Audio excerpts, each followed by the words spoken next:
No, DNF, I haven't.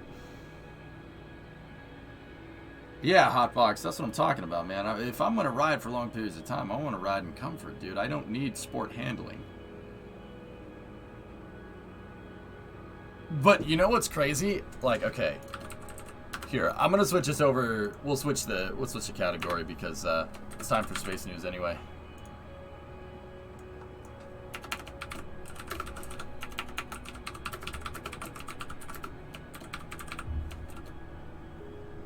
You know, like, it's interesting because there are certain trends that I understand that I think are actually pretty cool. I respect them pretty hard. Like, okay, I know this looks ridiculous, right? But I actually think that's really cool. That's really cool. I think that's really neat. I like the bubble. That's cool. Not what I'd do with that car, but that's cool. I think it's neat. There's a lot of fabrication work and a lot of engineering went into this. And you know what's even crazier? Like, that's a little out there. Not my style, but you know what's even crazier? Guys take these cars down the freaking drag strip, dude, and they do wheelies, which is, dude, okay, that's actually pretty cool. I dig it. It ain't my style, but I dig it. That's cool. I'm not a huge car guy. What is bad about large rims? Well, hold on. Ooh. Yeah, okay. That's cool. I dig it. That's pretty neat. Yeah, I like that. That's actually kind of cool. So, okay. Generally, when you have a bigger rim, right? Okay. A bigger diameter rim, and this really kind of depends on what you make the wheel out of, right? It really depends. Okay? Generally, when you have a bigger wheel, say you have an aluminum or a steel rim. Let's say you have a steel rim that's 15 inches, right? And then you have the exact same version of that steel rim that's 18 inches, okay? So you have a 15 inch and an 18 inch. Yeah, mile long. I like the Hoonigan donk. That's really cool. Yeah. Mm-hmm. The Hoonigan donk is cool. Who asked the question? I gotta figure out who I'm talking to. Oh yeah, Lunchbox. Okay, so Lunchbox, you have an 18-inch and a 15-inch rim. Which one of those rims weighs more? They're the same design. They're both made out of steel.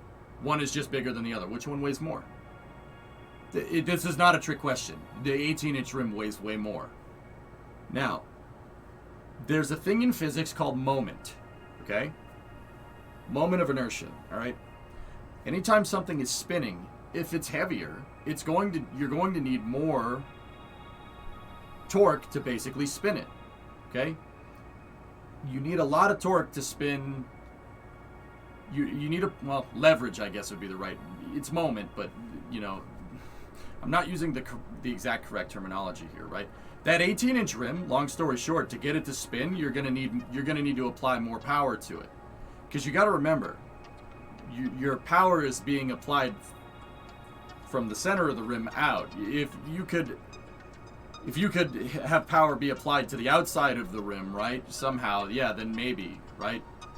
Maybe you could make it work better. But the drive shaft connecting to the wheel, right, is connected in the center of the rim.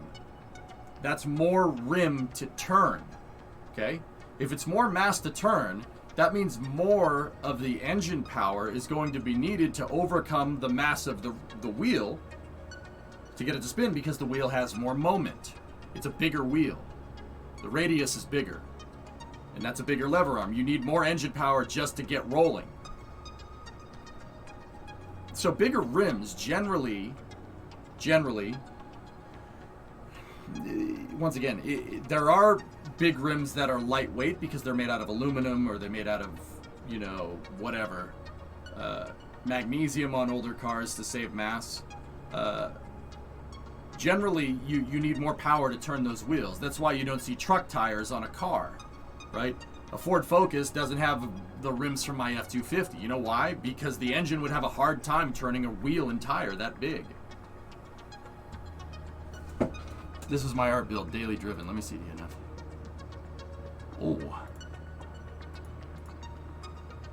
Oh, wow. bro, it's cool. Something stupid from the every car having sport features thing. My sister has a small sedan that is considered a sports car insurance-wise because supposedly it has a sports transmission. Yeah, it's stupid. Is it time for Space Links? No, it's time for EJ to go get some food or something. Yeah. That's why I'm... Like, don't get me wrong. It's just something that kind of irks me. But, once again, I wouldn't go up to somebody at, like, a car meet and be like, I think your car is stupid. That's dumb. You're going to get punched in the face. I would never do that. I respect the custom work, even if it's not my style. Because cars, you do what you want with your damn car. You know?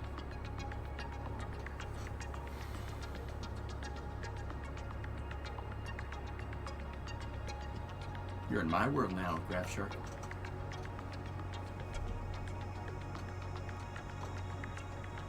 Trying to get the Ares 1 footage, Vulcan? What do you mean? Yeah, you need bigger brakes. It's just more mass to move. Gotta keep the Sandler references going. But once again, fellas, like, I think it's weird doing the whole big tires on, or big wheels on trucks thing. I think that's a little strange. But you know what, man? You can do whatever the hell you want to your car. You know, that's the fun about cars, you know? That's something that I personally wouldn't do to my truck, but hey, if you have the money, go and do it. Just looks like a damn Hot Wheels car.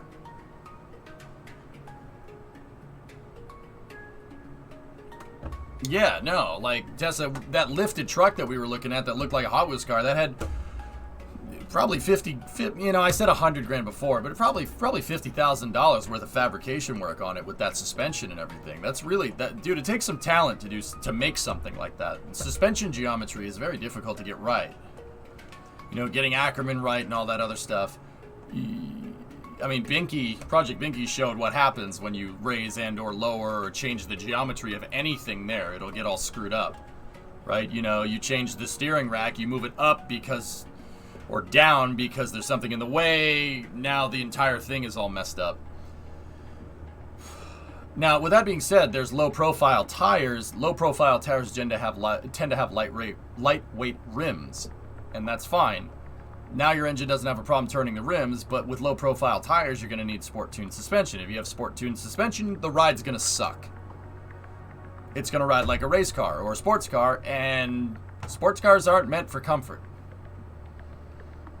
Nope. Hey, don't hate on Stanson. Stanson is, hey, look, Odin, it's just the same thing that I do with spaceflight, man. Hey, you know, you don't hate on what other people want to do with their cars. Like, it's not something that I would do. It's just a little bit weird, but that's cool to somebody else.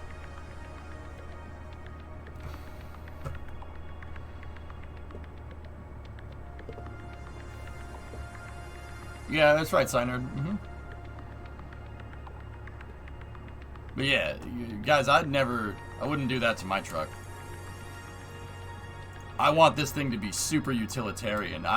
Once again, I like trucks, specifically old trucks, not because of some, like, American pickup truck. I like pickup trucks because you can use them to do things. I like the utilitarian purpose of it. It's the same thing with space shuttles. I like stuff that was built for a purpose and is good at doing what it was designed to do. You know?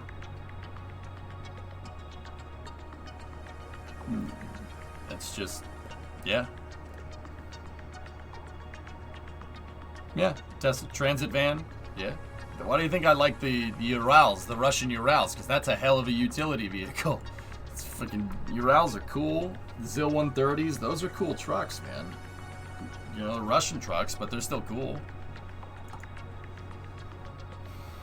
Oh, that reminds me, EJ. My YouTube suggestions offered an interesting build vlog of a guy who's putting a dual-motor Tesla drivetrain into a C10 square body. Seen the build. Yeah, those guys are really good fabricators, Buck. Yeah.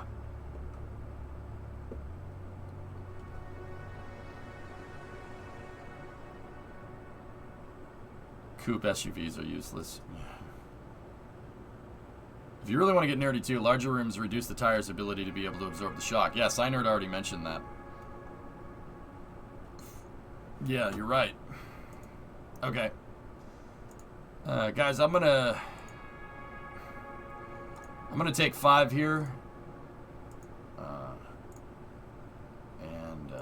Yeah, we'll go from there.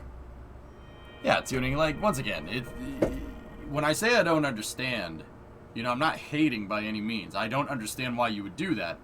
But, you know, if I go up to somebody and they don't have an engineering solution for me, I'm not going to be like, wow, you're an idiot. You know what I mean? If I go up to somebody that has a stance truck, you know, with the back, with a West Coast rake to it, with the back end kind of squatting down, hey, why'd you do that? Because I think it's cool. All right. Cool. Sure. Oh, tuning. Speaking of that. Last thing I'll do before I go on a quick break. Bro, I went down to the local wreckers the other day, dude, and I got some... you like this, dude, because I picked them off of a junk truck. I got the chrome, man. I have the XLT, full XLT grill with an XL bumper because I like the chrome bumpers. I think the chrome bumpers look good. Wait, are trucks supposed to be squatter in the front than the back? Yes. Trucks have heavy-duty suspension in the back. My truck is kind of an anomaly. It actually has a gnarly rake going to it. And the reason why it has a gnarly rake going to it is because it's got F250 suspension in the front and F350 suspension in the back. In '97, they were making these trucks basically out of whatever parts they had left over on the assembly lines. The casting numbers on the leaf spring shackles on the rear say F350 on them. It's got F350 suspension, which is cool. But that's what Ford F250 HDs were. The heavy-duty name only was for 96 and 97, basically when they had all the spare parts from these OBS Fords, old body-style Fords.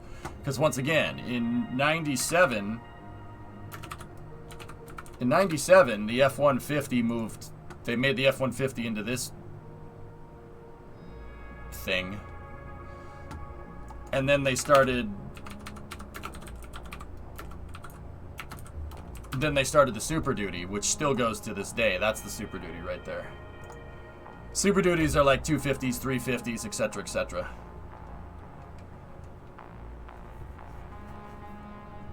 So, yeah, in 97, they were basically using up all the leftover parts they had on the assembly line to build these trucks. So, that's why... like, my truck is badged as a 250 HD. It's an anomaly, which is a cool... that's why it's cool. I noticed that when Hoonigan was messing with it, that it had the HD badges on it, and that's part of the reason... that's part of what drew me to it. It's got a manual transmission from an F350. It's got a heavy-duty transmission in it. It's the F547. And it's got a motor from an F250, which is the 5.8. The 5.8 didn't come in the F350s. They would have put a 460 in them. Or, what is it, a 6.6 or something? 6.6 liter? That's what they would have put in the 350s. So it's got an F250 engine, an F350 transmission, and an F350 rear axle. But it's badged as an F250 heavy duty, because it's made out of spare parts, which is cool. I think that's neat. I think that it's a cool truck. It's like the redheaded stepchild of Ford trucks.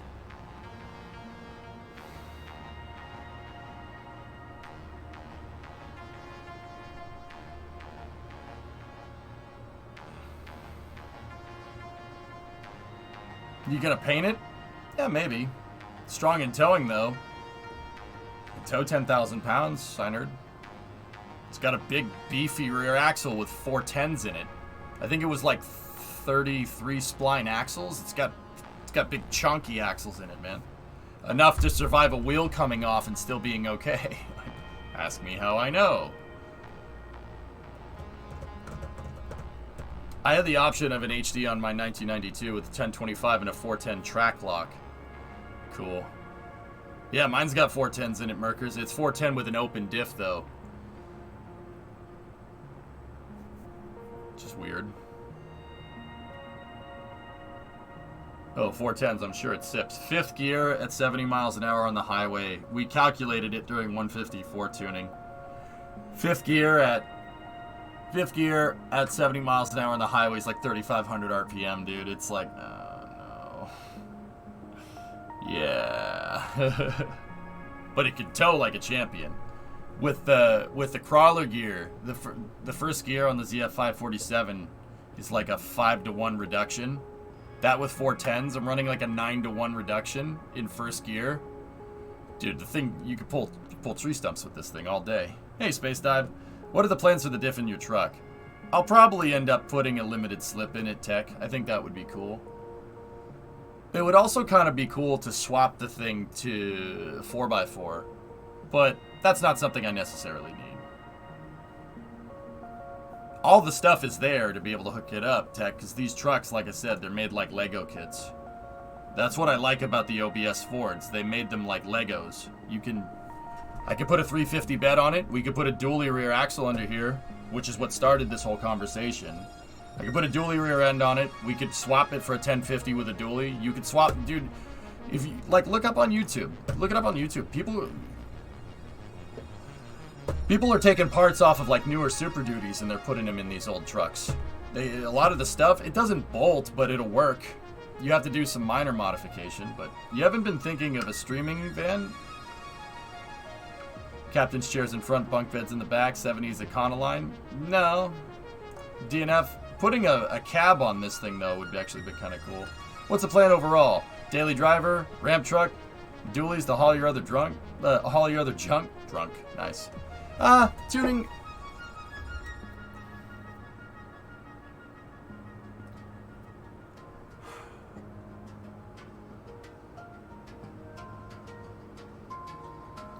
Yeah, basically a hauling vehicle, dude. Hauling in a streaming rig.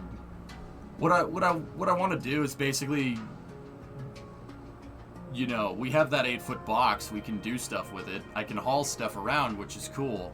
I like the utility of it. You know, I would like to basically get this truck back up to spec, like just fix everything on it, get it back up to relatively stock for now, because it's already a good slate to start with. You know, obviously, like, put a limited slip out back, and then I basically just like to make it reliable enough to be able to, like, drive it to Florida and back if I really want to. Like for a rocket launch, for instance. I want to do other Route 154s where we drive to Florida in one shot, you know?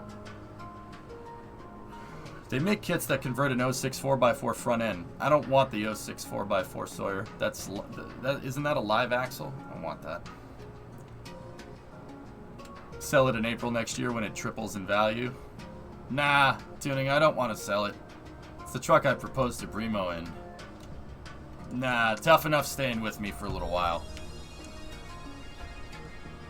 But yeah, Tuning, basically, I'm kind of aiming for a general purpose build. Just general purpose. A truck that's fun to drive around. You could daily it if you want to. It's got a manual. You can get decent city miles for a 3/4 ton truck with the manual transmission, right? And basically make it a little trick. Put some cool stuff in there, like Tuning. I'd like to do some. Okay, so you know how like CVPIs, so P71 Crown Vics have like the battery isolator and stuff, and they have the power options built into the dash to be able to like plug a laptop in for cops and stuff, right?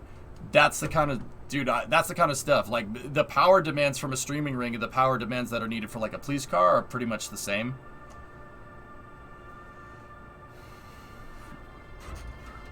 Yeah. It's pretty much already built. It needs nothing. The power stuff I gotta figure out, you know. So like a battery isolator, basically, yeah, what I want to do is upgrade the radio. It doesn't have the second tank in it, Tuning, but if I go around on like Facebook Marketplace or eBay or something, and Sawyer, you're the one that showed me this, if he's here. Ford trucks do have that dual tank option. They have the dual tank option, but they didn't always have the dual tank option. But there are Ford trucks in the 80s that, this is kind of before they started really putting diesel in there. that had gigantic freaking fuel tanks in them. You can swap. Now, I don't have the rear tank right now. But you can swap the rear tank, which is usually an 18-gallon tank.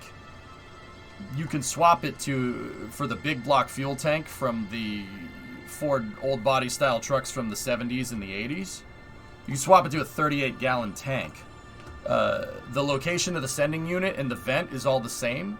The thing is that these tanks from the 70s are designed for carbs, so you have to kind of make your own sending unit. But the umbilical for the fueling umbilical, which is a rocket term, the filler neck port, the vent, and the sender is all in the same spot, and even the straps go around it. Because Ford didn't change the frame tuning for the longest time, so you can swap. You could swap the big boy tanks in there. You swap a 38-gallon tank. If I'm running like an 18, or no, I think it's a 15-gallon tank in the front, 15 and then 38. Bro, the truck could have like, it would have like 600-mile range or something. I could drive it to Florida and only need to refuel once. Yeah, Buck, yeah, the whole steering column needs to be taken apart to fix that, which is...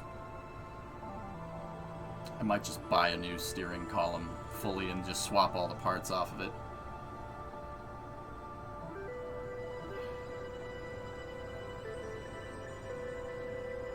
Yeah, Merkers, it's either...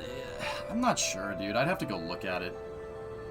I had the tank in my hands when I was out in Inland Empire, but in California, because I dropped the tank in YGBSM's garage. Can you add the big boy tank and still have the front tank? Oh, yeah. Tessa, the 38-gallon tank will bolt where the rear 18-gallon tank used to be. Now, don't get me wrong. If I had the rear 18-gallon tank in it right now, I probably wouldn't do anything. I probably wouldn't change a thing. But Hoonigan cut the tank out. So I have a lot of real estate under the back of that truck, dude. Can you put two 38s in it? I mean, yeah, sure, Yard. Why not? Not underneath. We have a pickup bed for a reason. I could put another tank in the bed. But what I don't want to do is put stuff in the bed that's going to ruin the 8-foot box. The pickup bed is huge. I could put a king-size mattress in it. Seriously, the 8-foot box is gigantic. I could lie down and put my hands up, and my feet would be touching the tailgate, and my hands would just barely be touching the cab of the truck.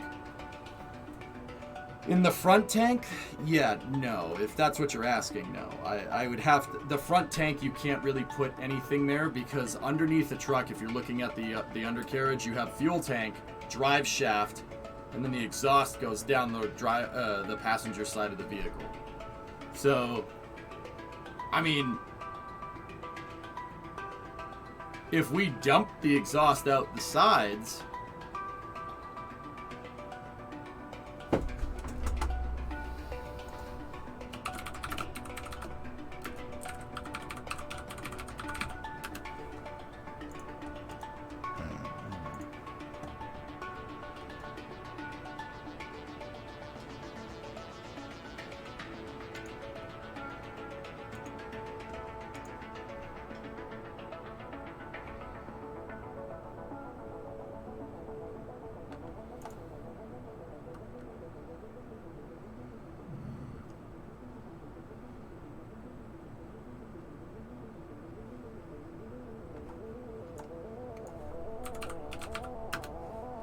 I wish I had my truck with me. I'd just go out and take a picture. Yeah, see, Yarg, there's the main tank, and then the other tank goes back here. But that's not an OBS. That's an older truck. I'm trying to find just a picture of the entire What the hell? Okay, that's pretty cool. Actually, that's on a 6x6. There it is, right there. See it? See the two tanks? So you'd lose the spare tire for a fuel tank. Yeah. If I put the 18-gallon back in, then I have room to put the spare tire underneath the tank. The 38-gallon tank takes up that tank spot, and then I'd have to put the tire in the bed. What I was thinking, is if we made the exhaust go out on the outside of the frame rails and then dump in front of the rear tires, The fuel tank is right here, and it could be fuel tank drive shaft, and then I could take another one of those fuel tanks and flip it 180 degrees, and the straps might bolt up. You might be able to get it in place. I'll bet you Ford put something over there, though, so you can't.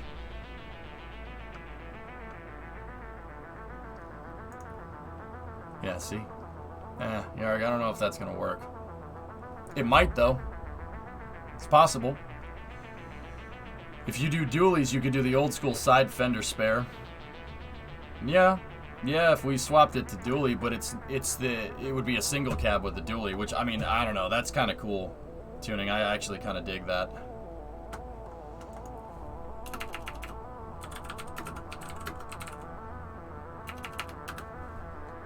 Yeah. So, yeah, there's a 38-gallon conversion right there, which is big. There's the 18er. I kind of do want to be able to put the spare tire underneath, so maybe I'll just start with an 18er and then we'll go from there. 18er doesn't require any modifications and it'll bolt right in. The diff isn't centered either. Yeah, you're right. But even with the 18-gallon, an 18er and basically two 18-gallon tanks, one in the front, one in the back, you'll basically be able. That's like 400-500 mile range easy. I'd say 500. With the manual, probably even more. 38 gallons is an insanely big tank. We're talking almost big rig style. Could you change out the cab for a crew cab? If I did, I wouldn't have any space for the long bed anymore. But yeah, of course I could. They made 3 different types of frames for this truck.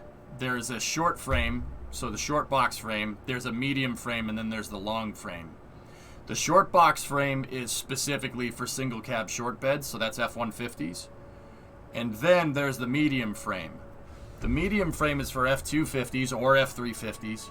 And it could have a single cab with a long bed, an extended cab with a short bed. And then there's the long frame.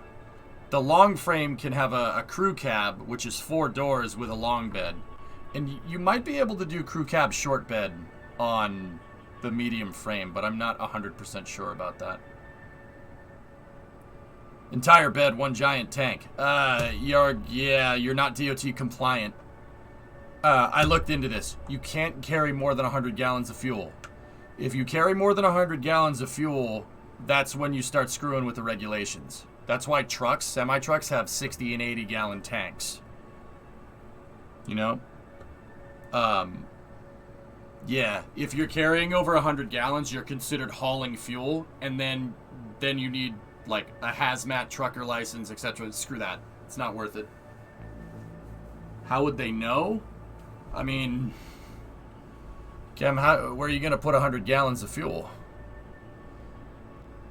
I'm pretty sure they'd notice a big fuel tank hanging off the back of the truck. Yeah, also, in certain states you have MOT. They would definitely notice. Guys, dude, 100-gallon tank, I could drive to Florida in 1 shot. I wouldn't even need to bother refueling. I kind of want to do something like that. I like the long duration stuff. That's actually really neat. But yeah, you'd basically be taking up bed space, which is what I don't want. Just slap not a fuel tank sticker on it. Yeah.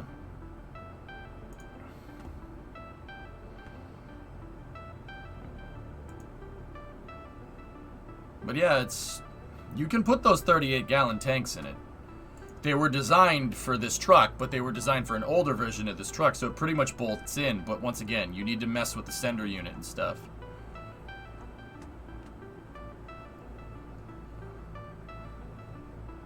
I agree, tuning. That's what I mean about, dude, the twin 18s. So 18 front, 18 in back, they get me about 600-mile range.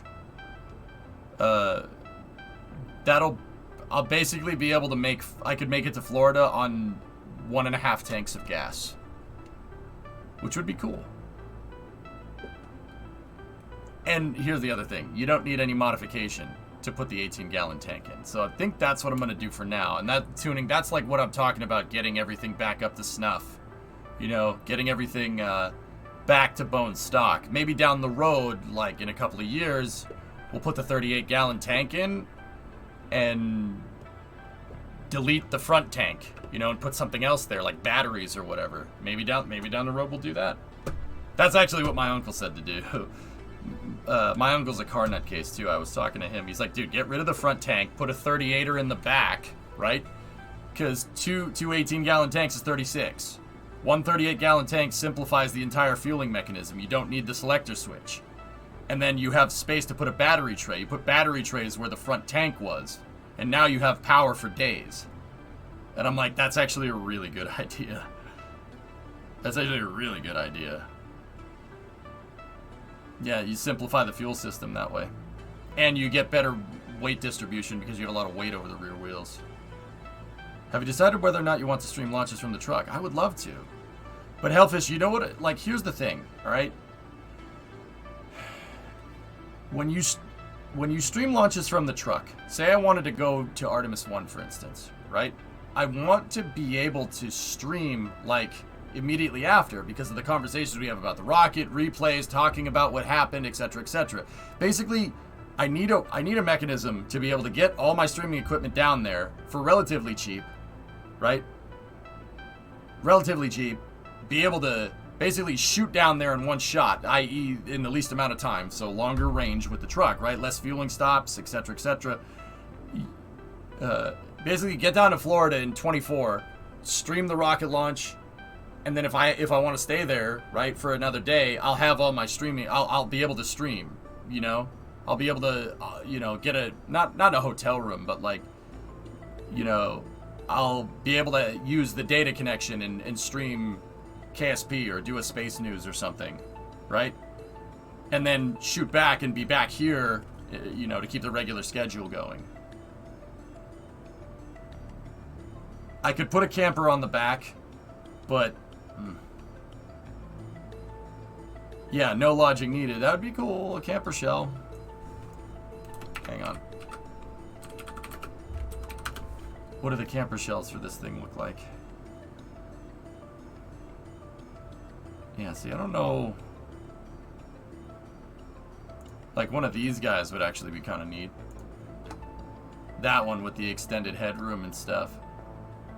I don't know if I'd be able to put a streaming setup in this thing, but build a streaming office in the back. Basically, you need your home streaming rig on the truck. Yeah, fellas, but putting that camper shell on the back basically ruins the utility of the vehicle. Well, not necessarily, but yeah. The cool thing about it though is that you can do a lot of things with these trucks. They made a ton of them. There's parts literally everywhere. They're not expensive. You can do a lot of cool things with this. Or I have the towing hitch. I have the tow package for it. I got that from the junkyard. I pulled that off that California truck. Put the towing hitch on it and just get it, rent a trailer, rent a caravan or a camper in the back. Try Firefly truck camper.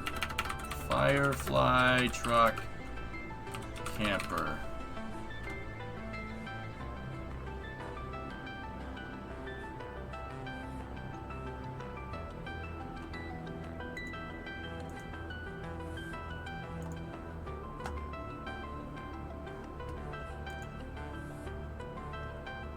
Conversion van pickup truck. Yeah, that'd be cool.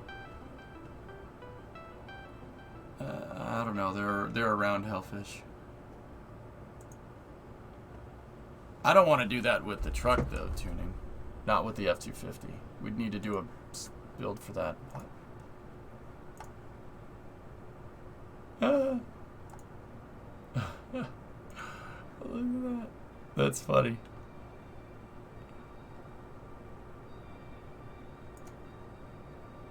That's kind of cool. The Airstream.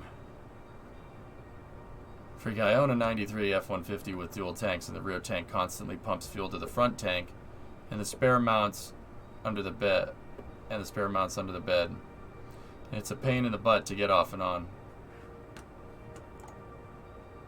I like those trailers. That would be really neat. The Airstream. Oh, that's cool too. In good time, bros. In good time. You need a classic Airstream. Yeah. Yeah. But the other thing is, tuning is, I would really, really like the ability to do burnouts in it.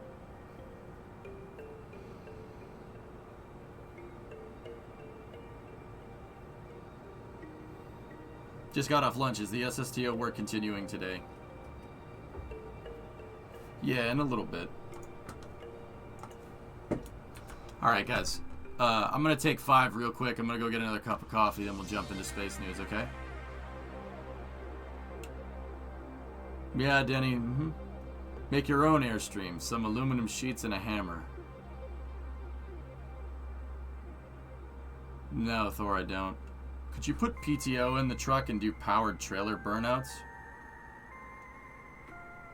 There is a PTO option that came with these trucks, Tesla, yeah. Mm-hmm. There's one on the truck that's down in Rhode Island at the junkyard.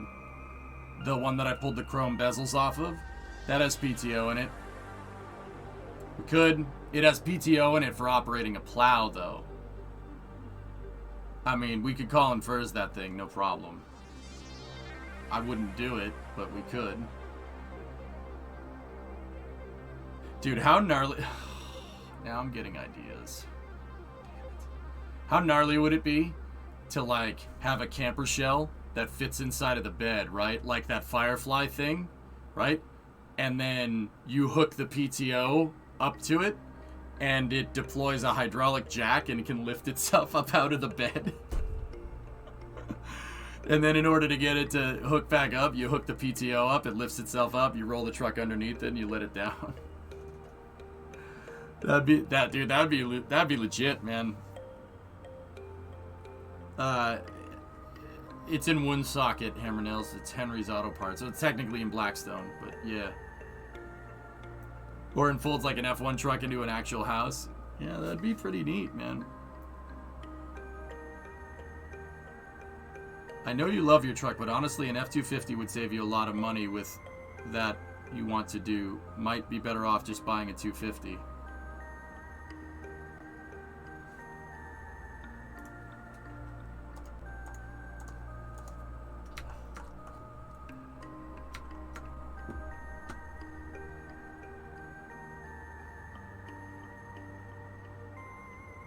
It is a 250, dude. Yeah, 250 single cab, long box. Cool. It's a cool truck, man. I like it. I like it because it's single cab, long box. That's really cool. Old school. The truck's real old school. Even driving it around, dude. Fistus, driving it around feels like driving the 59 around, which is cool. Or it felt like driving the 59 around. That was a long time ago. Yeah, it's a 250 HD. It's got a F350 rear axle and rear suspension in it, dude. It's a really cool truck. Yeah, and once again, it's a unicorn, man. Those trucks, that's why those trucks are cool. That's what like I said, that's what attracted me to it in the first place. When Hoonigan put it up for sale, I'm like, oh. Wait, I knew that truck has a manual transmission in it. What kind of truck is it? What kind of manual transmission does it have? Oh, man, this thing's actually really neat. I think so, Hammer Nails. It's your 59 with power steering. The suspension is a little bit different, Buck, but yeah. No, dude, trust me, the truck's old school. When you throw that shifter, man, it is old school. That's why I like it. It's the last of the real old school trucks. I mean, it feels like you're driving around a damn tractor, which is cool. That's why I like it. If you weren't so set on keeping the bed, you could make it into a stream RV. Yeah, I want to keep the bed for utilitarian purposes. I can fit sheets of drywall in the bed if I need to for other projects. I'm gonna go on break. I'll be right back. Can you put in a longer fifth for better economy? Oh yes, I'll just take this transmission apart. Nah, it'd be better to put highway gears in it, Tessa, but then you'd lose its towing capability. No alert notice has been handed to the people of the village. Closure remains. Nursery confirmed. I'll be back in a second.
All right, dudes, let's do this.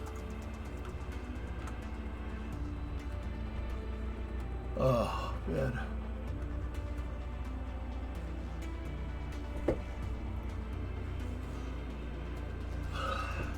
Oh, jeez. Okay. Alright, shut that off. Alright. It's fun doing a project involving video footage of a program NASA is largely trying to forget. Pretty sure you already have this open.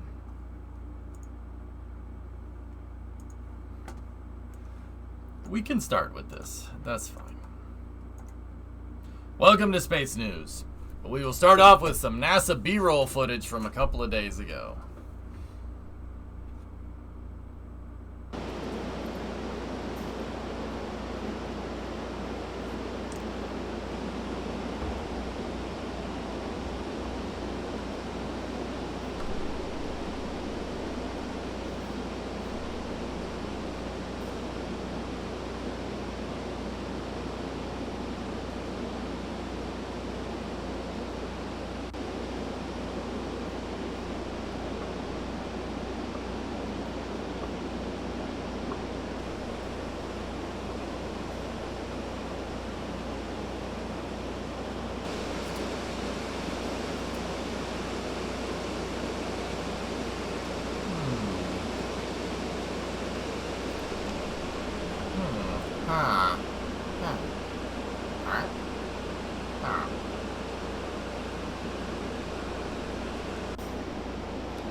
We are going Artemis generation.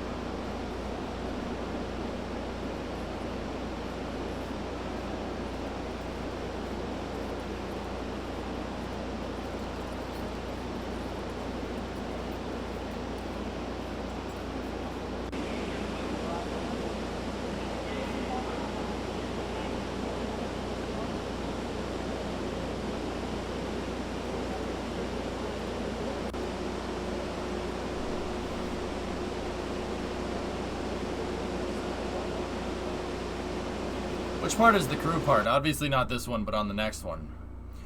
The capsule is inside of a fairing reverel, similar to Soyuz. The capsule part is right here, the part where people go. It's inside of this conic section. This capsule could carry people.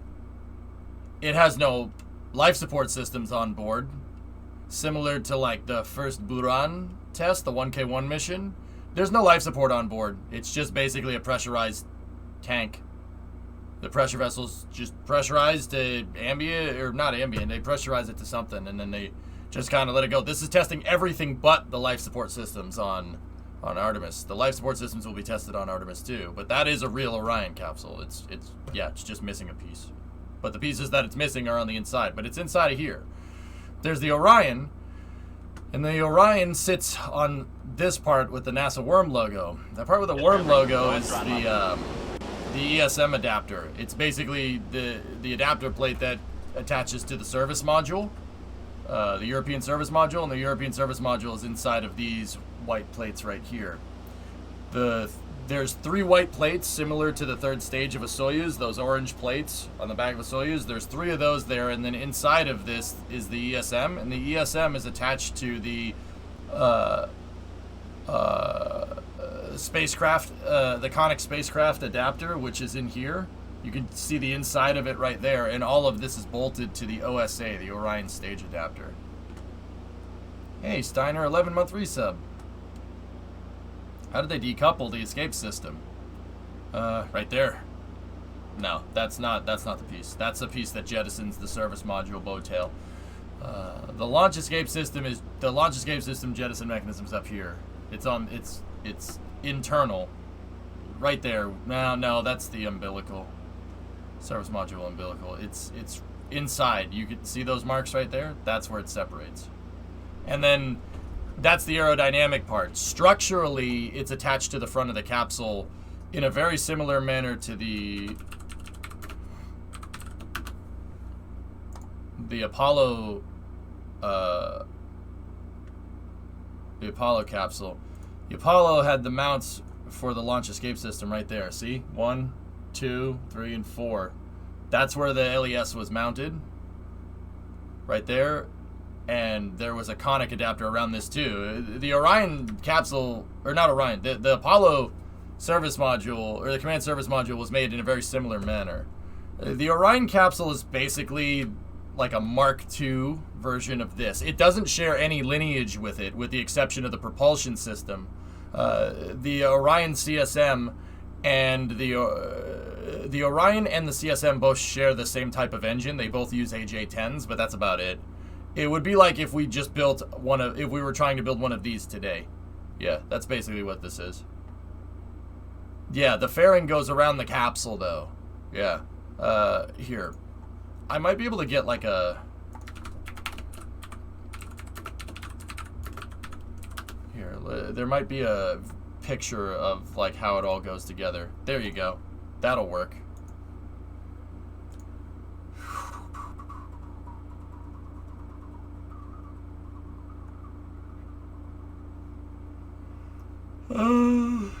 Give me a moment. I'm sorry, guys. I don't have a lot of energy today. I had to get up really early this morning. Or early for me for a doctor's appointment. See? There you go. That's how it's connected. Orion's a little bit bigger, yeah. That's an old version of Orion, though. This is a really old version. That's from Ares 1. Listen, Tranquility Base here. The Eagle has landed. I'm locked in my car. Tipped $1. What is this? Not all construction work is equally enjoyable. For example, enlarging a drilled hole is boring, but fastening pieces of metal together is riveting.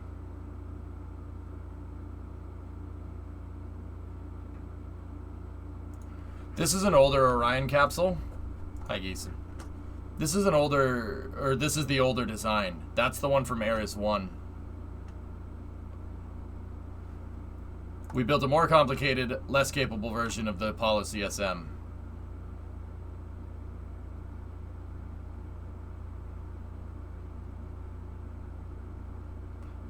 Just the escape system alone adds to capsule complexity like Just the escape system alone adds to capsule complexity like 2 times.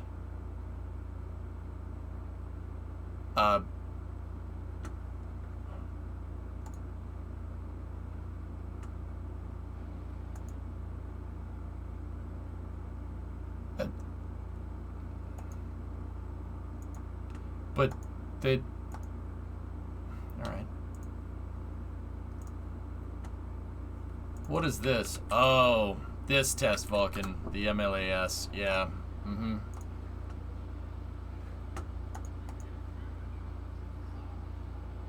Block 1 cutaway. Yeah, I'll check that out in a second.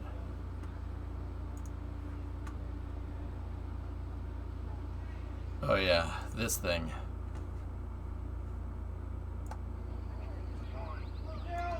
Fire.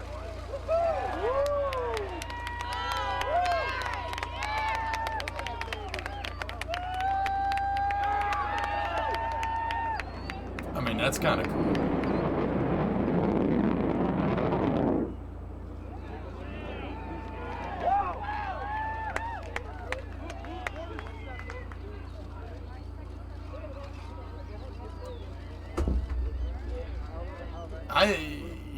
Vulcan, if we're talking a conventional design like this, yeah, that's much too complicated. Cool, but just much too friggin' complicated, man.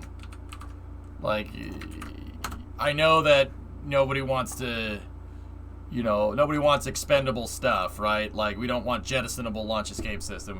We want Starship, like, we want reusable stuff, right? But if you're putting yourself into into the context of, like, the engineering going on here, yeah, this way is the right move.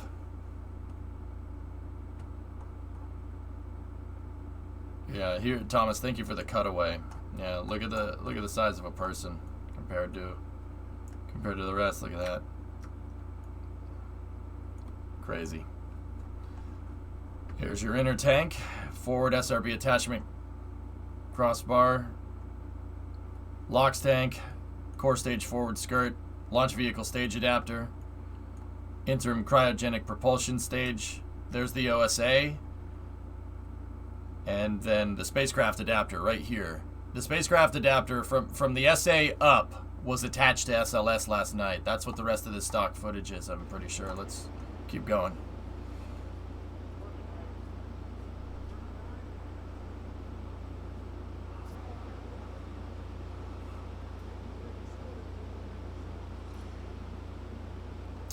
Note, back in a little ways back in that footage, actually, that the mass simulator was over there on the left.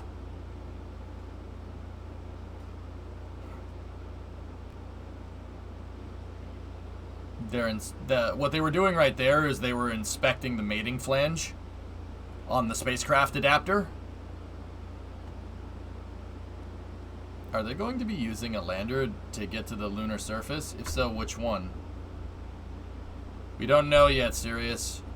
NASA awarded a contract to SpaceX earlier this year to build a Starship lunar variant, right? And Blue Origin says the grounds for awarding that contract were not done legally, so they're suing NASA. Yeah. Or at least trying to.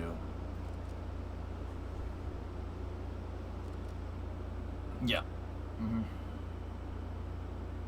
I'd not want to be around that when it's suspended. If it's one thing I know, never stand under something that's being suspended by a crane or something that's being lifted by a hydraulic. Don't ever stand under those, because hydraulics can fail. Make sure it's resting on something.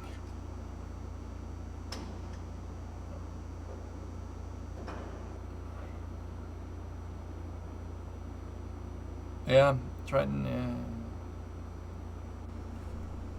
It's part and parcel, man. It's not the first time something like this has happened. Pretty much every time somebody doesn't get selected for a contract, they do stuff like this. They file protests. They, anything that they can do to slow down the other guy from gaining market share. It's kind of par for the course for defense contracts, as stupid as that is.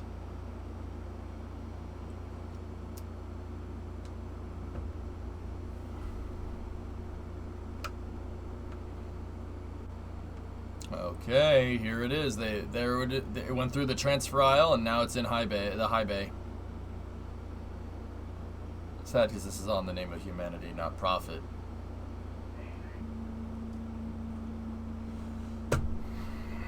People gotta make money, dude. You gotta remember, nobody gets awarded a NASA contract, and then builds whatever NASA needs out of the goodness of their heart, dude. Not even SpaceX.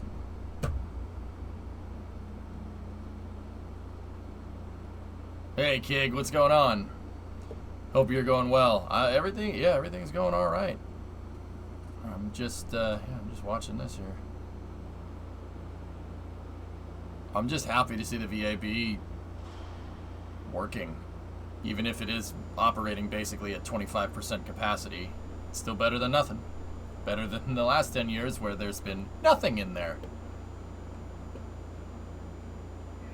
Yeah, Franco, right? Okay, of course, we'll do. It looks so huge, and then you remember there's 4 of those high bays in the VAB. Could be using them. Could at least be using 2.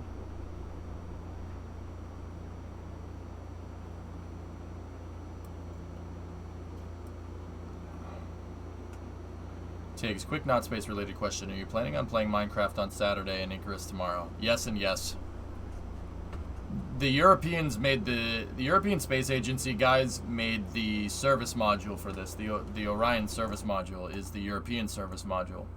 See? The SM is derived from the European Space Agency's ATV transfer vehicle. Now,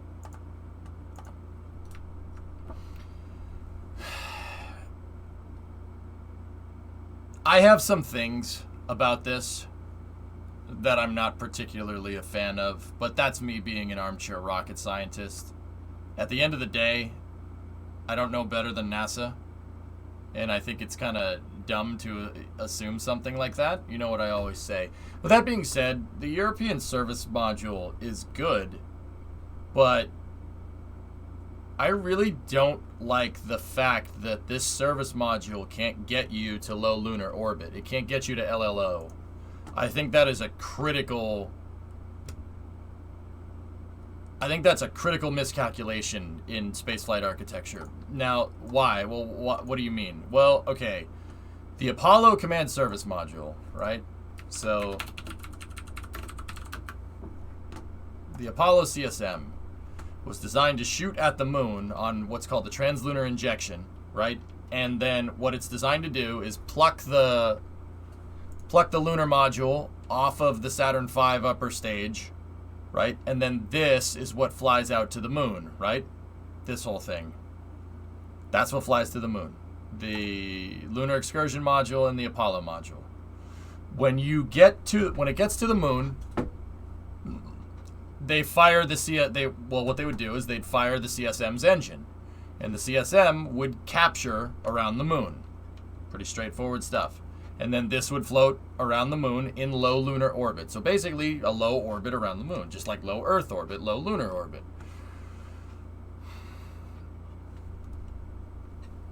Now, Orion can't do that. Yeah, long story short, Orion can't do that. Yeah, it does. The European Service Module does not have enough delta V to be able to get into low lunar orbit by itself, let alone having a lander attached to it. Now, why? Why would NASA do that? That makes no sense. Well, the reason that they did it is basically because it's the Orion module is designed to go to the Orion capsule is designed to go to the gateway, and the gateway is designed to have a lander added already. And the idea is that if you have a reusable lander coming from a rectilinear halo orbit, which is a high lunar orbit, or eccentric, right? Then you really don't need a capsule that can get down to low lunar orbit. You don't need you don't need the capsule to go all the way down there. Why does it need to lug that damn heat shield all the way down there? Well,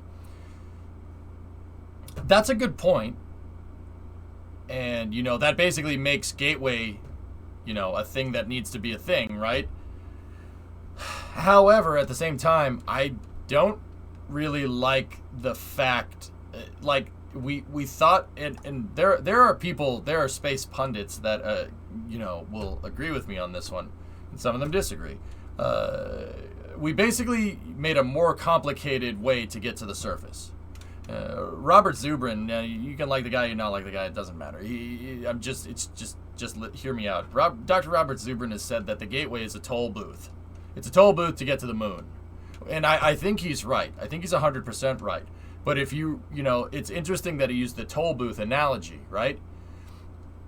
What does a toll booth do? Well, you drive through a toll booth on a road so they can maintain the road. Gateway gives you long-term sustainability, having an anchor point in space to be able to conduct more sustainable lunar operations. Basically, you do the same idea as the ISS. Nobody wants to abandon the ISS. Why? Because we paid money for it. We built it. That's the same idea with the Gateway. At least that's what I think. I'm pretty sure that's what's going on. Now, with that being said, I still think that it's not a good idea not have your capsule be able to get to low lunar orbit. Because once again, you're accepting all the risk that they risked during the Apollo program and more. If your lander runs into any kind of problems in the high delta V between the surface of the moon and Gateway's rectilinear halo orbit, you can't use this to go and get them.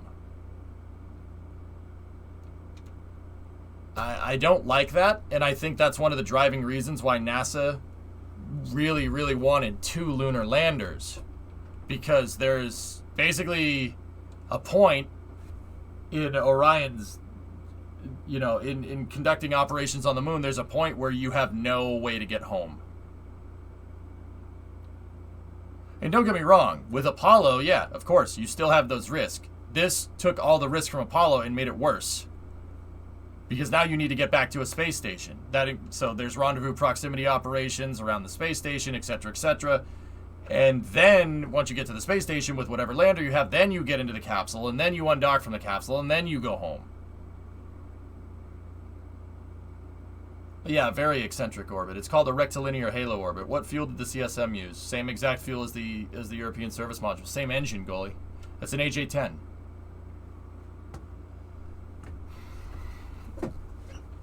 I still feel like NASA should consider an extended variant of the Cygnus service module. I am with you on that one. I think a critical over. That's one of my criticisms of the SLS program. Orion's service module is woefully inadequate for sustainable lunar operations. But once again, that's EJ's armchair rocket science. There's people that work at NASA that very, very clearly think differently, so, I'll defer to their judgment. How long will it take Orion to reach the moon? About 3 days. 3 days out. This one is going to a distant retrograde orbit, so it's going to circularize around the moon in what's called a DRO. Distant retrograde. So it's a retrograde orbit around the moon. That's a high lunar orbit, Sirius. That's going retro around the moon.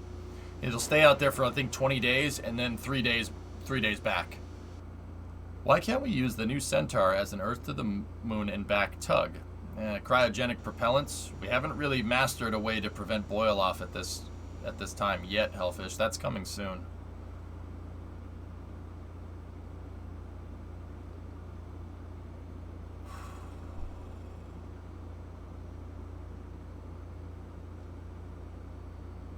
Oh, man. With that, I want to add an additional thing.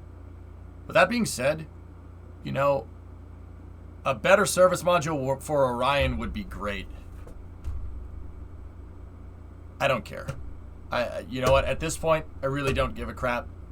You have a fully stacked rocket that's destined for the moon. I don't care. It's fine. We'll figure out a way to make it work. It's okay. I think, just once again, like the idea of putting an extended Delta IV upper stage on top of a core stage is really stupid. Yeah, a lot of compromises were made in the name of cost for when the SLS program was being planned over Constellation, but doesn't matter. You know what? We're past that point. This is what we have. Let's make it work. Could they extend the ESM for larger fuel capacity? It would basically require a redesign. You'd need to make like a totally new one, but yeah, of course. Or, as Vulcan said, you could use a Cygnus module. You could use a Cygnus capsule service module if you wanted to. I still don't think you'd get the fuel margins that you're looking for. You got to remember, Orion's European service module is the ATV, the Automated Transfer Vehicle. It was a resupply vehicle that the Europeans launched to the ISS. There were 6 of them. The service module is derived from the ATV, which is designed for low Earth orbit operations. They basically took the ATV service module and shoehorned a service propulsion system, an AJ-10, into the bottom of it. So you have something to be able to circularize out at the moon with. We did that in the name of cost when Constellation went out the window and, we replaced it with SLS. We'll have the Europeans make it and we'll base it off of this because they already have that module being made. When in reality, adding an AJ-10 to the bottom of a service module basically requires you to redesign from scratch. It would have been better just to make a new service module. SpaceX made Dragon's service module, which is integrated, and launch escape system integrated in about the same amount of time as NASA using something off the shelf. It would have been better to just build it from scratch. Maybe Rule 8 would change their minds. I don't know. Have you seen this proposal about using Starship as a lunar base? Yeah. I have that linked up in Space News, actually.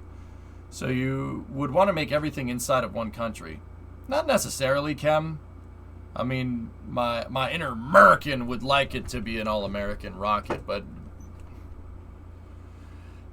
that whole national pride thing, man, can sometimes cloud your judgment on things. It would be better to work internationally. That's a great way to make it more sustainable. And that was the idea. That was the idea with SLS. If the Europeans make it, if somebody tries to get rid of the program, you're not only going to piss off people here, but you're going to piss off people in Europe.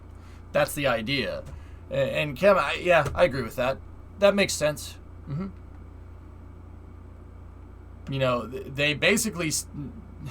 That's one of the pluses about SLS. It's designed to go slow, but it's designed to be slow and sustainable on purpose.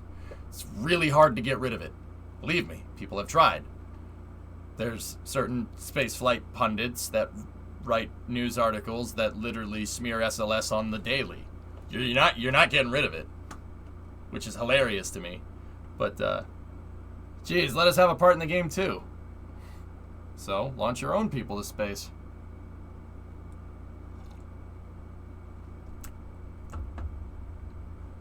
Can the service module theoretically be refueled at the station? No, Monica, no. How else would you make them join the Artemis Accords without spreading hardware? Yeah, Kim, that's what I mean. It would be cool. It'd be like awesome as all American rocket, American soil, blah, blah, blah. But for a lunar mission, that doesn't make much sense. Because since Apollo has taught us that the second you go and do everything yourself, everyone's going to be like, this is a waste of money. Let's go spend it on guns or something.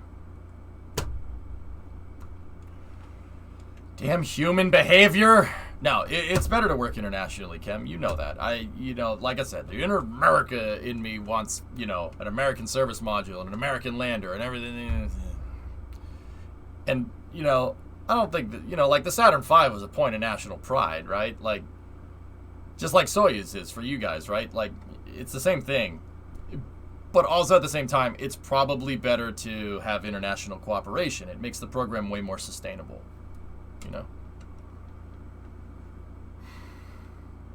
Are they going to roll out SLS to the launch pad for testing soon? Soon, Psycho, yeah.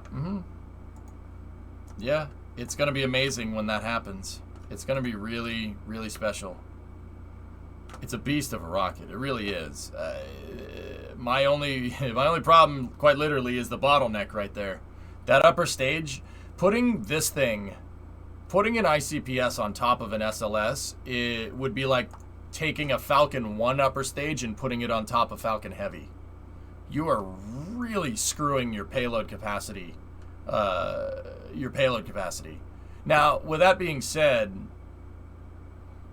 the ICPS isn't the worst thing to put up there,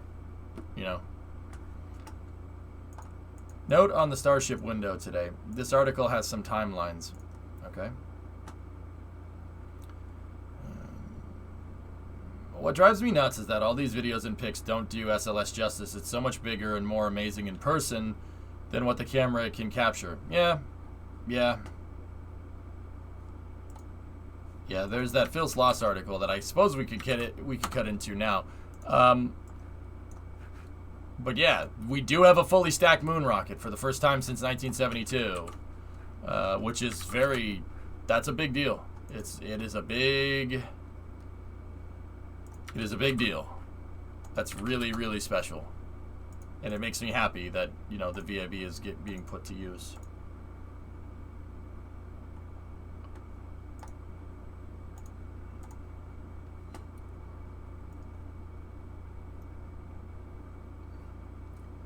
Should minimally update the Centaur if the EUS is still a no-go.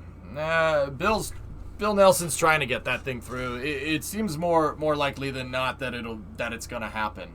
Honestly, the EUS is an excellent upper stage for SLS. It's excellent, particularly for deep space operations. The Ares 5 upper stage I do like that better, but believe it or not, the EUS has more Delta V. Yeah. The Constellation upper stage with the J2X has higher payload capacity to low Earth orbit because of more TWR, right? When you're talking about getting into space and orbiting, like Earth, Earth orbit insertion, higher TWR usually is better. But over longer distances, the EUS has way more Delta V, way more characteristic energy than Constellation's upper stage, which is funny to me. The EUS is great. And then using RL-10s, you could basically restart it a bunch of times. Like, the EUS should have been made with... It should have been made... Screw the Block 1 version of SLS. That was stupid. That was a waste of money. This should have the high energy upper stage on it. It should have the EUS on it from the start. But once again, we did that under the guise of cost, etc., which is dumb. Yeah, with that EUS up there, man. Yeah, trust me, that's gonna be nice.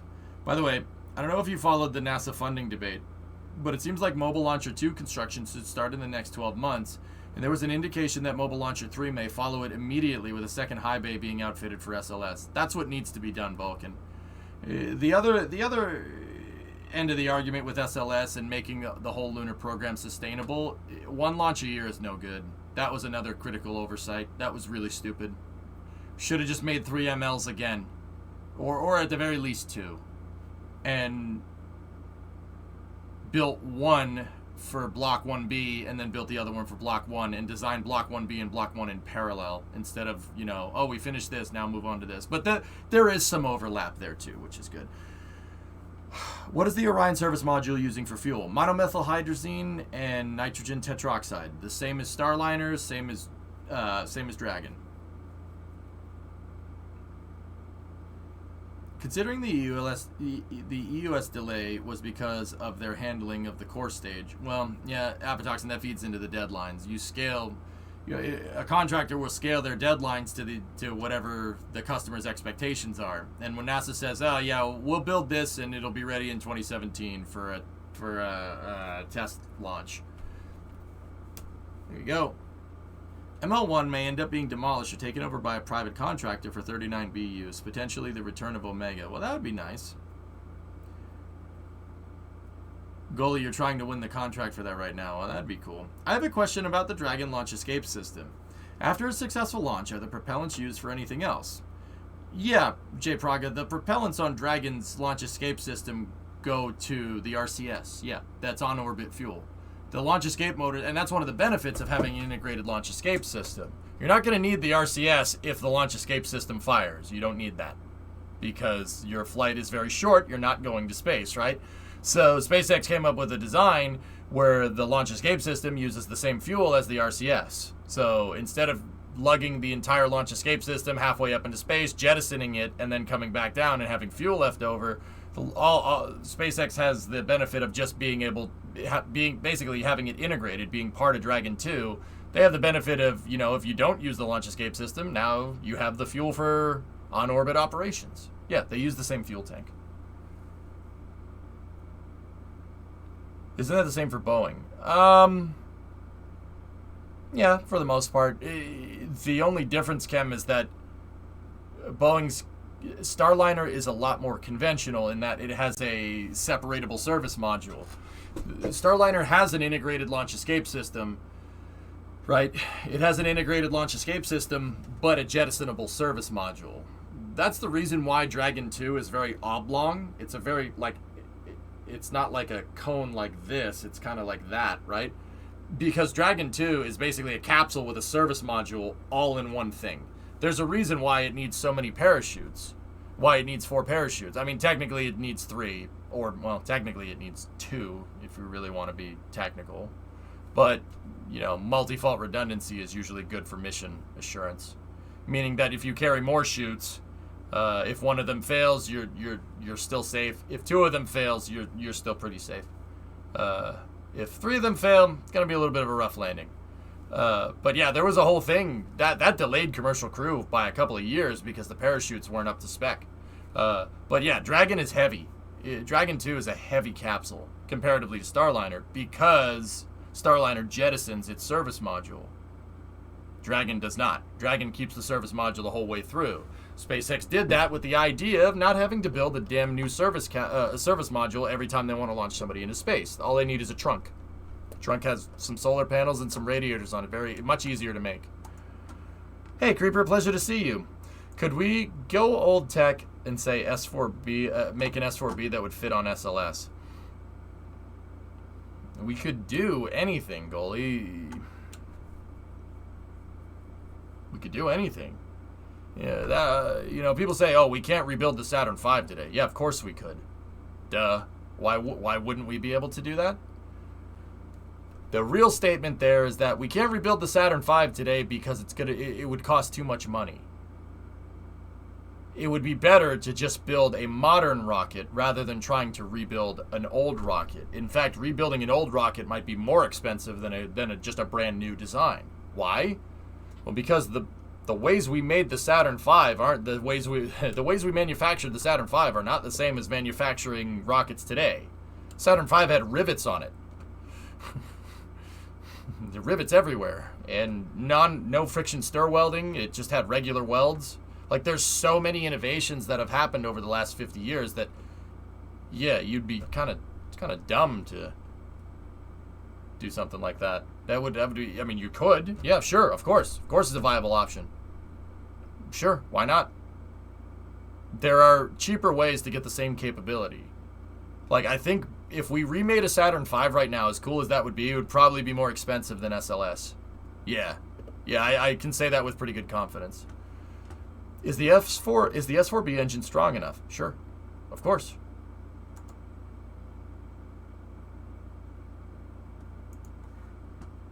Yeah, Gannett. Well, additive manufacturing shrubbery would cut down on engine components by many times. Nice try, Tim Ellis. Yeah, no, Relativity's working on that. Relativity CEO is Tim Ellis. Cool dude, from what I understand. I've never met the guy. I've never met the man. Says his name was Bob Lee Swagger. That's why I want to see a modernized SR-71, as silly as that would be. There's not much you can do to make an SR-71 better than it already was, dude. But yeah, no, I'm kind of with you on that. Well, Boom's the other side of that, Tars, is, you know, we talked about it yesterday, but Boom Supersonic is doing something along those lines. What Boom Supersonic is doing, this is actually really freaking cool. They're trying to make low-cost, affordable supersonic flight.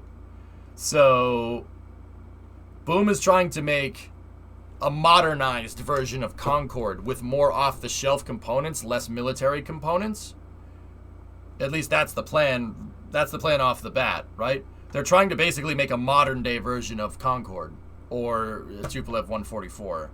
And part of what they're doing is actually, dude, you guys, plain nerds will like this. Part of what they're doing is, instead of like, okay, so they're doing something similar. They're doing something similar to the J-58, but it's not a turbo ramjet. We talked about the J-58. The J-58 is, you know, has its outer housing, and then there's still a jet engine inside of this housing, but the jet engine and the ramjet make up one thing. This whole thing is the J-58. That right there, even though it looks like a full engine, is just one component to the J-58. All right, that's one component. That looks like a 7-stage axial compressor right there. Pretty straightforward, so to speak, in terms of jet engine stuff, but it's not, because it's a J-58. But that's another story. What Boom Supersonic is doing, I mean, I wish they were doing something like this. That would be really cool, but that's not what's going on. What Boom Supersonic is doing is, in the same way that an SR-71 engine is kind of a conventional jet engine, but also not a conventional jet engine, what they're doing is taking J-85s right here, which is a very, very, very, very basic jet engine. This is a turbojet. It's a 7-stage axial compressor, 2-stage turbine. Right? Is it bypass? I forget. I don't know. I have to go look. Yeah, it's a turbojet engine, so it's not a bypass. There's no bypass to this thing. What Boom Supersonic is doing is taking this and retrofitting it with an afterburner. Yeah. They're putting afterburners on J-85s, which is really cool. The J-85, once again, we'll do a car reference. J-85s are like the LS motors of jet engines. There's a ton of them. They made bajillions of these things. General Electric made a bajillion of those engines because those engines, amongst other applications, are T-38 engines, and there was a lot of T-38s made. So J-85s are really, really inexpensive for a jet engine.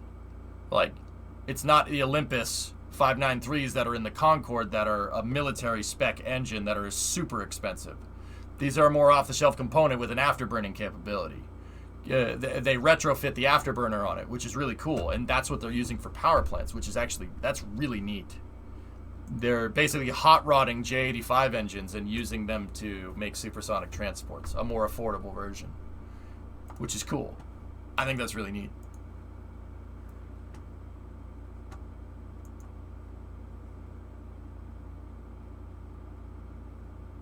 Yeah, so kind of the same idea, but also not.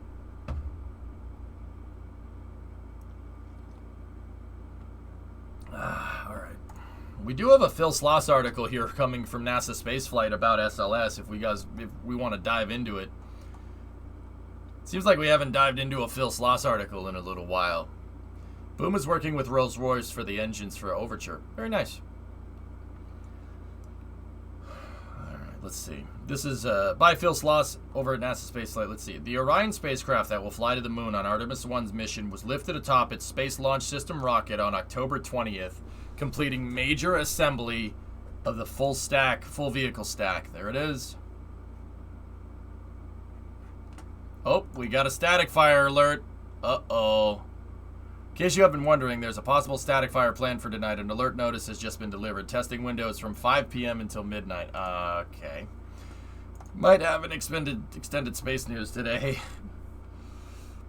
The Integrated Operations Team members from the agency's Exploration Ground Systems Program and Prime Launch Processing Contractor Jacobs received the spacecraft in the Vehicle Assembly Building early in the day before October 19th. They hooked up a heavy lifting crane and moved Orion up over from High Bay 4 to High Bay 3, where the SLS rocket stands on its mobile launcher.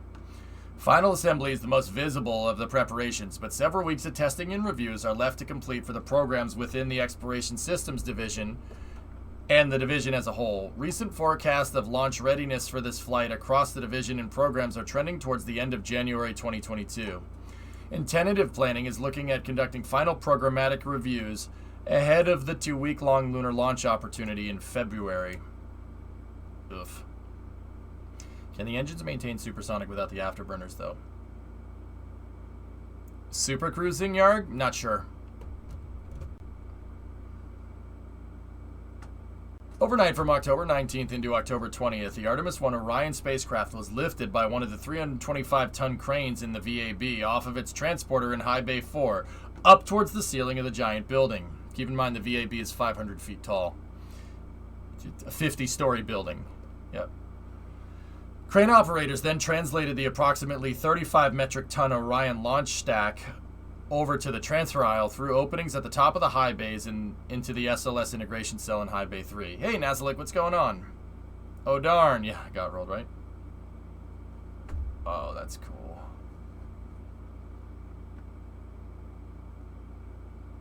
All I know is that I'd love to be at the launch. I already got some of my vacation time blocked off for it. Yeah, me too, man. What's up, Wild? How are you? The fully fueled flight-ready spacecraft was transported from the launch abort system facility to the VAB overnight. Yeah, okay, I already read that. Fixture has already been rigged. Okay, I already got that. Final assembly of the vehicle was a major milestone ahead of the uncrewed Artemis 1 test flight.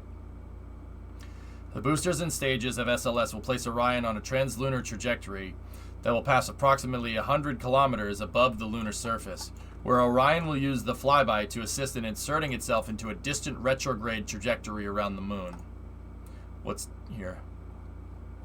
Let's see if we have an outline.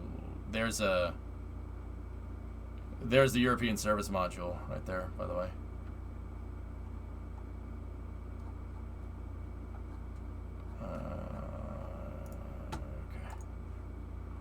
Depending on how much time Orion spends in cislunar distant retrograde orbit, Artemis 1 could last approximately 4 to 6 weeks' time until it's splashdown at the end of the mission during daylight. Orion arrived at the launch abort system facility on July 10th for the final launch integration with the inert launch abort system for this mission. The launch abort system tower was stacked on top of the crew module in late July. While the initial round of interference checkouts and special tests were conducted on SLS in September, the Exploration Ground Systems team and Jacob spacecraft and offline operations team completed integration of the Orion launch stack in the launch abort system facility. The Orion spacecraft was largely shrouded within a specialized launch fairing, which has separate parts for the service module and crew module. Yeah, I basically talked all about this. Let's go down and see if there's anything else to cover. I basically just said this a second ago. Come on, massive Artemis 1 meet and greet. Yeah, of course.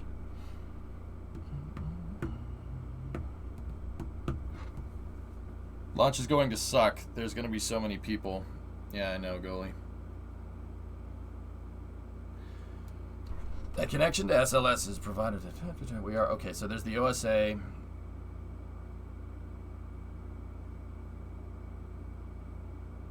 There's the modal testing.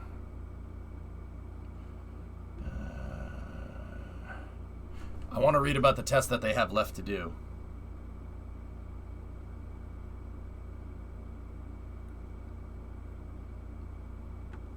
While many eyes are focused on the final stacking, the other work paths look to be more critical to the schedule.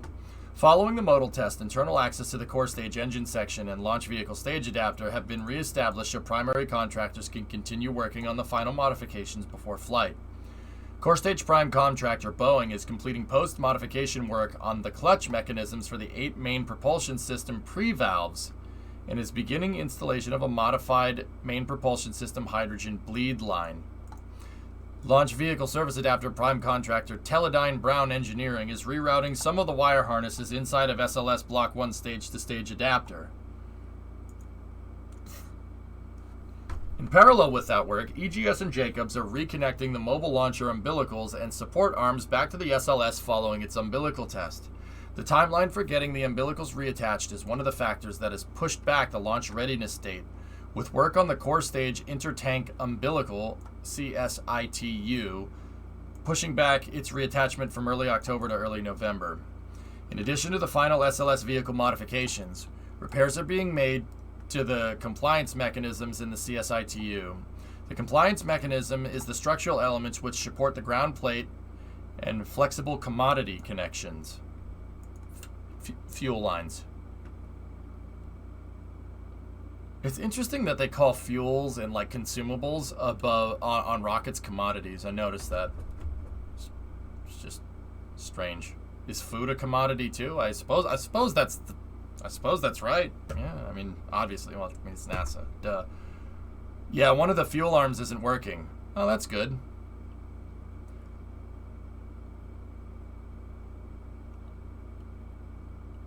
The series of structural links, joints, and bearings provide the degrees of freedom necessary to allow the compliance or range of motion necessary for the vehicle to move independently of the main truss with minimal load transfer.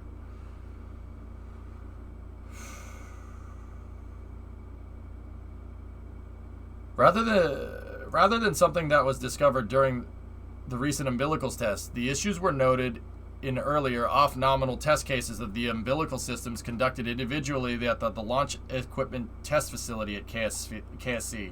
The repair is not related to the latest release and retract test. It was necessitated as the result of significantly higher loads experienced during failure mode tests previously performed at the launch equipment test facility. The compliance mechanism continued to function normally across numerous other tests. It wasn't until the removal of the launch escape test facility ground test plate for flight that the bushings and pins were actually able to be inspected, and the decision was made to replace the worn components to ensure smooth operations. Hey, Star Knight. Consumables are for people, commodities are for rockets. Yeah, well, that makes more sense. Engineers. I tell you what, engineers are not good at dealing with customers.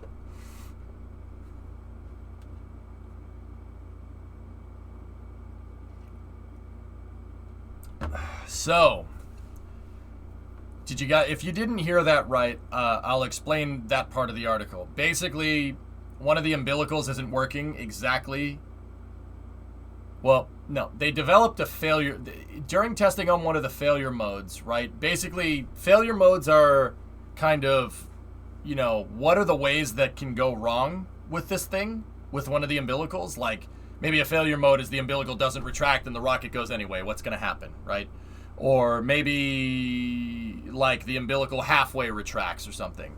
The launch umbilical test facility, or at KSC, is down at KSC's like business area, like it's south of the VAB, and they basically have a couple of levels of the mobile launcher right stacked there, and they use it to test the umbilicals. You can see it on Google Earth. I'll show you. Basically, during testing, they found that one of the ways that the umbilical could retract if something goes wrong can damage some of the components, damage some of the hinges and bushings on the umbilical. And when they did the umbilical test on the SLS mobile launcher last month, that same problem happened. They knew about it, but they did the umbilical test anyway, and they found that it wore the components in the same exact way as when they were testing them at the launch umbilical test facility. I'll show you where the launch umbilical testing facility is. It's right here. So that's actually a good thing. If they did it over here in testing and then they did it on the real one as a test and the same thing happened, that's good. That means this testing was good. If you look down here, here's the umbilical testing facility. It's where they test all the different pieces for the mobile launcher right here. See? They have a little bit of a mobile launcher right there. And they attach the umbilicals to it, and they test like retracting them. They test, throwback, vehicle stabilization systems, bunch of stuff, which is actually cool. In this picture, they're actually building SLS's test umbilical tower, which is cool because these pictures are super old. See, there it is.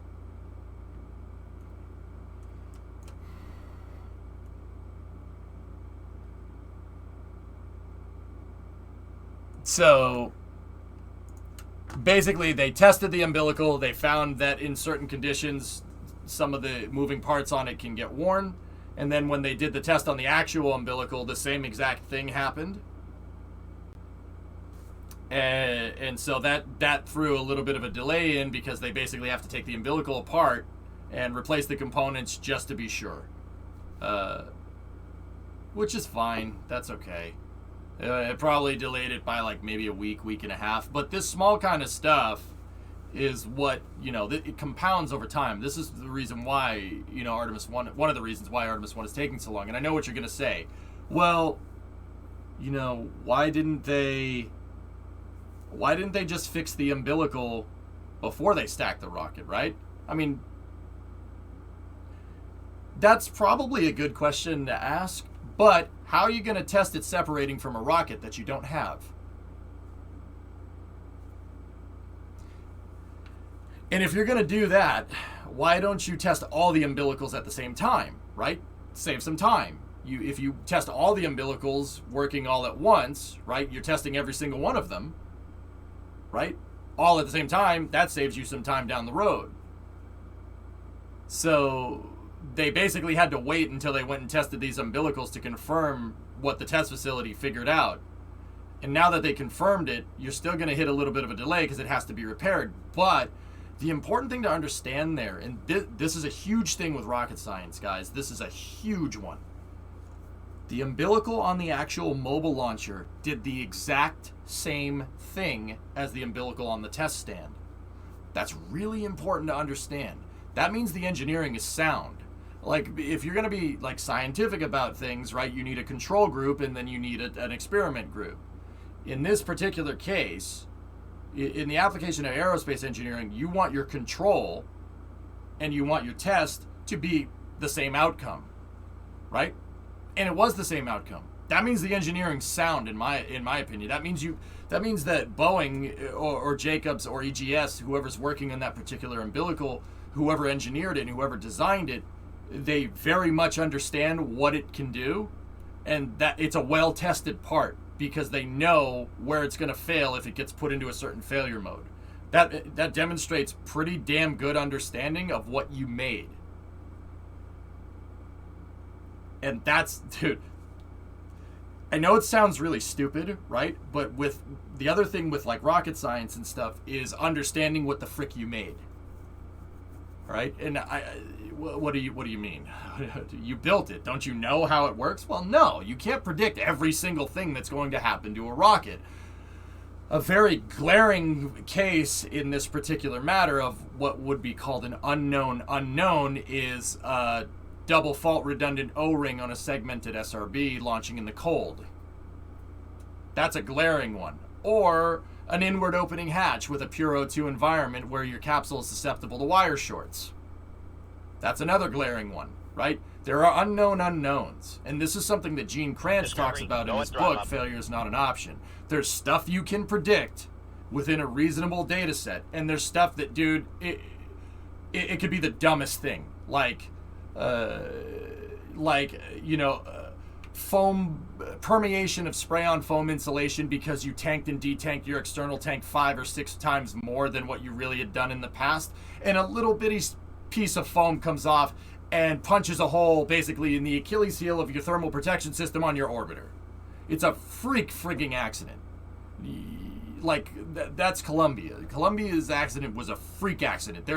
You could launch 1,000 more shuttles in that exact configuration and that would not happen again. That's an unknown unknown. And that shows the blemishes on the space shuttle program. The testing wasn't good enough. It never was. So problems manifested themselves that ended up being lethal in operational missions. That's bad engineering. That's really not good. Well, more management decisions, but you get the idea. You do not want to run into snafus during operational missions. It's good to catch this stuff now. Catch it now, and if it delays it a week and a half, who cares? If the mission is successful, doesn't matter. Everybody will remember that part. Nobody will remember that. Dude, guys, how many people are going to be like, after Artemis 1 launches, going to be like, well, their core stage umbilical attachment system didn't work right the first time. Wow, that's so stupid. It wouldn't surprise me, but I'm not expecting anybody to say that. You're exactly right. You never fix your test. You match to the real data and then fix it. Boom. That's good aerospace engineering. Hey, Wand, that was a 44-monther right there. Thanks, buddy. You don't get this type of content anywhere else. Yep. EJ Rumsfeld. Don't rope me in with that guy. The road in Boca is now closed for non-SpaceX traffic. Cool. How big was the foam that hit Columbia? About the size of a softball? Maybe, soccer ball, actually. It was a freak accident, T-Man. You could launch 1,000 more shuttles. And this is actually, if you really want the technical risk analysis, you could launch 270 more shuttles. And it would be fine, per the shuttle's risk analysis. Yeah. That was extrapolated from data at the end of the program. Yeah. You could launch 200 more shuttles and you'd never have a problem. It was a freak accident, dude. That's the best way. Don't get me wrong, there's usually not crazy freak accidents. Usually you have compounding errors, and that leads to a freak accident in aerospace. The problem is, those compounding errors are really easy to see in hindsight. Everybody knows about SRB O-rings now that even knows a little bit about space. Would anyone give a crap if the O-rings worked just fine? Or if they'd chosen to launch Challenger a little bit later in the day, when it was warm? Would anybody be making a big deal about those O-rings? Probably not. Did anybody make a big deal about SpaceX's two-way valves on their launch escape system? For the Dragon capsule? No. Nobody made a big deal about the two-way valves on Dragon's launch escape system until one malfunctioned and blew the capsule up. Now everybody knows about that. You know what I mean? It's so hard to see this stuff. To have the foresight to be able to see it. It's really, really difficult. They got XCOM'd. Yeah, right. Sorry, I feel bad for saying it. Don't rope me in with that guy. They also have one of the dishes pointed towards Ship 20, and there's already been a bunch of cars leaving. Cool. Yeah, exactly, Soapbox. That's the messed up part. The O-rings were working as advertised. Everybody says, oh, the O-rings are a design flaw. No, that's not a design flaw. It turns out if I have a Prius and I decide to go four-wheeling in a Prius off-road, it's not going to work correctly. You're probably going to break it. Case in point.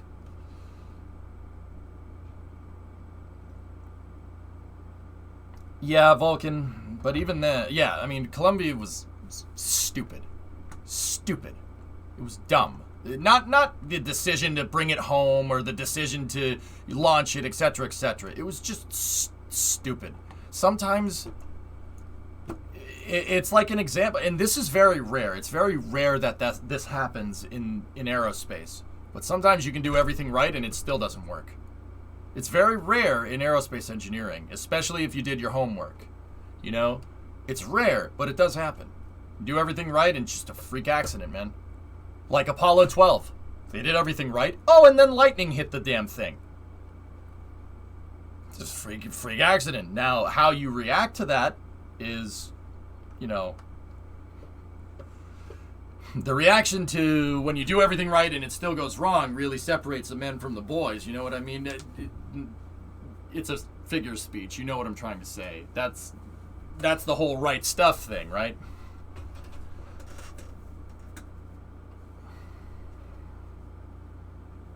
Yep. And yeah, Jonas, that feeds into another thing about how spaceflight's a pain in the butt, dude. Ugh. Set SE to aux. That's how you react. Don't picnic. That's right, Swishio. Don't panic. Ecom. Try SCE to auxiliary. SE to aux. What the hell is that? Hey, I know where that is. Flick. There you go. Save the mission. If memory serves me from the commissions after the incident, the engineers at the time did voice over in concerns, just essentially got overruled by bureaucrats. Correct. That's a phenomenon in spaceflight, Jacob, that's called go fever. Go fever, it's like, what's taking so long? Launch it. What's taking so long? Launch it. Yeah, those people, don't listen to those people. I noticed that folks are giving SLS crap because, oh, it's delayed. How many more delays do we need? How many more delays do we need? Let's delay it until we get it friggin' right. How about that? That's why I've never, like, really batted too much of an eye about, you know, SLS being delayed another week or being delayed another month. That's not really that big of a deal. Now, don't get me wrong. There's missing it by a week. There's missing it by a day. There's missing it by a month. SLS is like 5 years behind, or 4 years behind where it should be. And now, don't get me wrong. Part of that delay has to do with the fact that the factory that makes SLS's core stage got hit by a huge hurricane in 2017 and delayed the program by at least a year, at the very least. So, you know, to the people that say, oh, SLS is so far behind, is it really? Is it really? It's in the scheme of things, guys, no, not really. You take into account natural disasters, right? If you took that out of it, what is it, like 2 years behind? It's actually not too bad considering it can get stuff to the moon. It's actually pretty good. Less than Falcon Heavy, that's for sure. When do you want to launch the thing? Next April? Yeah, Barak. That person should be in prison. Yeah, that person should be in prison. Yeah. The guy that gave the go to launch Challenger should be in jail. Yeah.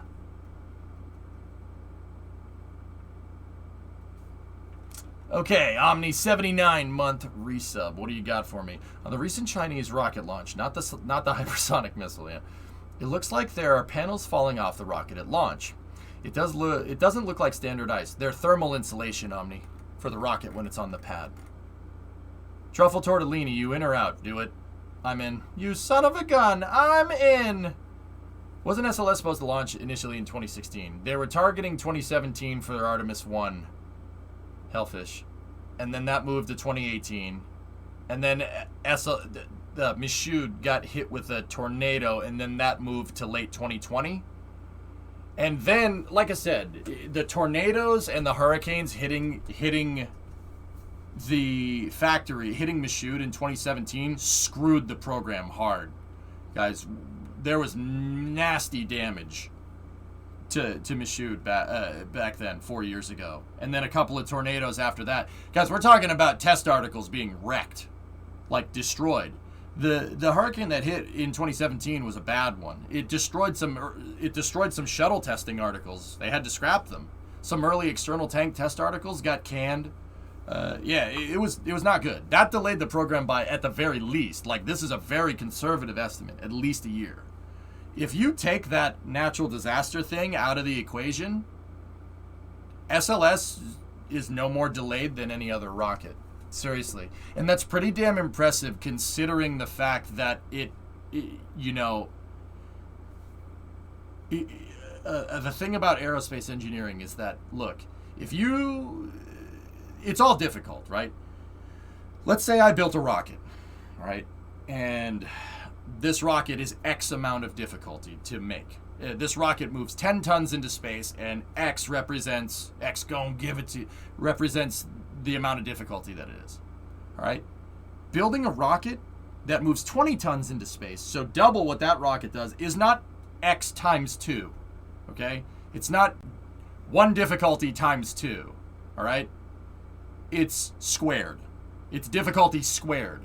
Okay? It is 3 times the amount, 4 times the amount, 5 times the amount in terms of difficulty to build a rocket that moves twice as much.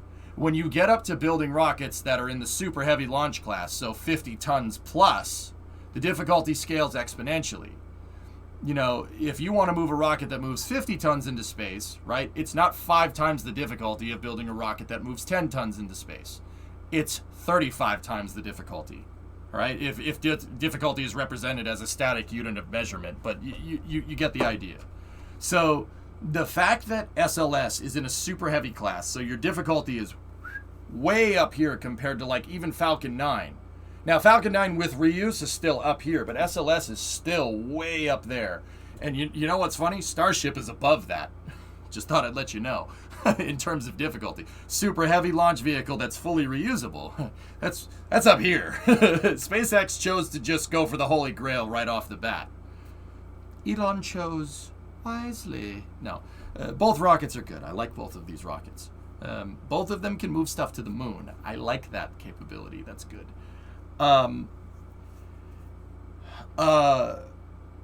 So the fact that we're only, barring natural disasters, like that's something that you can't prepare for.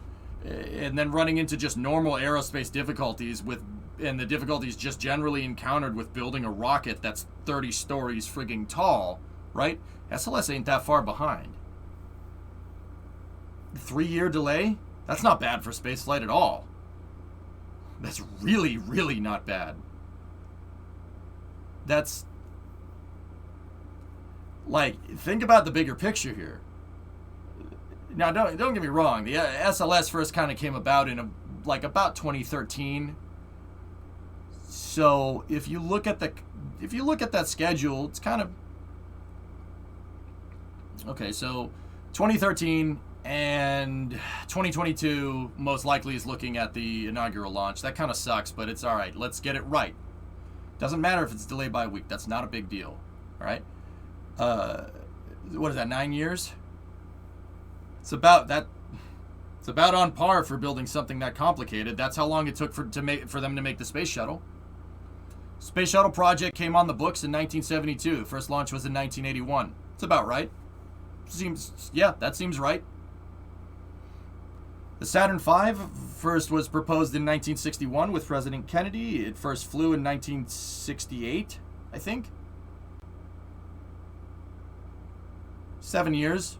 Pretty good. Yeah, that's about right. Considering that the Apollo program had a damn blank check and the SLS and the shuttle didn't, that's actually not bad. Like, if you think about it in the scheme of things, guys, it's really not that... Is it really delayed that much? No.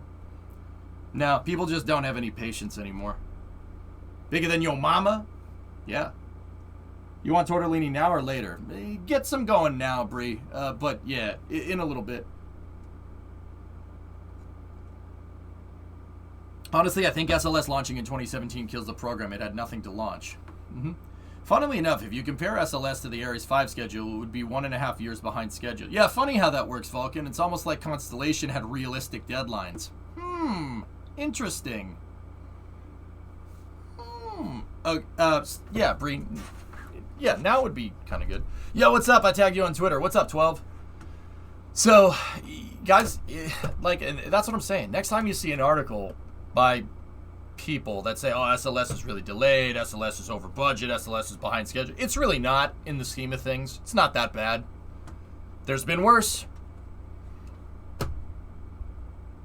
Also got to consider that NASA had serious budget constraints. Yeah, NASA's budget got slashed in 2012 badly.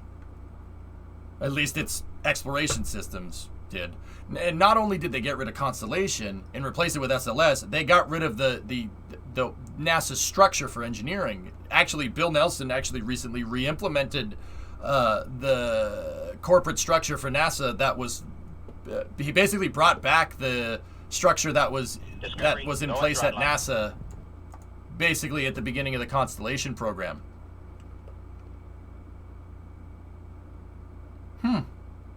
Go figure. Hey, Wolfpack 4913 sub. What's up? Also got a... yeah, okay. So, yeah, fellas. Yeah, Sile, it's not him. It's not his fault. It's the people he hired to analyze the space program. I'm pretty sure those people had an axe to grind. I wouldn't throw it on the executive branch administration at the time. It's the people that they hired. Augustine Commission, you sons of... No, sorry. Anyway. If he hired them as... yeah. I don't know, Yari. I don't like playing the blame game. It's hard to cast blame game in a bureaucracy, you know what I mean? Yeah, it's nobody's fault, right? Hey, you know what? It's okay. We could sit here and we could say it's this guy's fault, it's this guy's fault, it's this guy's fault. Don't get me wrong, I've dived very big into this, but you know what? Now's not the time to go on a $30 billion spiel. Look at that. The whole point of a bureaucracy is so that it's no one's fault. Yep. I don't know what you're talking about, Draco. Thank you. Yeet. Why are you wearing that shirt in this house? Because I bought it and I'm excited about it and I'm going to wear it to the Bruins game. Ew.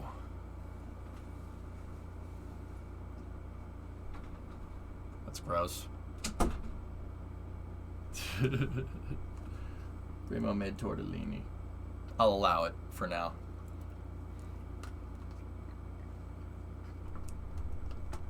Yeah, see, Yarg, you know what? It doesn't matter. We can play the blame game all we want. Who cares? That's in the past. Look at this thing. That's pretty cool. I like this. We should do more of this. You know, in one hand, you'd have the people to blame, in one hand, and then in your other hand, you would see this, and, oh, what was I talking about? I don't know. Look at this. Look at this, is there something that I could give you, you'd have this in one hand, and then you'd have this over here, $200, stop twisting my arm. You'd forget about this. What was I doing? I don't know. It was a terrible Gilbert Gottfried impression, but it's still fine. But yeah, look at that chonky boy right there. That thing's a freaking beast, dude. I love it. Now send it into the ocean. Yeah, you know what, Tom? Whatever. I don't care. I'll trade that for boots on the ground on the moon. That's fine with me. That's the only trade that I'd make for shuttle engines, especially shuttle engines that have flown. If SLS was just being used to, oh, let's make another space station, I'd be like, no, let's not. But if it means restarting the U.S. lunar program, it's all right. Oh, crap. Is it fully stacked? Yeah. Look at it. Look at it, King. Look at it. Yeah, dude, it's a beast. It's a freaking beast. And you know what? You know what? That's the part this is the version that we don't like. This is the block one version. That version sucks. The block 1B version is the one we want, but still. This is the dinky rocket, and it's still awesome. Why is the ESA logo on the Orion capsule? The European Space Agency made the service module for Orion, Raven Guard.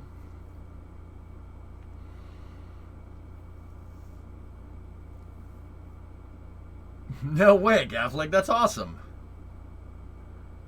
Which one's supposed to go to the moon?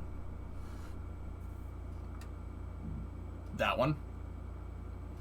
When do you think they'll roll it out for pad testing? Well, let's finish reading this Phil Sloss article. Let's see. Here. Give me 1 second. I'm just gonna mute for one moment.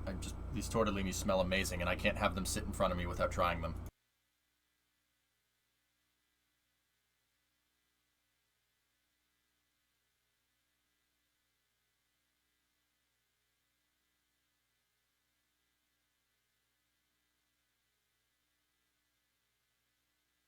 Yeah, those are delicious. Okay, I'm gonna have some trouble with those sitting in my face. Look, what's on your mind?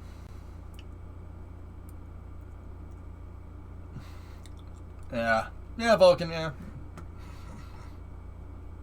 Are we ever gonna get SLS Block 2? Steri? Steren? Steri, maybe. Maybe. SLS Block 2 is like when you buy a really nice house and you want a pool for your really nice house. Everybody plans on getting a pool eventually. And maybe if stuff goes right, you make enough money, you get a pool. But everybody we plan on maybe putting a pool back there at some point. That's where Block 2 is at right now. It's not, it is on the books in some capacity. So like it does exist on paper, but that's about it at this point. SLS Block 1 very much just exists. It's very much just a real thing. Yeah, the boosters were already developed for it. That's right, Vulcan. They already developed a potential candidate for Block 2 boosters using carbon composite SRBs. Carbon composite segmented SRBs that are a lot lighter than the steel ones that they're using now and could increase payload capacity past the Saturn V, which is... Yes, my man. I don't want a pool, I want a car lift. Swap out your objective for whatever. Nice, Remo, you linked it. So we did share it with chat. You son of a gun! I'm in!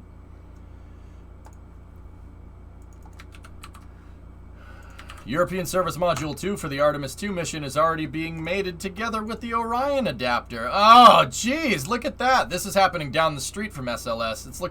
Looks like the second one is already happening. Huh, funny how this works. Oh, look at that. There's one of those. The first one is right there. That's these pieces that are behind the ESA and the NASA logo. There's the second one.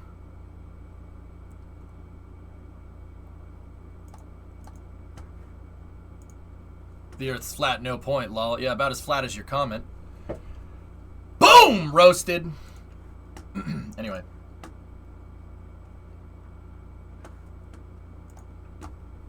Let's see. What's that, Thomas? Please tell me this is fake.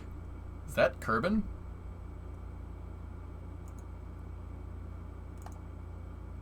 What the frick? What the frick?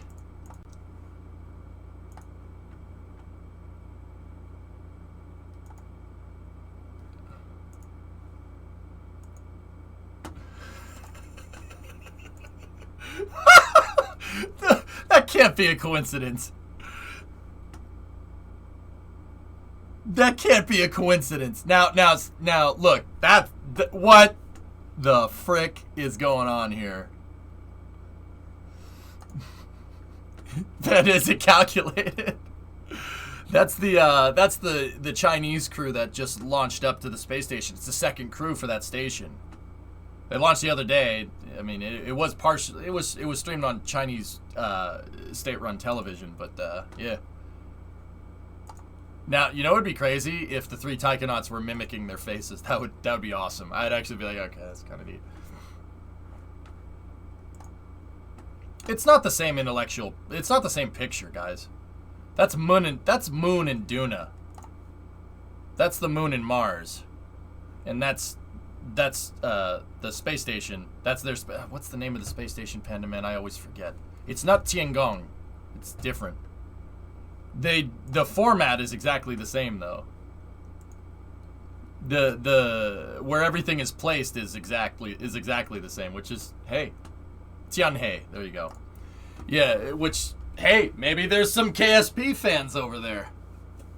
It's very that's all right. You know.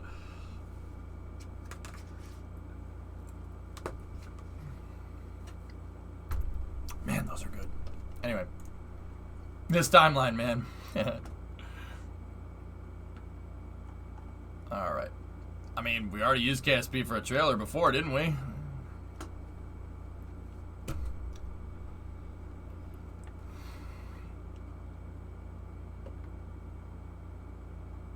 It's an edit from the account that posted it. Oh, okay. I got you. See, there you go. Thanks, Kev, for doing some dirty work there. I appreciate it.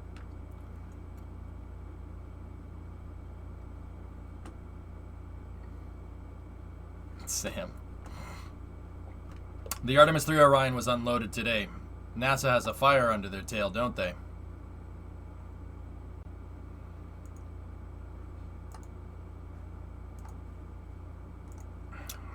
Yeah, man.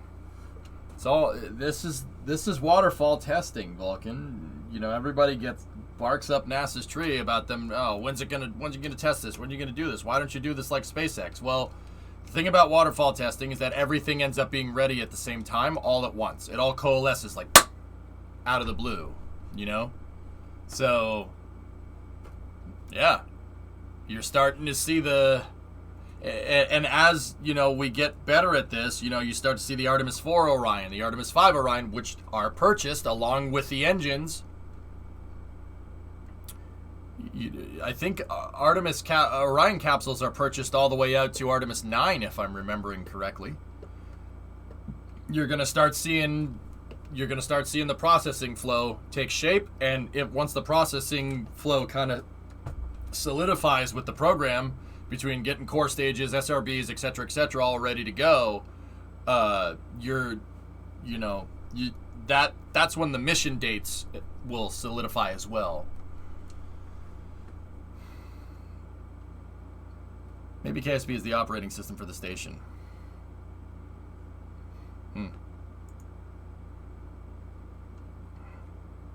So Orions are single use? No. Orions can be reused. It's not planned initially, Jim, but Orions can be reused.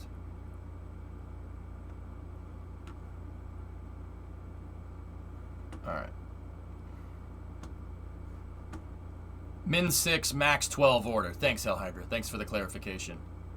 Yep, here, check this out. This was an article that was released a couple of years ago. Take a look. NASA commits to long-term Artemis missions with Orion production contract. See? Jim basically did a block buy on those Orion capsules in 2019. Orions are great capsules. They're great. They're really good. You'll see how good those capsules are in the near future. Orion is not. It's not just designed to just keep the people alive. Orion, like, so if the space shuttle is a gigantic semi-truck that flies into space, here's what Orion is. Orion is what we call in the U.S. a conversion van. Okay, it's one of these things. So, if the space shuttle is a space semi-truck, this is the Orion. Orion is a van where you can do everything that you need to. These conversion vans are, it's basically like a caravan. It's basically a little camper in the back. That's what the Orion capsule can do. It can stay out in space for indefinite periods of time. It has solar panels as opposed to fuel cells that are designed for deep space exploration. Orion is also designed to be able to interface with whatever it can dock to. So I know in Kerbal, it's not that big of a deal if you dock two spaceships together and then you right click and hit control point, control from the capsule, and you can maneuver stuff around with the capsule that you dock to your space station, right? Orion can do that in real life. Yeah. That's pretty awesome capability. That means Orion's architecture is scalable. Orion can be one component in a much, much larger vehicle. Basically, if you have a huge vehicle and then you dock Orion to it, it provided that the vehicle is engineered for it, right? Orion can take control of the entire vehicle and become the bridge of the ship, so to speak. To attribute it to Star Trek terms, Orion is the saucer section. Yeah. Just needs a drive section. I would love to accompany you to the Arboretum. It's false. We made it up. False. Total fabrication. False. We made it up. This one was made up by a writer. Why do the radiators in KSP kick in only when a part is already cooling down and not when it's heating up or when it's almost near max heating? Because the heat that's being generated by your plain swishio is too much for the radiators to handle. Drive section, we're getting there. It's a step in the right direction. Baby steps, though. Indefinite, wasn't that only when it's connected to the lunar gateway?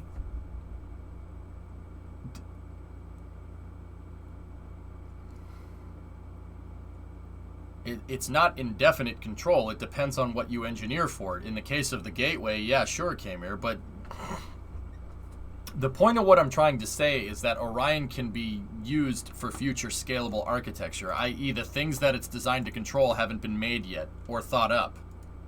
But it is a good baseline capability to have. And it is a baseline capability. It's part of the reason why Orion was so damn expensive in the first place. But now that we're basically approaching full-scale Orion production, I'm telling you, what I'm trying to tell people is that that price is going to be worth it for what that capsule can do. It's basically a deep space tug that can haul people around. It's really, really not a bad way to do things. If I recall correctly, it only had 26 to 28 days of mission endurance on its own. I'm not entirely sure how that has anything to do with docking to ships and being able to control them, but yeah, that's correct. It's about 2.5 weeks. I don't understand what you're getting at. Sorry, man.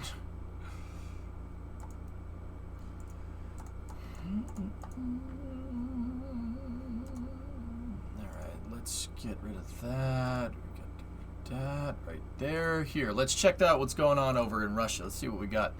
Luna 27. The planned Russian lunar lander will be launched from the Vostochny Cosmodrome on the Angara rocket. While the lunar polar orbiter Luna 26 will be launched on a Soyuz 2, said Dmitry Rogozin. The launches of these missions are scheduled for 2024 and 2025. Cool. The Russians basically restarted their lunar unmanned exploration program, which is pretty sweet. The first mission of the reactivated program is Luna 25, which should launch what is it? I think it's not next year. I think it's the year after that. Ship 20 is pressed with GN2. Why not replace Starliner with Orion? Raven Guard, that was the original plan with Constellation. Basically use Orion as a way to get to the space station so you don't have a 10-year gap. But they decided to do, they decided to say no and just build Orion for SLS, and yeah, that's what they wanted to do. Actually, Constellation wanted to have Starliner, Orion, and Dragon what would be Dragon, all being able to get to the space station with redundant dissimilar capability. Orion launching on Ares 1, and then Starliner on Atlas 5, and Falcon 9 and Dragon 2. But keep in mind, the Commercial Orbital Transportation Services Program, the program that gave us commercial crew, basically the program that saved SpaceX, long story short, and gave them the funding that they needed for Falcon 9, was part of the Constellation program. A lot of people don't know that. Get ready for launches, brought to you by insert ad here. What's this? RC Progress thinks of placing ads on the Soyuz 2 rockets they produce. The areas where the stickers with ads could be placed are determined, and the price is still unknown. Now they are working on obtaining approval from Roscosmos.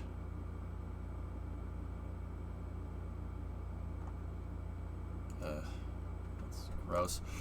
How long could the shuttle stay in orbit, not dock to the station? Depends on the configuration of the payload bay, Pilch.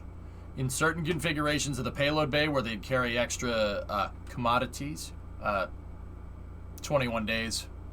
Yeah. Getting at it can stay in space indefinitely. I don't know if there's something with the language barrier, Kamir, but I mean stay in space indefinitely docked to another vehicle controlling it. That's the whole context of what we were talking about. Yeah, Orion by itself can stay up there for about 2.5 weeks with people on board. With nobody on board, it can stay out there for months. A really long time. I think it's like 200 days with nobody aboard.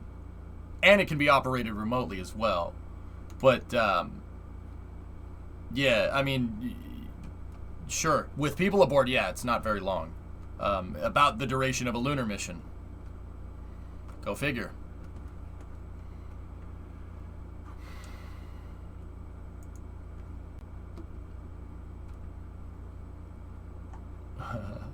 Oh, that's cool. Nice, Vulcan.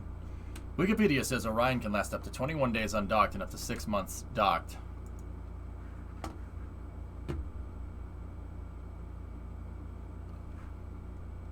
Okay. Here, chat. Jingle some keys here. Look, here.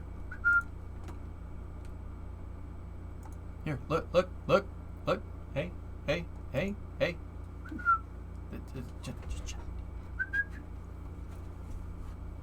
Look. There were studies done into there was basically a design study done into taking a lunar starship, literally tipping it on its side and making it and basically covering it with dirt, burying it in the ground and making a lunar surface habitat.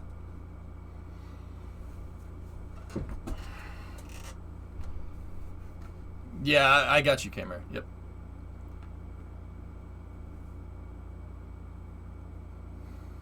I'll take 3, please. Keys! Yeah, keys! People arrive. Fully reusable. Yeah. This was so ISU Space Studies Program. International Space University Space Studies Program 32nd edition in Strasbourg, France. Submitted a proposal for the International Astronaut Conference 2021 that studies using SpaceX's Starship as the foundation of a lunar base. That's actually a really cool idea. Neat. This is super plausible.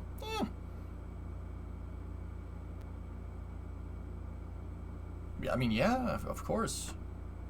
Are we going to get a bulldozer or what? Like, how are you going to move all that lunar regolith around?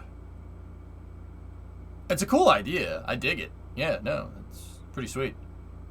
I mean, I'll be 100% honest with you, Sayakovsky. If you're going to make a bulldozer, if you're going to have a bulldozer that's able to move this amount of dirt around, why not just send up and I know EJ's going to do that. Well, why don't you just do this?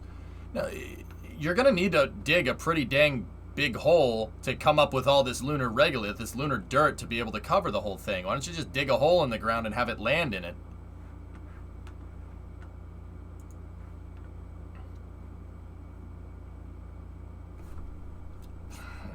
I'm saying, just dig a hole and have the damn thing land in it. A hole, like a crater?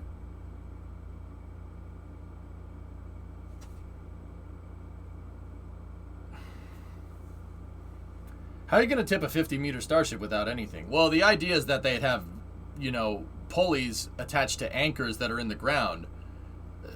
It's a cool study. I like it.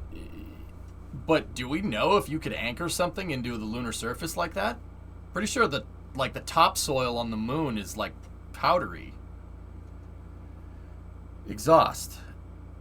Because the engines on Lunar Starship are at the bottom for landing, aren't they, Swishio?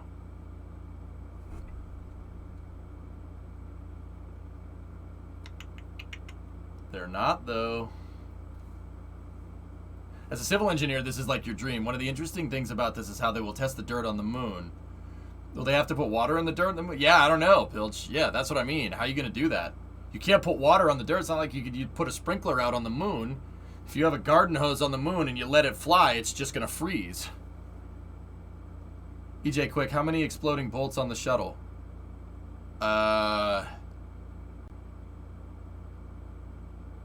12?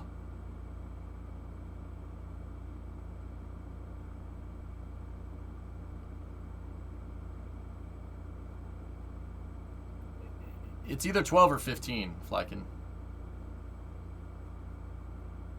In terms of like primary explosive bolt decoupling mechanisms, there's 8, 4 on each SRB to separate it from the pad, 2 on each SRB to separate it, the latching mechanisms from the external tank, and then 3 on the shuttle to be able to separate the shuttle from the ET.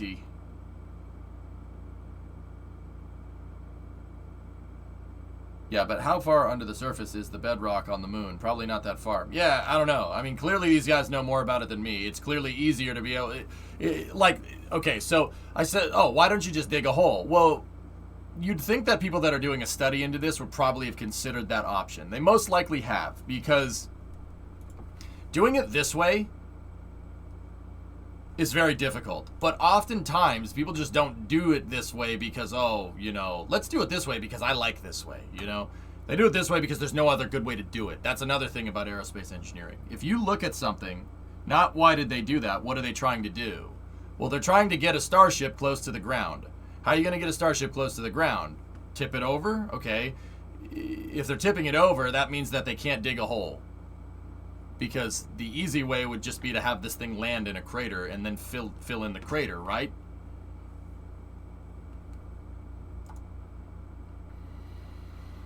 That's really cool, actually. I actually dig this. This is really neat.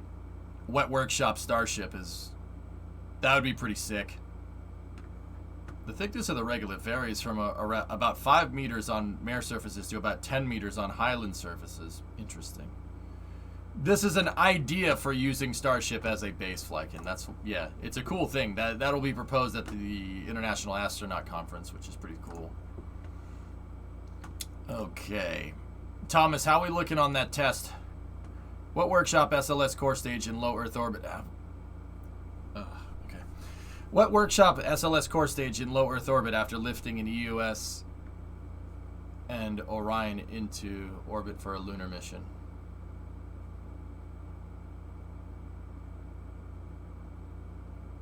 Vulcan, yeah, a core stage wet workshop would be a good idea. Yeah, that would be smart. We should do that.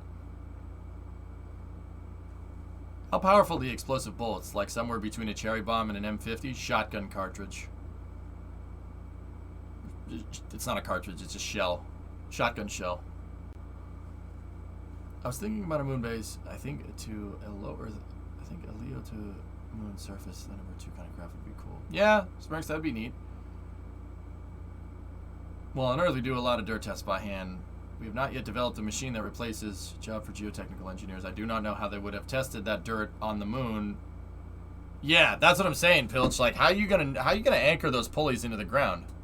That would be like trying to anchor something on a swamp. The lunar regolith is very, very dusty.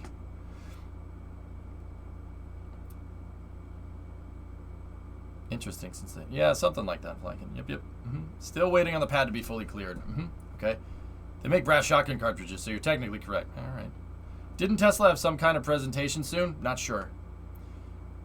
SpaceX SpaceX Crew 3 NASA coverage schedule. Oh. Cool.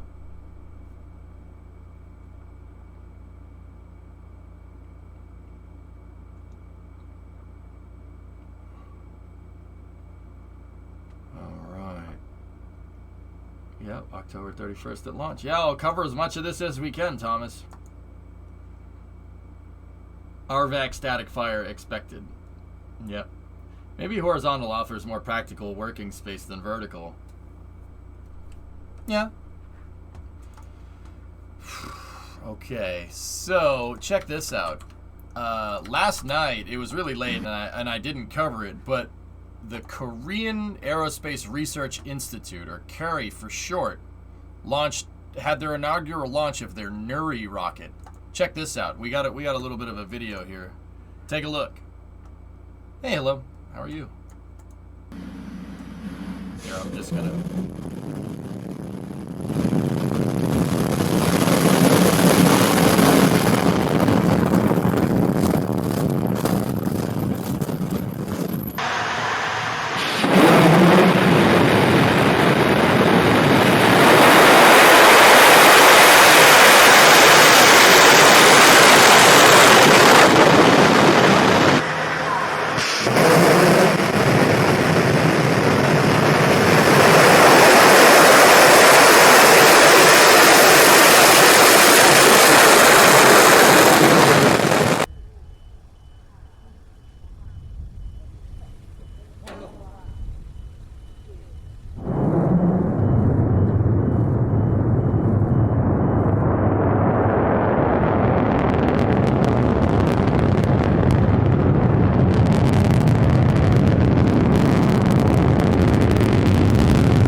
fill, not verniers off the sides of the rocket. It's an open cycle gas generator engine, kind of like a Merlin 1D. You're seeing the plumes from the gas generator.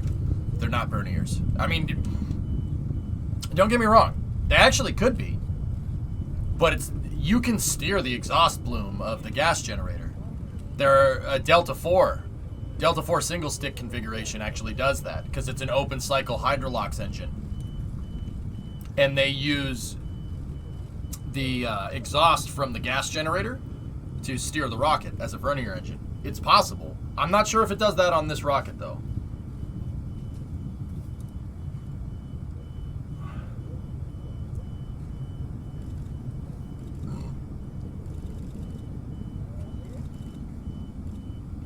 It's Carolox flecking. What's that beeping sound? The beeping sound is the video. Everything looks good here. You guys said something went weird at staging. Thomas! Last, please. Okay. What's up? How did they keep their pad so clean? It's brand new. It's the first launch. That's why the pad is clean.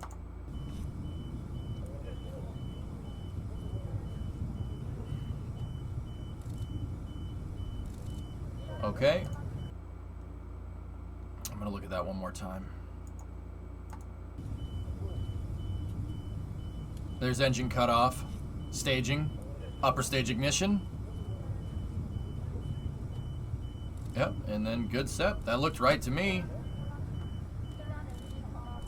You saw for a second the first stage falling away.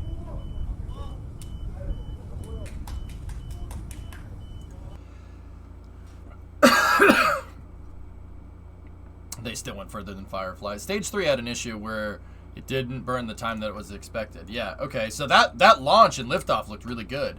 It seems that, and Tessa, you're right, I think it's pretty damn good for a first try.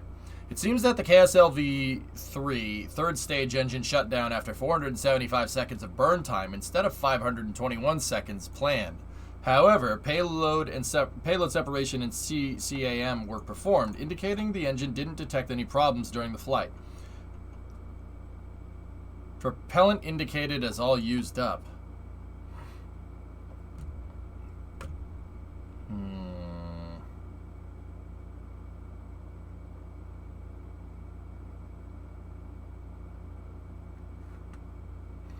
Yeah, it's a compact engine, Tessa. It actually looks a lot like a Merlin engine, which is interesting. But you know, a V8 from a Chevrolet is going to look, to the untrained eye, very similar to a V8 from a Dodge, right? It's going to look the same. Or a V8 from a Mercedes. They're all going to bear some passing resemblance because they're all V8s, right?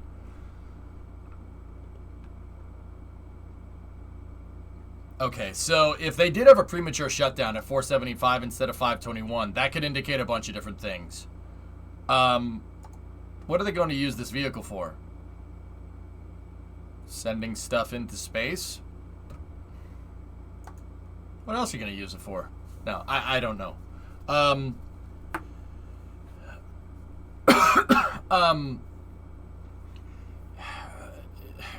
If you have something that shuts down early, that could be 1,000 different things. Actually, I mean, it could be a bunch of different things. It could have been a bad sensor. Cosmic Penguin in that tweet said that the propellant was indicated as being used up. So that could be a bad sensor. That could be improper fuel mixture, that's a big deal. Getting the mixture right is very important. Yeah, getting that right and keeping it right is, yeah, that's a difficult one to do. It could be that something broke. Could be a bunch of different things.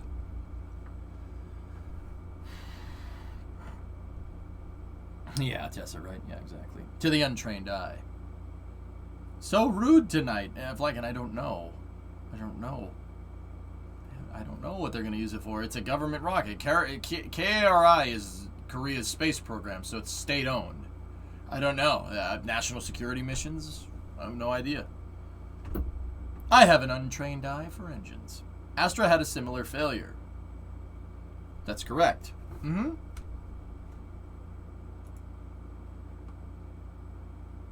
Today, Scotland has launched its first ever space strategy, aiming to be Europe's leading space nation. That's cool, Pharaoh. Very neat. I can see the link, even though Nightbot ate it. They'll use it to drop pamphlets. Why would they want to drop pamphlets on Best Korea? No, I'm just kidding. Yeah, hopefully this is used for peaceful purposes. There are mentions of lunar missions as well as crew stuff on the English cast. Crew stuff? From this thing? How big is this rocket?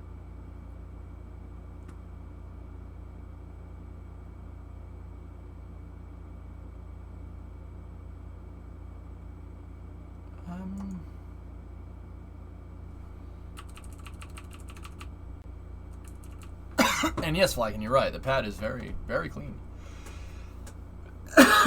Excuse me. Sorry. Wrong pipe. Yeah, it looks good. Payload is 1.5 tons.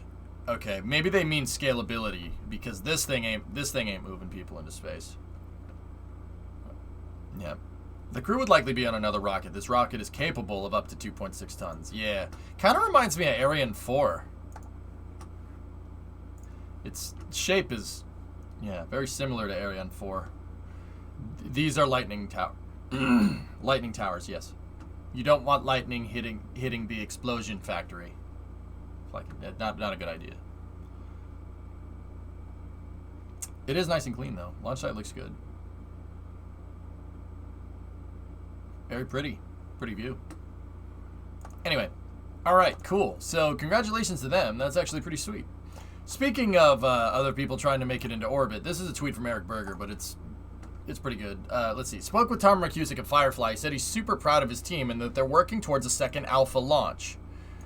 A new first stage will be on the test stand in November, and they're tentatively targeting the end of January for a second launch attempt. Cool. Firefly's gonna put another one out on the pad and send it. Awesome. Very cool.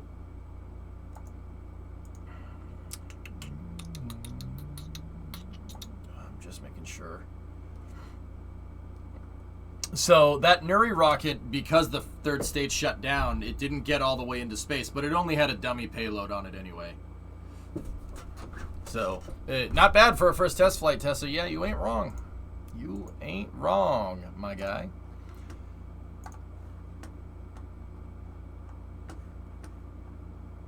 As long as it's not sideways off the pad. It looks like they took the Russians' idea of just rolling a train strong back up to it. I think that they use SPMTs with that thing, if I'm remembering right.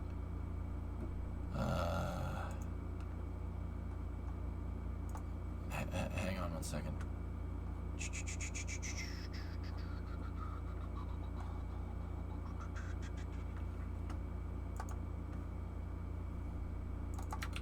I think they use something similar to Starship. It just looks like railroad track. Yep, yeah, there you go. Hey, Cometo! Very nice. Yep. SPMT propelled erector right there. Actually, the transporter and the erector are two different things. They put the erector, or they put the transporter on top of the erector, and then the whole thing looks like it combines Flykin to set the rocket on the pad. So, basically Soyuz minus the train tracks. Neat. Good for them, man. That's really cool. That's not an easy thing to do. The fact that they even got to main engine cutoff and stage separation, let alone third stage separation, is pretty damn impressive, if I do say so myself. This is Nuri, King. N-U-R-I. It's brand new. South Korea's it's South Korea's launch vehicle. Nuri is owned by the Korean Aerospace Research Institute, or KARI, or KARI for short. It's Korea's space program. Yeah, South Korea's space program. I bet it has a new car smell.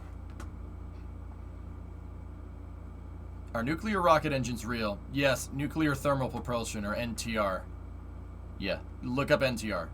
Or NERVA, Nerva. Yeah. Oh, yeah. They had them during the Apollo program.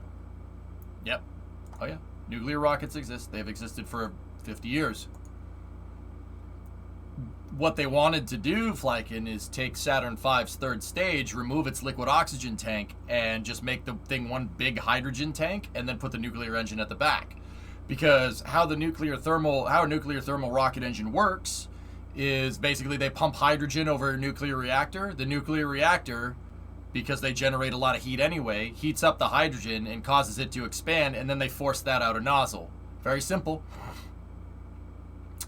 The physics behind it is not very simple, but it's pretty simple operation. You just shoot liquid hydrogen into a nuclear reactor.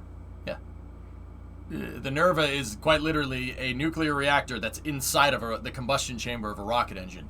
Very, very, very cool design. Yeah, they had this tested and functioning in the 60s. That's one of the paths that Apollo could have taken in the Apollo applications program. A nuclear... Sorry. You know when you get a wrong pipe and then you get a frog in your throat? It's annoying. A nuclear-powered third stage on a Saturn V would have like twice the throw weight, twice the throw payload. Maybe not twice.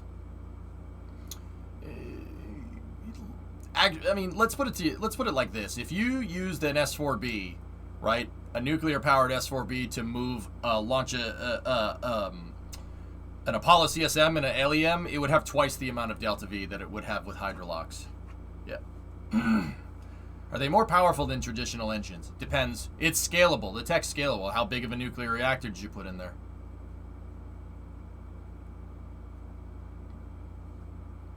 It's basically a steam rocket engine, except the steam is hydrogen. Yep. Yep. How would the turbopump be driven with a nuclear engine? Tap off from the hot hydrogen? Yep. Yeah, exactly, Torlev. Yeah, that's exactly right. It's basically a nuclear-powered RL-10. Yeah. They use an expander cycle to turn the pumps because nukes generate a ton of heat. How do you turn it off? Oh, King, this is cool. They had a radially actuated control rod system in Nerva. Oh, this is so... Dude, it's next level stuff. Hold on, I gotta show you. It got canned because of the Apollo program and partial nuclear test ban treaties, but yeah. It was reactivated very recently. NASA reactivated their nuclear propulsion program, along with the Department of Energy in conjunction with them. Yeah, we're getting nuclear thermal rockets. Maybe on SLS someday. I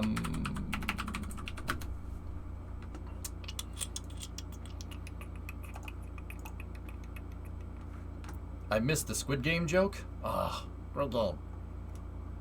What's up? Where is it?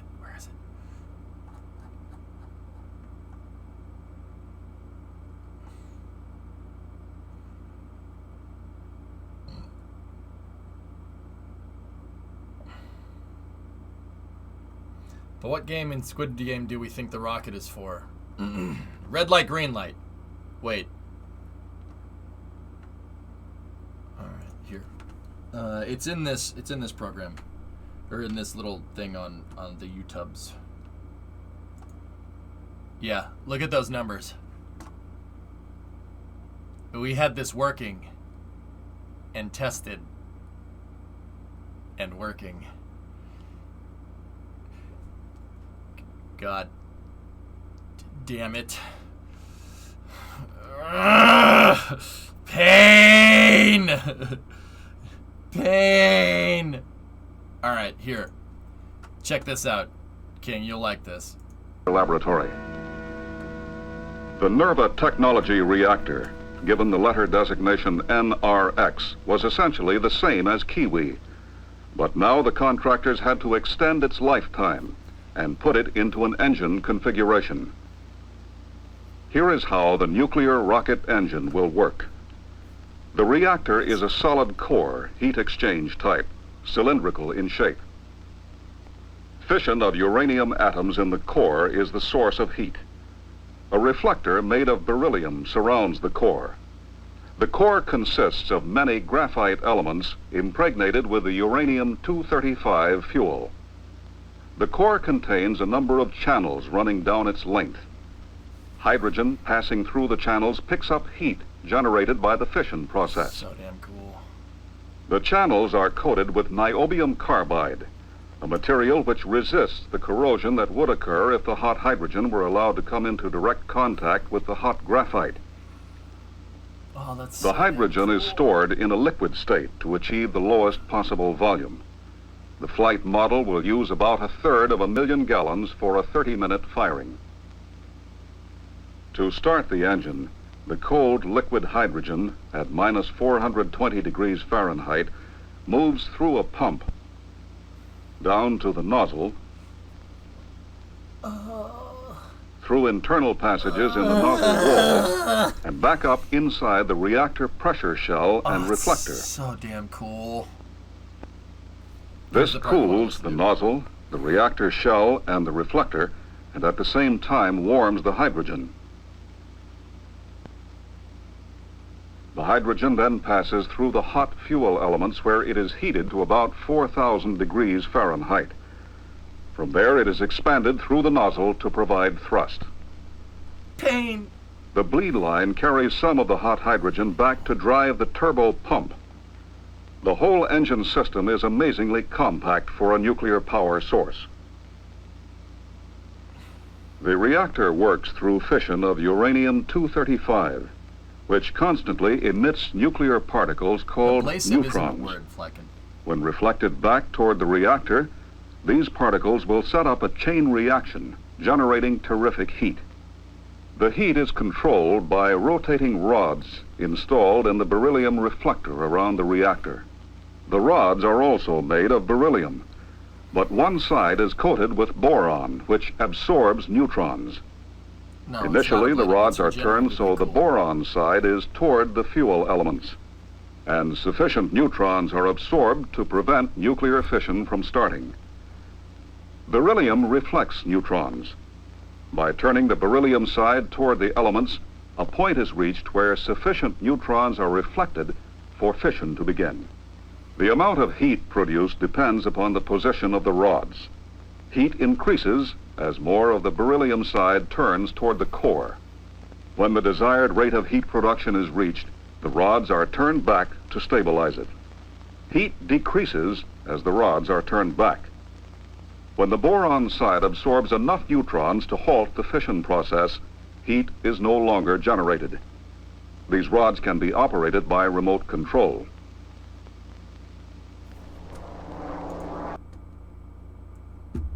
Radially actuated control rod moderators using beryllium and boron. 50 years ago. Does it mean it has deep throttle capability? Yeah, sure, of course.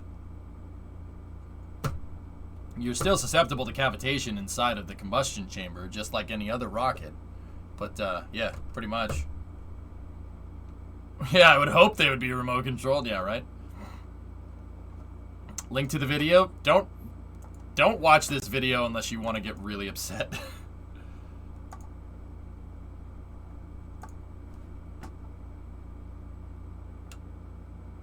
It's not cheap, but I'm sure the government will buy it. Yeah, they had working At prototypes. 4,000 degrees to low pressure.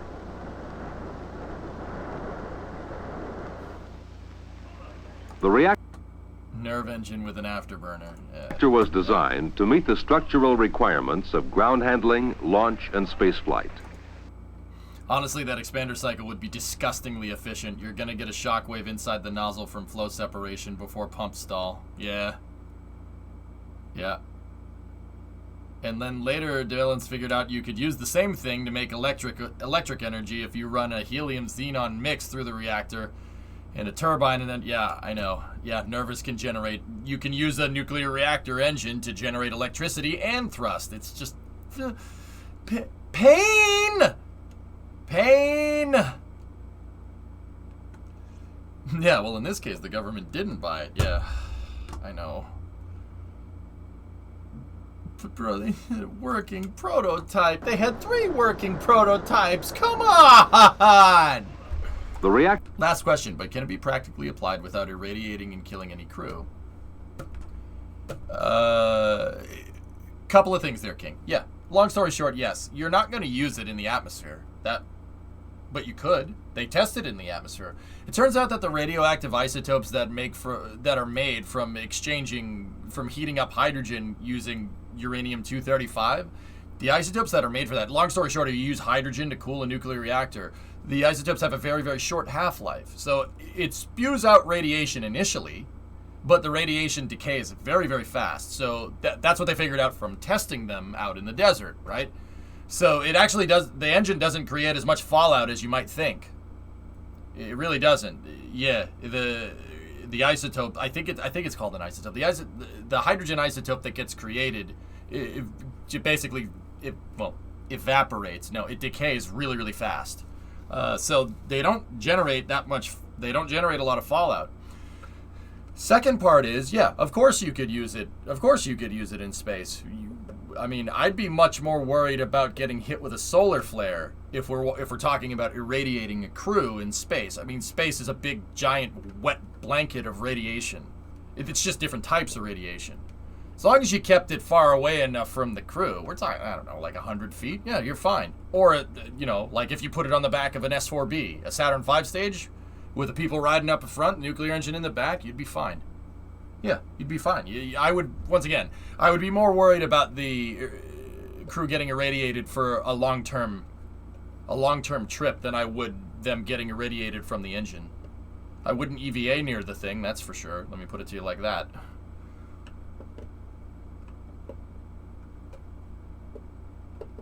Yeah, it's really freaking cool. That beryllium boron, they're using boron as a moderator. In nuclear physics, it's called a moderator. It basically moderates the nuclear reaction. The beryllium exacerbates the nuclear reaction. It increases the amount of neutron flux. Neutron flux is the rate at what is it, Jack? Flux is the rate at which atoms get split, and that's how you kind of measure like how much energy is getting released. If I'm remembering that right. Yeah. Okay. Cool. Yeah. So like every bit of, so like say if I had like a cubic centimeter of uranium-235, that has a half-life. It'll decay. It'll eventually decay into something else. It won't be radioactive over time, right? When something goes through radioactive decay, it naturally splits atoms. Neutrons get separated from radioactive decay. The separation, or splitting the atoms, right, generates heat. Okay? So radioactive materials naturally generate heat and they decay over time. Now, what they figured out a little while ago is that you can regulate the rate at which something decays. You can increase it or you can decrease it. You decrease it with a moderator, like lead, or they figured out in the late 30s, deuterium is a great moderator for a nuclear reaction. Heavy water. Anybody that knows a little bit about British bombing runs during World War II knows exactly what I'm talking about. They had to hit the deuterium plant in Sweden. That was kind of important. So, nuclear, because deuterium is also used in refining radioactive materials for more neutron flux. Yeah, more neutron flux, more fission. Exactly. If you can increase the neutron flux, you're basically making more energy. You could basically think of it like this, okay? That little piece of uranium, that like marble-sized piece of uranium, is like a battery. It's basically like a battery. It has, and the half-life is how long the battery lasts if you just left it there, right? Just like a regular like AA battery is, you could leave it there. It'll eventually have there's resistance in there. You can't store electricity in it for a crazy long period of time, right? So neutron flux is basically how much power you're using. We can regulate neutron flux. Like in a nuclear reactor, they regulate it with the control rods. If you pull the control rods, out, you're pulling them out of a moderator, and that increases the flux rate, and that generates more heat, and that heat is used up. That heat is used to heat steam or heat water and turn it into steam, and use that thermal expansion to turn a turbine, right? If they close the control rods, you put them back into their casings, right? You're basically moderating the flow of flux to the point where it's non-existent. Yeah, this is all stuff that they figured out from, like, well, it goes back to discovering radioactive elements in the 1800s all the way to the Manhattan Project. Yeah. Last, please. I don't want to change last, but I didn't want to post my small book again for chat. I feel like it's time for the video. All right.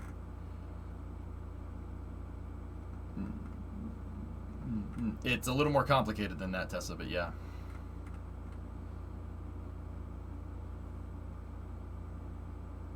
Nice, Signer. That's cool. Did you hear about the story about the demon core and the screwdriver? Yeah, I've heard that story.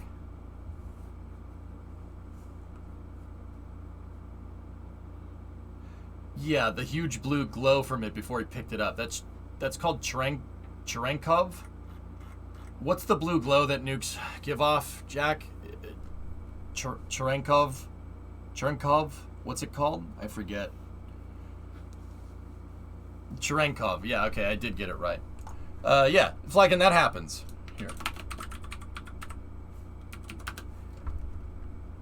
Watch this.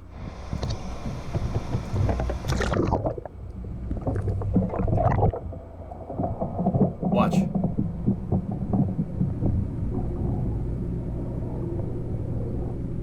Well, you watch the static fire. Yep. Or jerking off radiation if you can't pronounce it right. Yeah.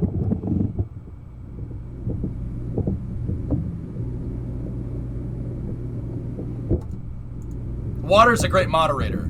It's a great radiation shield, by the way. Heavy water is an even better radiation shield. Heavy water is a... Jack, what's deuterium again? What's the... Refresh my memory, dude. Dude, we gotta do another nuclear deep dive one of these days. Deuterium is called heavy water. I forget what the difference is. I know there's a difference, but I forget exactly what it is. 1 proton, 1 neutron. There you go. It's the hydrogen that's different, right? It's an isotope of hydrogen. Got it. Good. Yeah. Now we're getting into chem. Fun times. This isn't salt water. No. It's a hydrogen with 1 neutron. There you go. Yeah. Heavy water's, that's cool, man. Heavy water is D2O or HDO instead of H2O. Got it. Yeah. Sorry. I'm pretty sure I had it right. I'm pretty sure I have most of this stuff right, but it's been a while since we've done it, so it's better to just ask you guys. I'll be honest with you. Now, Flykin, watch this. Ready? I'm going to mute that just in case. Watch this.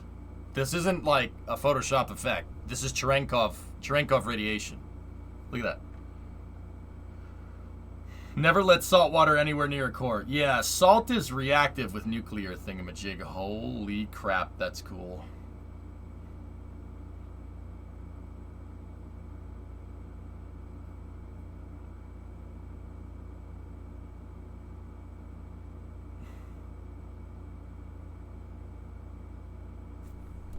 Blue glow is so beautiful, it's just if you see it, you're too close. Yeah. Cherenkov radiation is essentially a sonic boom for particles in a medium that's not vacuum, where the speed of light is lower than their speed. Yeah, that's pretty neat. That looks fake. I know, Jock. It does look fake. That's real. That's what's nuts about that. That is a real thing. This is a well-documented thing in nuclear physics. That is bizarre. God damn, that's so cool.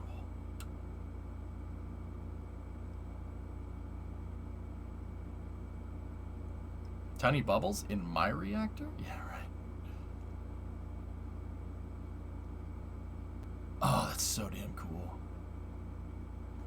NSF is up. Got it. Penn State's research reactor. I love that you added lights to your Kraken drive to mimic that. Yes! Yes! Yes! Awesome! You noticed! Yeah! Where are those bubbles coming from? It's a byproduct of the... I forget. Jack, what makes the bubbles? And everyone thinks green with nuke. Nah, that's cool, man. That's some, like, dilithium crystal stuff right there, man. Oxygen splitting in the water. There you go. It said it in the video. Well, I was reading chat, not the video, Mycon. Get off my case. No, I'm just kidding. It literally just said it on the screen. Yeah, I know. There's this other monitor that I look at that has you attention seekers in it. You're ruining my enjoyment of this video. Now get out from behind there. You're ruining the paint. You're ruining my joke.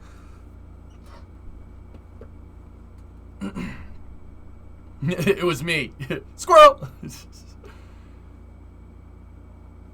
Oh, that's so ridiculous. Basically, you're making hydrogen and oxygen.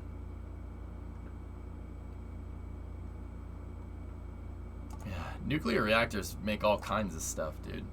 You know the crazy thing about it is that with enough energy, you can turn anything into anything. That's the whole idea behind the matter replicators in Star Trek. You're generating enough power, you turn lead into gold. Generate enough power, you could take goat piss and make it gasoline. We had enough fire to turn goat piss into gasoline, boy. That's what a star does.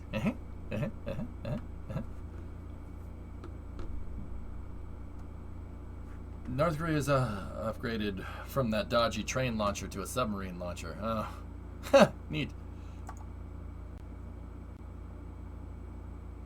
How about propane and propane accessories, boy? I tell you what. Fun fact, H2 is a waste product of that reactor. God damn, physics is so friggin' cool. Why is it so cool? It's like so primitive. It's like, oh, that thing glows blue. That's neat. It's like, no. It's glowing blue because of the nuclear things. It's pretty cool, man. Did you read about that IRL Mr. Fusion? No, I'm looking at one, though. Don't go into the light! Everything higher than lead on the table stops at lead. Yeah. Jack, if only we could figure out a way to generate more energy. That's a good idea. We should do that. Embrace the coolness of physics. It's so awesome, dude. Nuclear stuff is super interesting, dude. In another life, I probably would have done that had I known how cool it was from the beginning. The fact that that radioactive material exists at all is just strange. That's just really strange.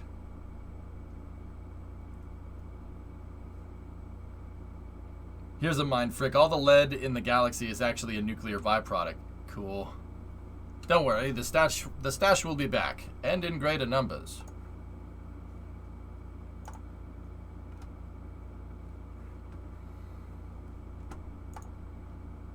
Yeah, I mean, that's... Neutron flux always kinda... Like, when I first read about it, I was like, what? It just splits atoms by itself? That's naturally occurring? Alright. That's a thing, I guess. It's pretty neat. And then we figured out a way to regulate the rate at which we split atoms? Who the hell thought of that? Who the hell looked at this and said, yes, I can use this, you know? Like, we know the answer to that question. Be quiet. Yeah, Tessa, it's crazy. Excuse me, we have a static fire to catch. Oh. Do you mean this? Any element in the universe is just a nuclear byproduct, with one exception being hydrogen and helium. Yeah. But you came here. Here's the existential question. Where the hell did all that hydrogen and helium come from? Update, the road is closed. Thank you. Favorite fact, the safety mechanism for the first critical pile was a guy with an axe. Really big balloons. Yeah, space room. I don't know. Yeah, a boom, the Big Bang. God, yeah, I don't know. Something. I love XKCD's recipe for the universe. Ingredients: hydrogen and time. The fact that we even exist is pretty damn remarkable. Yeah, Kamer, it's pretty nuts. If Block 1 is the coolest rocket I've seen in my lifetime, Block 1B, yeah. Yeah. And you know what the crazy thing is, Ryan? On top of all that good stuff that's happening with SLS, which we talked about in pretty good detail today, there's also that. Just a rocket that has the payload capacity of a Saturn V and the reusability qualities of the space shuttle. There's also that. We literally live in a timeline where, like, we get the best qualities about the space shuttle and the best qualities about the Saturn V all at the same time. I'd be happy with one of these. You know, if SLS was just a thing and SpaceX just decided to stick with Falcon 9, I'd be like super, dude, that'd be great. That'd be fantastic. But the fact that we have SLS and Starship at the same time, existing at the same time, that's pretty neat. Better than the space shuttle. We get the ET. Yeah, it's basically Shuttle Mark II, and NASA wants both of them. That's pretty good, man. That's pretty good. Do you plan to do a super heavy Starship version in KSV? Maybe, Smirks. I don't know. There's really no mystery around hydrogen. Bluntly speaking, it's just a single proton with a single electron. Yeah, it's so basic. Hydrogen, the pumpkin spice of elements.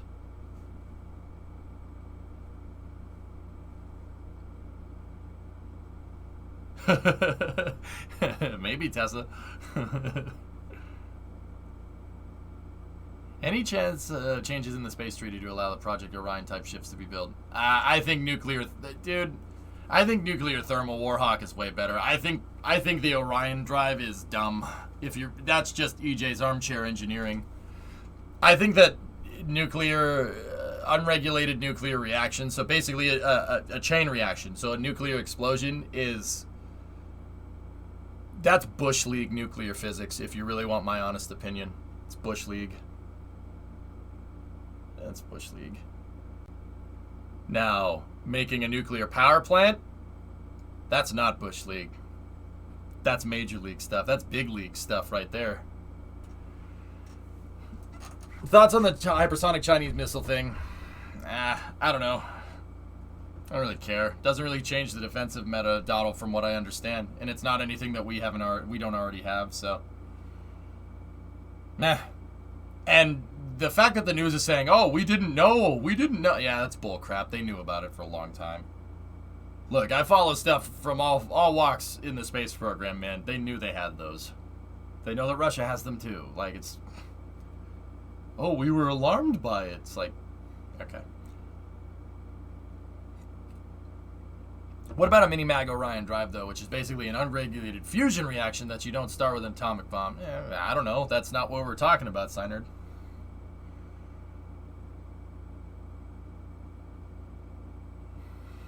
Just because the news didn't know doesn't mean the DoD doesn't. Yeah, they had one guy who was a spaceflight analyst like 10, 20 years ago, Geese, and say like, well, I was shocked by it. And then they say, oh, we didn't know. It's like, yeah, okay.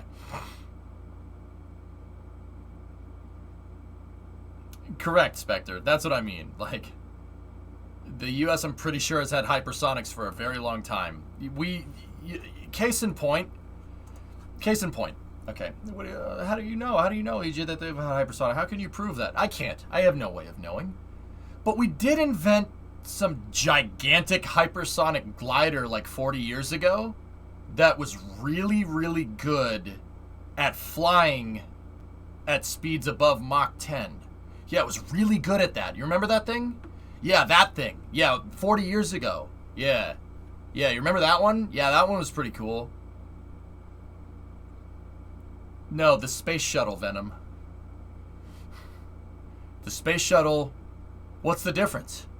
It's the difference between what the shuttle can do and what a hypersonic missile can do. the whole point of hypersonic missiles is that you have something that's going as fast as an ICBM that can steer. It's not ballistic. It's not a ballistic missile. It's a guided missile. That's why everyone's like, oh my god, hypersonics. Pretty sure we had one of those things like 40 years ago, and we used it for 30 with people on board. Pretty sure if we can do that, we can make a missile out of that. Yeah, pretty... I'm just putting it out there, bro. I'm just putting it out there. You know how hard it is to put people on something that goes fast, like that thing, for instance. Like it's just, I mean, it's just. I think that's a reasonable extrapolation of how this is panning out. You know, like I'm pretty Apollo 8. I'm pretty sure that's that's how that went down. Stellar engines of Force. Oh, look at that thing. Neat. Something like that, gamer, yeah. I'm pretty sure if we can make one that's the size of a freaking 737 come back from orbit, we probably have something similar. That's a missile. Just putting it out there. Like, I don't mean to be the guy that's like, oh, you would say it. Like,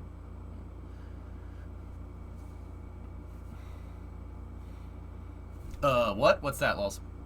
What's the best sci-fi universe? I personally like Halo. I think Halo's cool. Oh, we discussed that already, Mycon.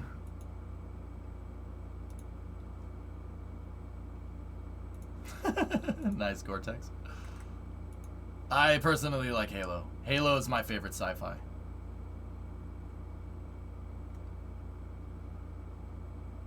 That's correct, Roundabout. Another pretty good indicator.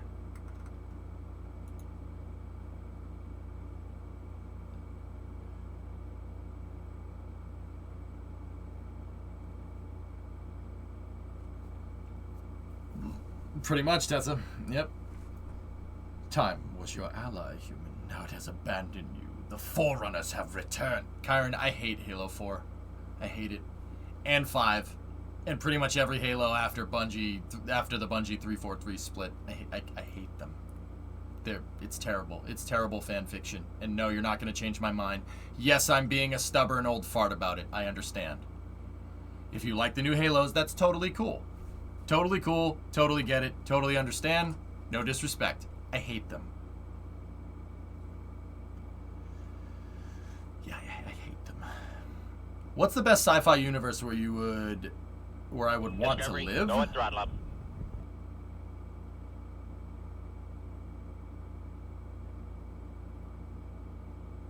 That's so upsetting to hear. Hey, if you like it, Kyron, that's all good. That's all good, man. But, hey, we're out of the statute of limitations on spoilers. Ancient humans, Kyron? That's the dumbest thing I've ever heard. Who thought of that? That wasn't Joseph Stanton. No way. There's not a chance. Ancient humans? Give me a friggin' break. What a terrible plot line. That's horrible. Yeah. Star Trek would be cool, yeah. That's some Stargate stuff, yeah, right? All right, here let's go to Starship SN20 potential static fire. Changing up the title.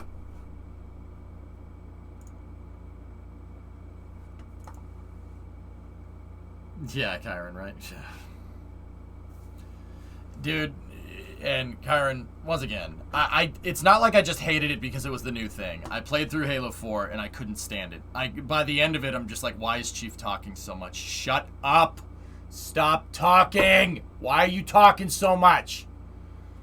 I just couldn't do it. It was just horrible. This is horrible.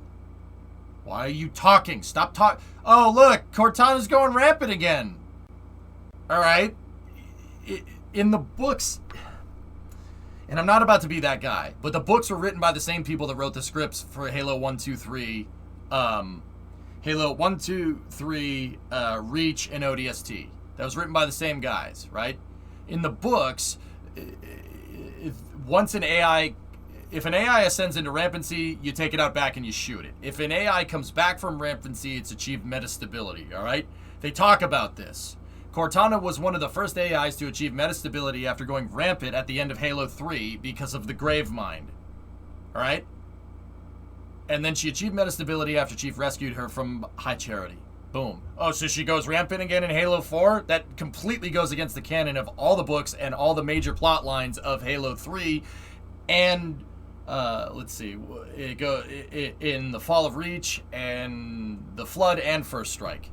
Like, I'm just like, wow, this game sucks. Just mute game, problem solved.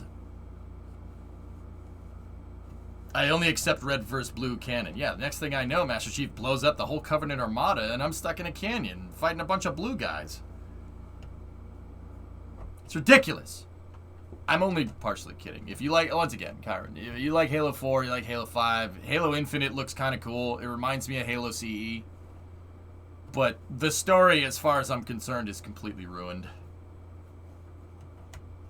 Cortana settled down and started to work at Microsoft. Ah. That's why, you know, the second rampancy makes a lot more sense now. But lay people like me don't know she went rampant in Halo 3. Filthy casual. Hey, Arcsign, what's going on? Oh, God, Pythos, I wanted to punch that guy in the mouth. I order you to surrender that AI! I'm serious! We went from Captain Keys to this frick? Who are you, and why are you in command of a ship? Get out of here. You should be manning the snack bar. Ugh, gross.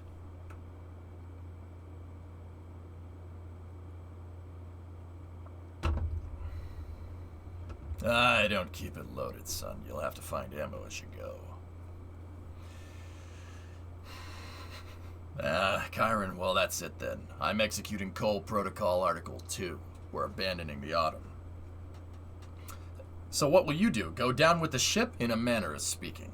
This ring you've found, Cortana, I'm going to try to land the Autumn on it. With all due respect, sir, this war has enough dead heroes. I appreciate your concern, Cortana, but it's not up to me. Protocol is clear. Destruction or capture of a shipboard AI is absolutely unacceptable. That means you off this ship.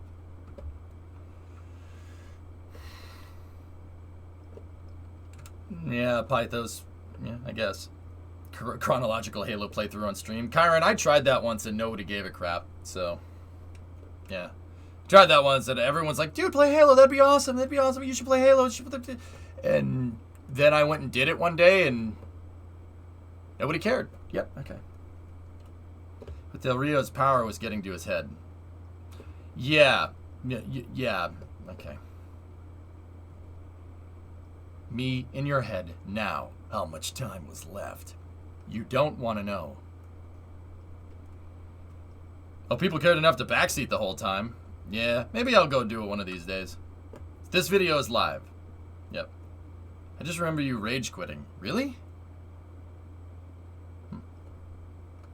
That's right, Everest. Dude, you don't know how much Halo I played. I played a lot, dude. Your boy played a lot of video games. A lot. Like, video games was my way to escape, you know, reality for a long time. Yeah. Still kind of is to an extent, but, yeah, not nearly as bad. In adolescence, yeah. Roundabout, I was not, what you would call a popular student. Yeah, I was not part of the cool kids. You could say I got made fun of a lot. Yeah. You could say, you know, they were like, here's where we sit, and EJ, you go sit over there, away from us. Yeah. Yeah. Yeah. I'd bully you. Yeah, probably.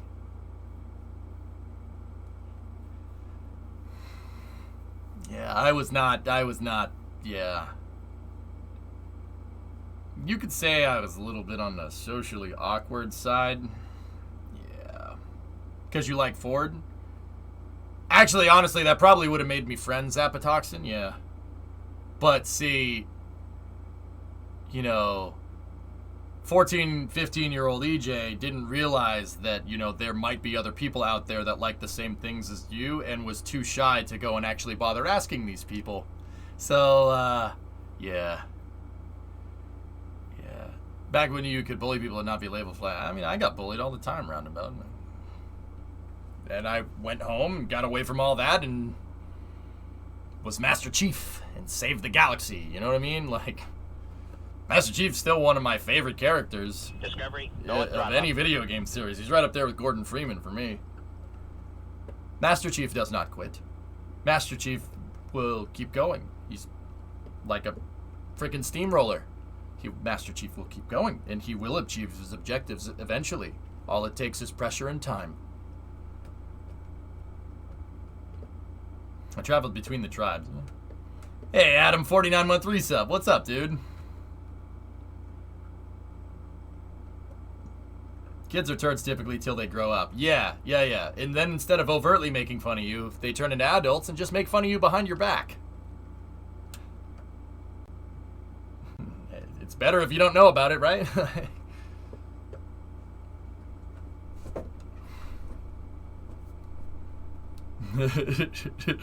Yeah, that was a joke roundabout. See, here's the key to that. If anybody is a little bit younger and watching the stream, here's the thing. People are always going to give you crap. That's how the real world works, okay? They're always going to give you crap, all right? You got to learn as a youngin', you got to learn not to give a frick what people say. Yeah, no. Eventually, as you get older, you just flip that switch off. I don't care what people think of me. I really don't. I'll pick my nose right on stream. I don't care. I really don't. All right, whatever. It's fine. Well, why would I give people, the people that are going to give me crap over that, why would I let them talk? This is my stream. I can do what I want. Gotcha. Should I wait for you for Dune? Nah, you don't have to, Brima. By the way, where did you get the Ford mug? I got it as a Christmas present from my parents, roundabout. Yeah, exactly, Derek. Yeah, if you're younger, you know, it's going to seem like everybody's giving you crap. Everybody's giving you crap and it never freaking ends. Well, that's true. Yeah, it does never freaking end. You're right, Derek. You gotta figure out who you should listen to, which people are worth listening to, and which people you should just not care about. You have only so many fricks to give, right? EJ, what are the two boosters that are different heights? The one on the far left is booster number 3. Booster number 3 got scrapped, and it looks like SpaceX just kind of stopped working on it halfway through scrapping it. Booster number 4 is behind ship 20 right here. Booster 4 is completed. That's the one with the grid fins on it up there. Booster 3 was a prototype. They scrapped that thing. In front of Booster 4 is, once again, ship 20. That's what we're looking to see shoot off some fireworks tonight. What was the EST the other night? Are you worth listening to? Nah, that's really up to you, Dunfield, not me.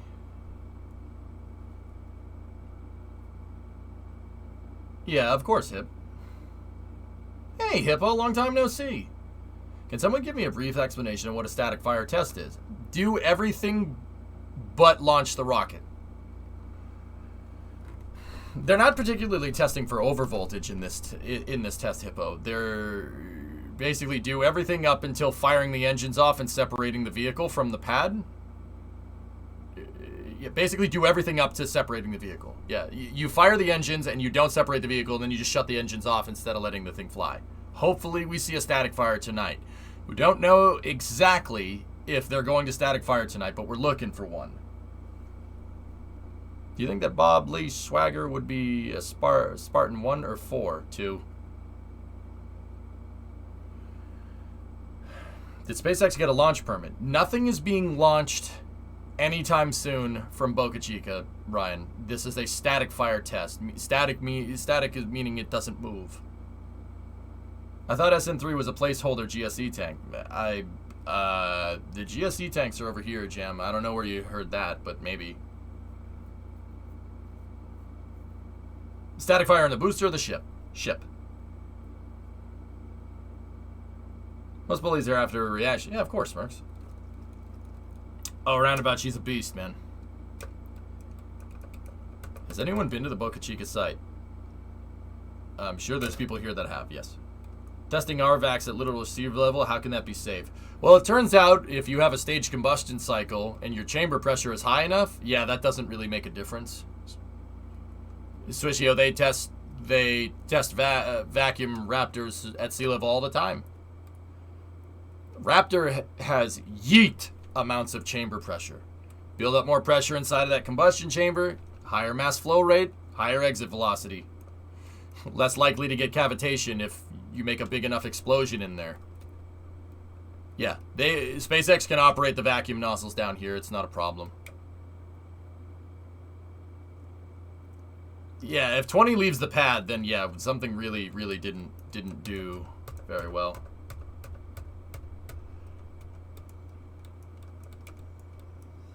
Yeah, regarding the long time no see, I just finished my PhD in physics, so correctly it should be Dr. Hippo. I will now refer to you as Dr. Kenneth Hippo, PhD. I don't know if that's your name. I just picked something. I applied for a very cool job in the electric car charging industry and got the job, so I was busy. Dude, that's legit. That's awesome, man. Ahem, doctor. Congratulations, Dr. Hippo. All right, Everest, have a good night, buddy. I'll see you later. Yeah, the vacuum. Yeah, those are cool, isn't it? Discovery, go at throttle up. Hey, you got gifted a sub from River Turtle. Dr. Hippo! Hip Hop Anonymous?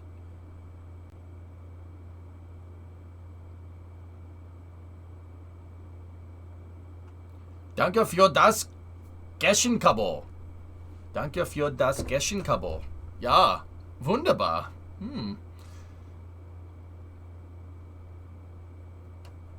Just call me Dr. Love. Uh-oh. Do we have recondenser activity?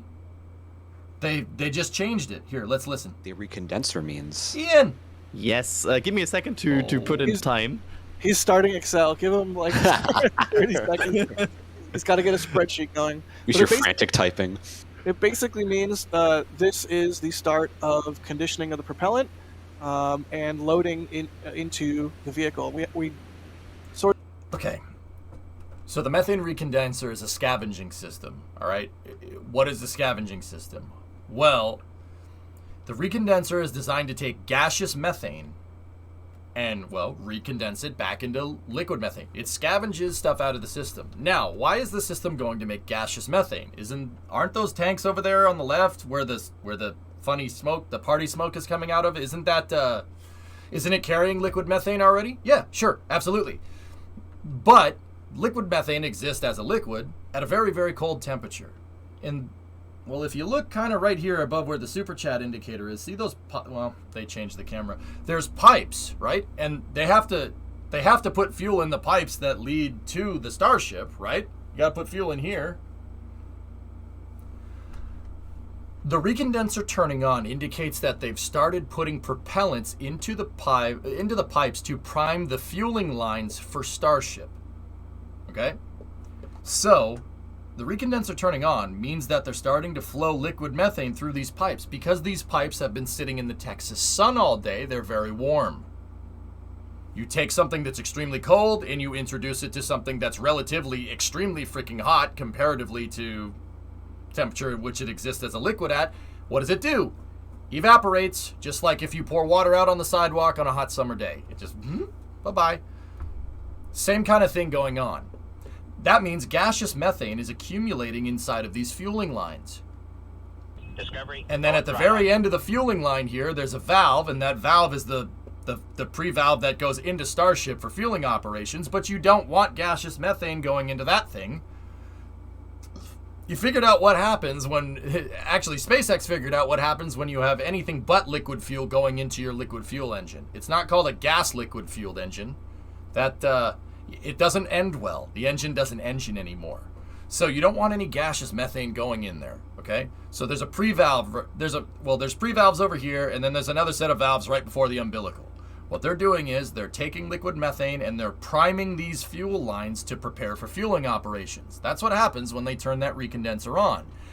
Because the recondenser is scavenging the gaseous methane through a return line and condensing it back into liquid methane. The recondenser system is powered by the solar farm that's down the street. So SpaceX is basically getting free methane for you, Jim. It's free methane.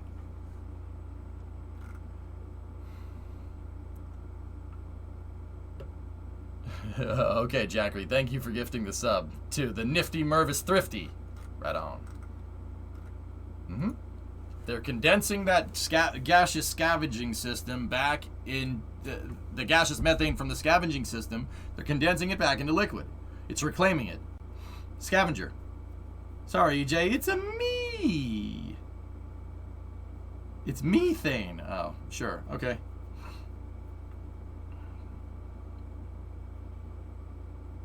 So this is a good indicator that they're about to get. They're basically putting the propellants in the lines to be able to start fueling. Now, you'll know when they start fueling this thing up. There are valves inside of the tanks. There are valves inside of the tanks that are gaseous vent lines. Some of them are up here. There's one up here for the liquid oxygen tank. You'll basically start to see those valves open. That's a very good indicator that fueling has begun. There's your fuel lines right there, see them? And I'll bet you one of those is a gaseous scavenging line too. The tank farm looks massive. Yeah, that's not even, you should see the IQ. This one's pretty big. The orbital tank farm is, yes. Hippo, actually, I could spread some of my knowledge about cryogenic gases here. Ba-boom.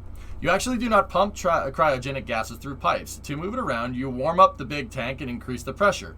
Then you open the valve to the pipes to push the gas liquid around. But the liquid will vaporize until the pipes are cooled down and you catch the vapors and reuse it. All right. So I got the scavenging part right, Hippo, but that's cool. What do they back pressurize the tanks with? I mean, well, I know in this it's nitrogen. They back pressurize it with an inert gas because you don't want a reactive gas in there. That would end very poorly. Yeah, we don't want that.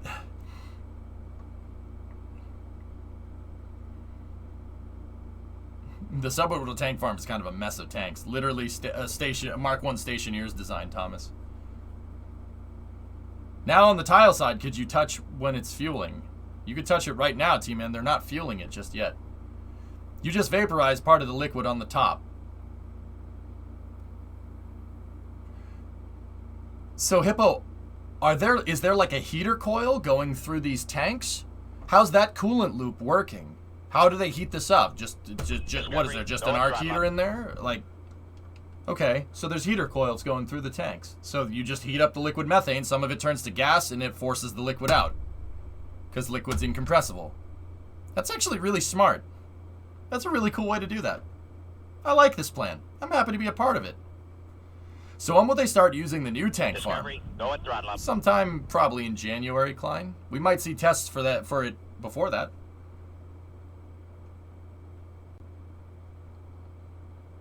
We'll take all your cryo tanks. Yeah, pretty much, Thomas. They threw this test site together with spare parts, right? That's what led to the explosion of Apollo 13. The heater coil was defective. Yeah, that happens when you drop it. Yeah. I need to poop! 16-month resub. What's up, dude? And then Salty Taco with an 8er in there. Thank you very much. Discovery, go Stone at throttle. Oboe. Possible static fire. Yep. Let's see what we got. Hate traffic. I'm here. What's up, Genesis? Better figure out how to keep those tiles connected faster than they fall off. Catfish, that's the reason why I want to watch this today. This is the reason. I want to see if they static fire those engines, if some of those tiles fall off. I'm genuinely interested. An electric heater for non-flammable materials. For flammable gases, you normally use room temperature gas to basically blow a bit of hot gas into the tank, which increases the pressure.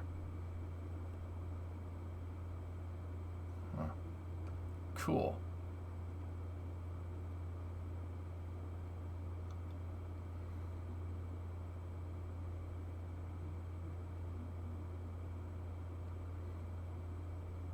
Cool. Well, that's cool. I didn't know that, Hippo. That's really cool. I always thought they would just, like, it's just a fuel pump. Like, no. That's too complicated. You don't need that. That's overcomplicating the thing. Just heat the damn liquid out. That's cool. I like that. A simple solution is just a bit of non-insulated pipe. Yeah, there you go. Did the shuttle have problems with too many tiles falling off from engine tests? No, O-Force. On STS-1, the they didn't spray the pad with enough water. The pad deluge system was inadequate because the SRBs overperformed. They overperformed comparatively to their expectations. And because they overperformed, the pad deluge system and the sound suppressor was not good enough. You didn't deliver enough water to the pad. So some of the SRB's vibrations reverberated off the ground right after liftoff and shook tiles off of the space shuttle. Yeah. Yeah, that's what happened. Oh, well, I'm off of building a new computer desk. Enjoyed the stream. All right, Round. See you later, buddy. Would you do cryogenic stasis if you do 100% certain that you would one day be revived?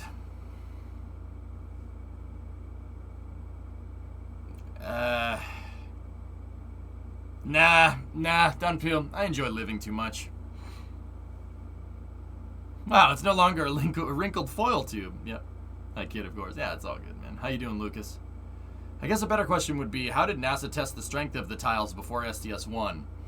Oh, Force, that's a huge can of worms. They had major problems with tile adhesion. So, they opted for a non-mechanical adhesion mechanism for the space shuttle's tiles and decided to glue them in place because, well, why? Space shuttle's made out of aluminum. Yeah, I said it like that on purpose. Let's just piss everybody off, right? Because the shuttle is made out of aluminum, right? It expands and contracts. Aluminum is very, very conductive of heat. Very conductive. So the shuttle during re-entry would expand and contract and expand and contract. So they didn't want a mechanical adhesion system because the attachment points would just expand and contract and pop the tile off anyway. That's the problem. That's the problem that SpaceX is trying to tackle here. But they're using stainless, not aluminum, right? So they opted to glue the tiles on instead. They didn't get the glue right. They delivered Columbia to Kennedy Space Center in summer of 1979.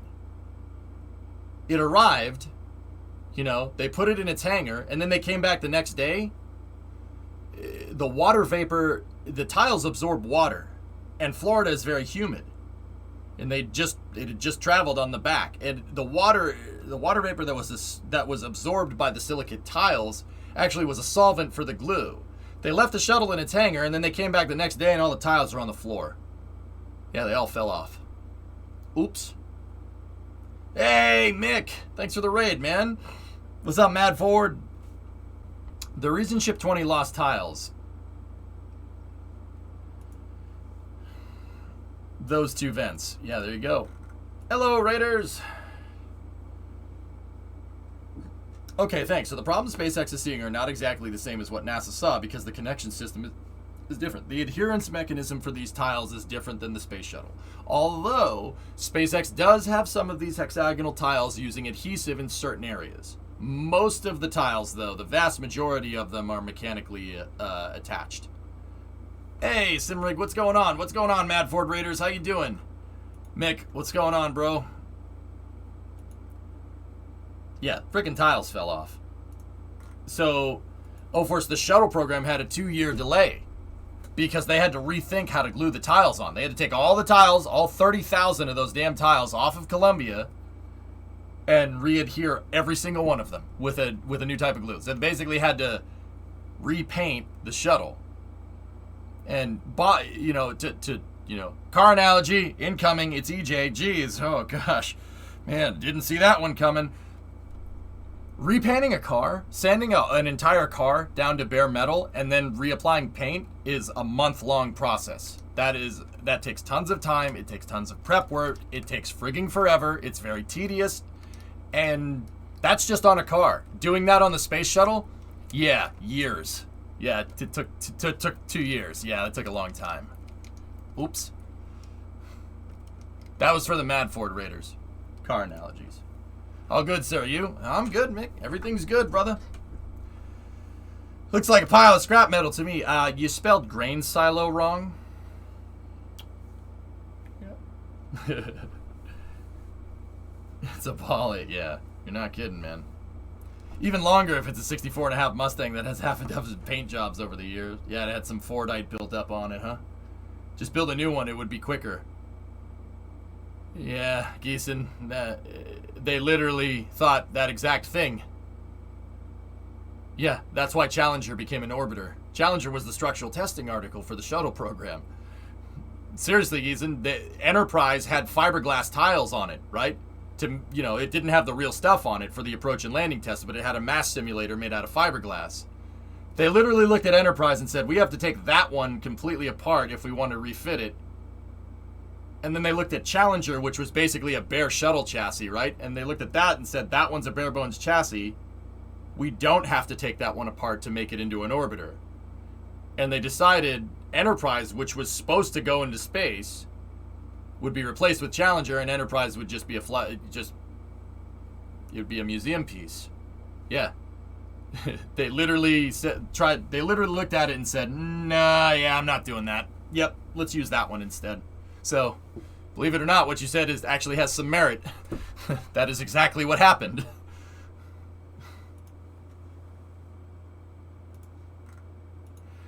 If you don't want to answer, it's okay. Are you embarrassed, uncomfortable, or in awe if someone you know is watching the stream, like your family or friends? No, Swishio. Remember we talked about we talked about that. It's not, I mean, we talked about that a second ago. It's not, it's not that I don't we were saying like, oh, I don't care what people think. And that's, that's the honest to God truth. That doesn't mean I don't value certain people's opinions about stuff, but I don't get particularly nervous if any one person is watching the stream. I mean, the only time I've ever got nervous talking to another person was when I talked to a guy that walked on the moon. Yeah, then I was like, oh my god, oh my god, oh my god, oh my god, oh my god, oh my god, oh my god, oh my god, oh my god. But yeah, no, I don't care. My family watches the stream all the time, dude. If Elon was watching HIP, if Elon was watching, I'd probably get a little freak out. One of two things would happen. I would freak out so ridiculously much that I would be incompetent. I'd be like, oh my god, I can't believe you're here. The other thing would be like, oh, hey man, how you doing? I would get so ridiculously freaked out that I would just go full tilt and just act normal. That's happened before. That has happened before. Yeah, Charlie Duke looked over my shoulder when I played KSP. I was like, yeah, that made me nervous. Don't screw up.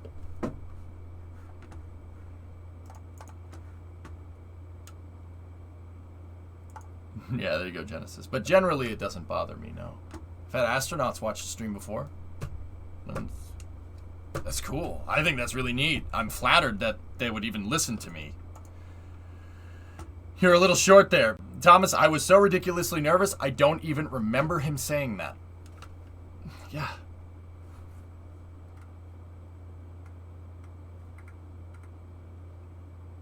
You know what they should do instead of refueling in orbit? There should be a nuclear propulsion module that hooks up to Starship so they can get to the moon and Mars faster. NASA Technical Resources Catholic actually proposed that exact thing, like 2 days ago. Great minds.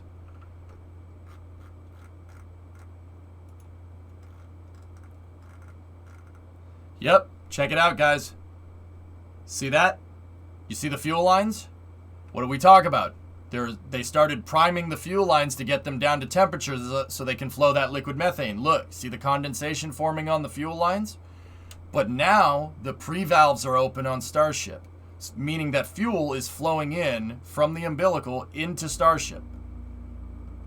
And they have the pre-valves open on whatever Raptor engine they're firing because condensation is coming out the bottom of the vehicle as well.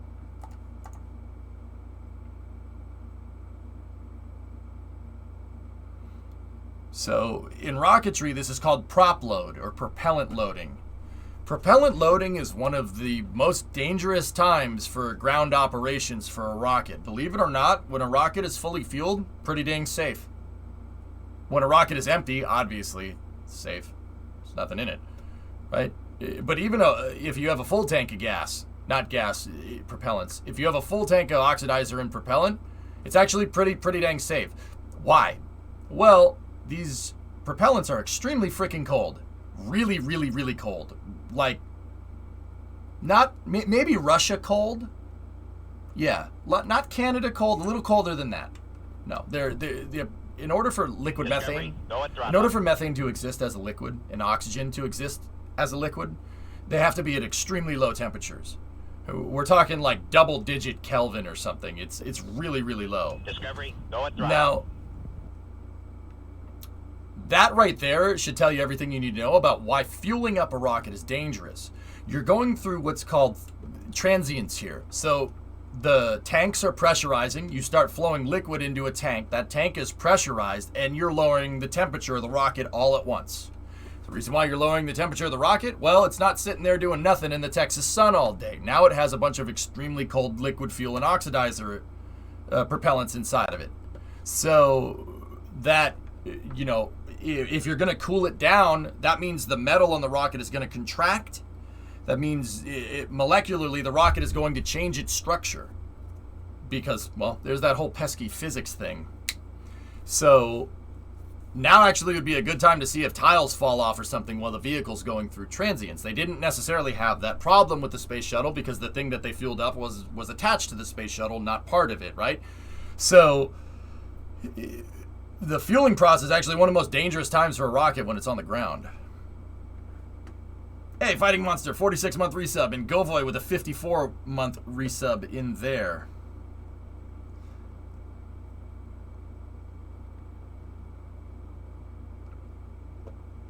Yeah, right.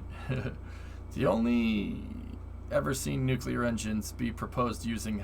The only ever seen nuclear engines proposed using hydrogen... Torlav, you could use methane, it wouldn't be as efficient, and yeah, it wouldn't be as efficient as hydrogen. Hydrogen is very good at conducting heat. It's very good. It's a very good heat conductor. Gases do conduct heat, just like metals can conduct heat. Certain metals can conduct heat. Certain metals are better at conducting electricity. You know, certain gases are good at conducting heat as well. Hydrogen is the best, the most efficient one.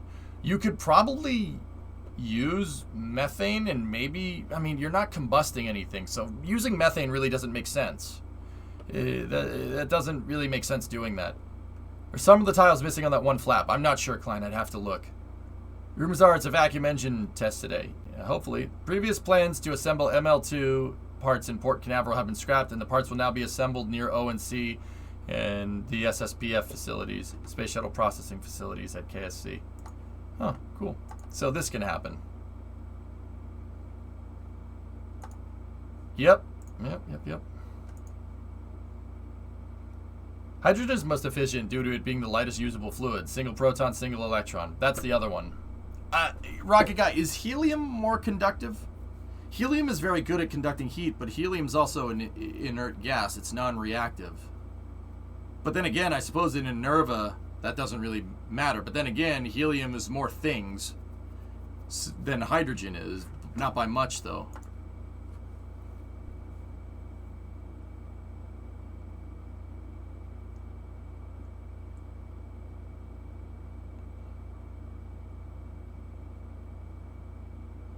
The nice thing about methane and oxygen is that both liquids are basically the same temperature when being a liquid. Both are at around 95K. Yeah, Hippo. That's part of the reason. That's part of the reason why SpaceX chose that, because, you know, if you're using like hydrogen in Starship, part of the ship's going to be a lot colder than another part of the ship, right? You're going to get huge thermal differentials right there, and the rate at which the stainless steel will contract, that means one part of the ship is going to be super strong and the other one wouldn't, comparatively.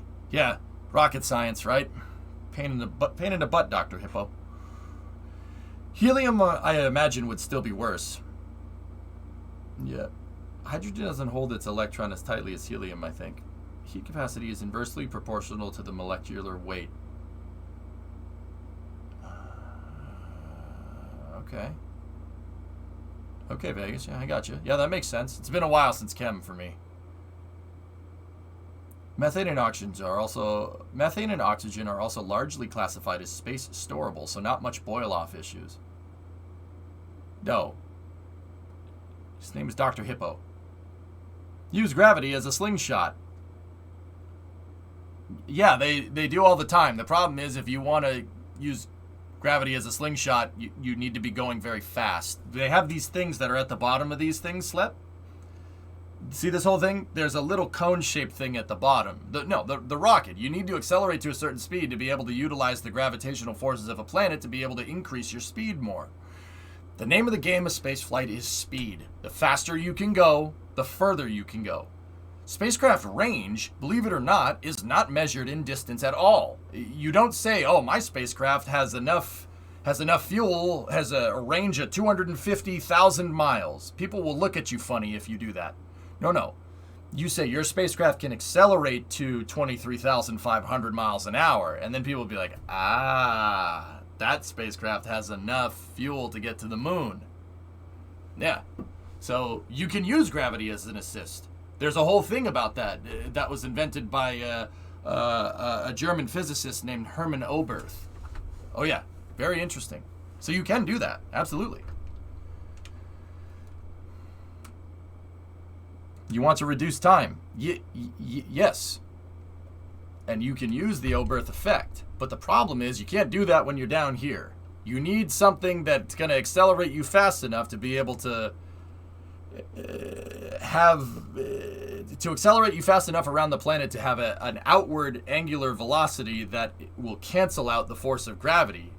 So, in orbit, right? Once you're in orbit, you can use gravity to your advantage. It just depends on when and where you fire that rocket engine.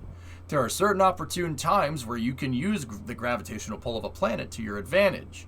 And that effect is, once again, called the Oberth effect. Read about it. It's what you're saying is not that far off from how they actually do it. Hey, 61-month resub. How high can a building be built?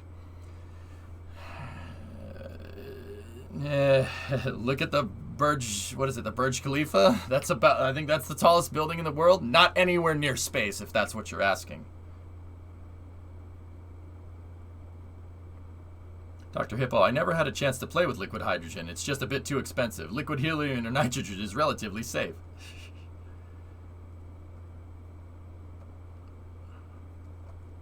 I love the way that Scott Manley says the Oberth effect. Yep. Yeah, Scaffolding, precisely. Does a space elevator count as a building? Guys, if you're going to build a space elevator, be prepared to make a building that's 35,000 kilometers tall. The Burj Khalifa, the tallest building in the world, is 1 kilometer. Just 1. Yeah, the reason why is because if you're going to build a space elevator, you're not going to use the structure. You're not going to just make a building like a pyramid that goes all the way up into space. And you can't just build a straight line. At some point, it's going to wiggle out of control. So the idea with a space elevator is that you have a gigantic counterweight floating above where your space elevator should be.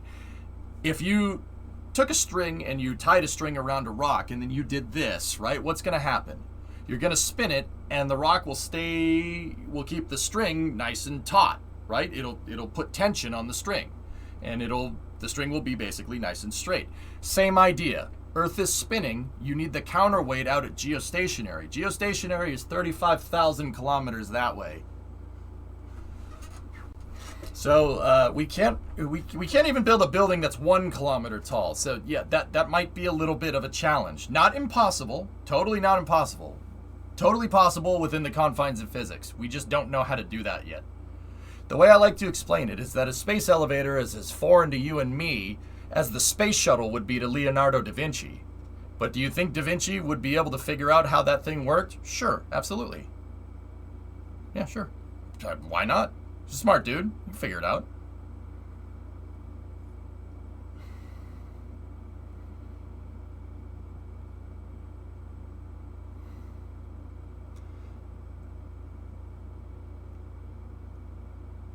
Yeah, I came here. It's a pain in the butt. Space elevators are a waste of time. Just use rockets. Much simpler. Much simpler. Actually, no one cares, Swishio. It's not relevant to the conversation. I'm just kidding, man. What's that? Jeddah Tower?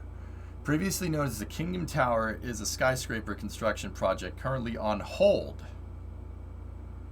Located on the north side of Jeddah, Saudi Arabia, it is planned to be the world's first 1 kilometer high building and the centerpiece and first phase development of a tourist attraction known as the Jeddah Economic City.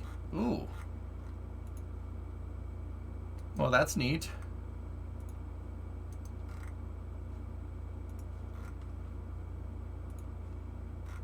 Yeah, but it's on hold. Does that count? That's like saying Starship is fully reusable right now. I mean, well, I guess technically it is. Bad example.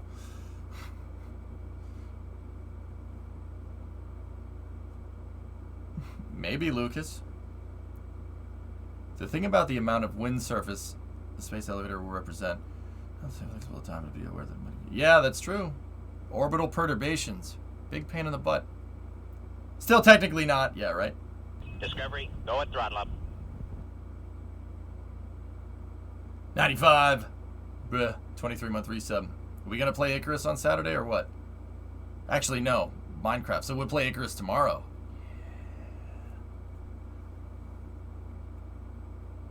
Bruh.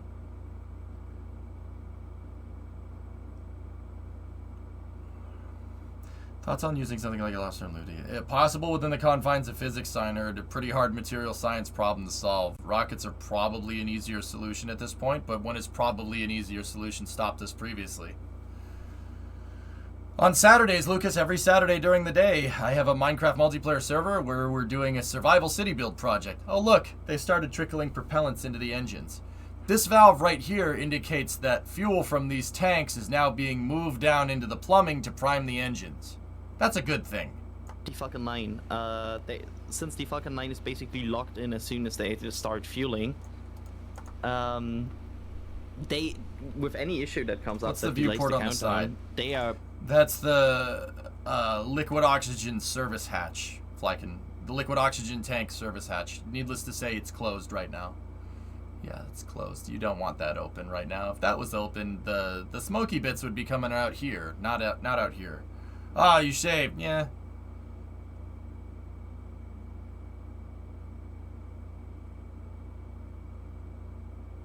Bro, I found out that I have one of the Pima VODs on one of my hard drives. Bro, awesome. Nice. You could even do it from underwater. And slip and slide. I'm not sure you have a good grasp on how physics work.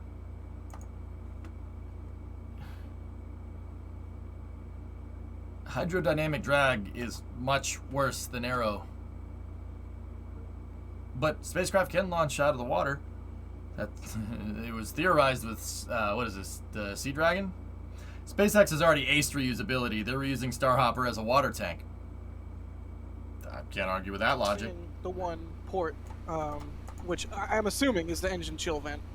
So yeah, it is hard to say. I prefer a mass accelerator, when Cairo. It has 3 or 6 engines on it. A mass driver, like. so a railgun to put payload into orbit on the moon because there's no atmosphere. You don't have to worry about it. Yeah, and that would make much more sense on the moon. But yeah, an elevator on the moon or some type of mass driver spaced around. That would be that would be really good. You really couldn't do that now because you've got TPS installed. Falcon 9 you can't Genesis. Put a vent underneath the TPS, right? So I guess if they had 3 vents, they'd have to all be on the leeward side, right? 3-second burn from the you'd want to because you don't want to have any gaps in your thermal protection system. Right. Let's see. Sure, Signer. Has there been any TPS tile problems recently in the last static fire? That's what I'm looking for this time, 95. Hey, Chaotic Cove. EJSA. What's up, man? Yeah, the cables they definitely would have some sort of protection. I mean, launch pads do have, with the Saturn V, the Delta IV has it. I mean, even the Falcon 9 with the strong back sort of. So yeah, protecting cables and umbilical lines, all of that from the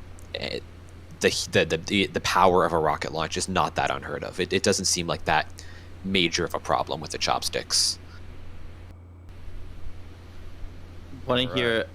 Want to hear my current prediction? Guys, for the people that are asking how they're going to fire a vacuum-optimized engine down here, you're right in assuming that most vacuum-optimized engines do not work down here, and that's absolutely right. The reason why they don't work down here, long story short, they don't make a big enough explosion to fill up the nozzle. Up there, you don't have to worry about the atmosphere creeping in on your rocket engine when it's flying because there is none, right? So upper stage engines generally don't have can't be fired down here because you're going to get cavitation and overexpanded plume inside of the nozzle. That can lead to non-uniform heating and basically leads to fire going where you don't want it. That's the short answer. With that being said, chill down. With that being said, vacuum, none of that makes any difference if your chamber pressure is yes. The Raptor engines, because of the stage combustion cycle, are able to handle an extremely high chamber pressure. I forget what these ones are at right now. I think, what was it, guys? Like 280 bar or something, which is 280 times the atmospheric pressure that you're feeling right now. Because of that, yeah, that doesn't matter. That doesn't matter. The vacuum-optimized nozzles, Raptor basically can make enough yeets to fill up that nozzle, so you don't have to worry about it. That's how they can test down here. They do it all the time in McGregor. Will Starship's launch pad have any sort of sound suppression system? Yes. Mm-hmm. Yeah, Ryan. It'll have a deluge system, absolutely. You got to quench the thrust of 30-plus Raptor engines. They better. If they don't, you're going to run into some serious acoustic problems during liftoff. We look at shuttle tech presently and wonder how people manage to figure this out. What's going to be the advancements now that people in the future will be impressed by? Probably this, Snibs. Yeah. Yeah, there you go, Forge. Mm-hmm. The tiles in their final positions for the static fire. Yeah, this is close to this is close to how SN20 is going to look when it flies into space. I want to go to bed. Can you tell Elon to hurry up? Elon, hurry up. Yeah, sure. I mean, I got him on speed dial, but yeah. JJ, I mean, there's the siren. So, 10-minute siren. Indicator.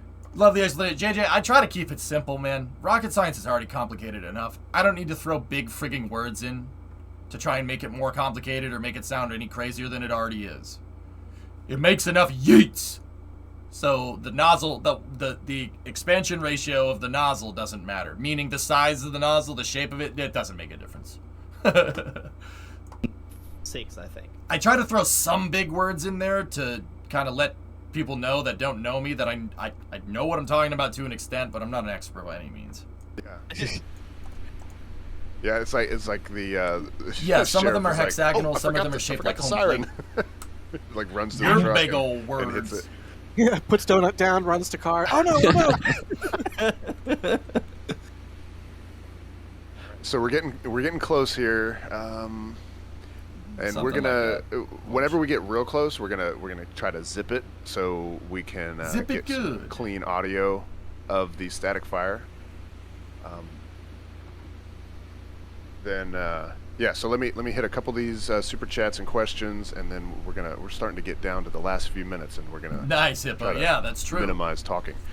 David Spector, do you think that the quicker time... Yeah, Hippo, that's the reason why SLS, for instance, which is using liquid hydrogen and liquid oxygen, uses an intertank design to keep the hydrogen away from the oxygen, because the liquid oxygen, even though it's extremely cold at 95K, right, will actually end up heating your liquid hydrogen, which is at like 5K or something. Yeah, your liquid oxygen, which is enough, like, if you drank it, you'd die, obviously. Like Terminator, like, hasta la vista, baby. I am invincible! That was liquid nitrogen, but I get it.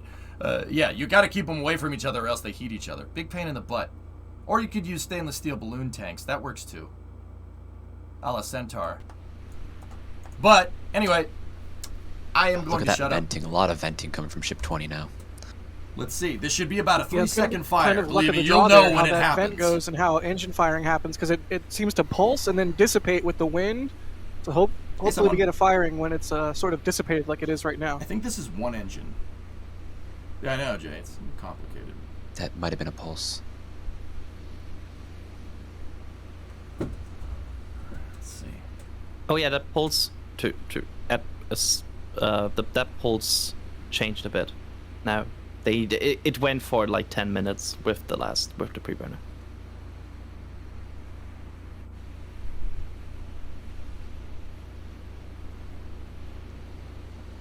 a small change in how the vents on a vehicle have been laid out, but it seems so much more rockety and less prototypey, if that makes any sense. The previous vehicles all kind of had, in retrospect at least compared to this, much more of like a prototype vibe, whereas this venting looks like I'm seeing a rocket on the pad at Kennedy or Vandenberg or something.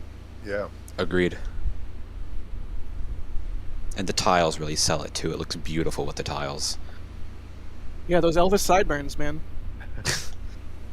I love all the prototypes in this shot. It's 3 prototypes right now.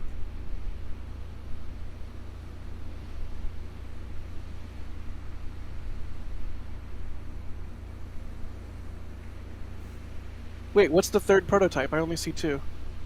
Oh, wait, I'm stupid. There's Booster 4 behind Ship 20. Never mind. Yes. Ryan, shh. Give me a second. I don't want to be in the middle of an explanation when it fires. Hold off on the questions for a second, guys. If my prediction is correct, 3 minutes. Looks like I'd say you're already fantastically close. 3 minutes you're not.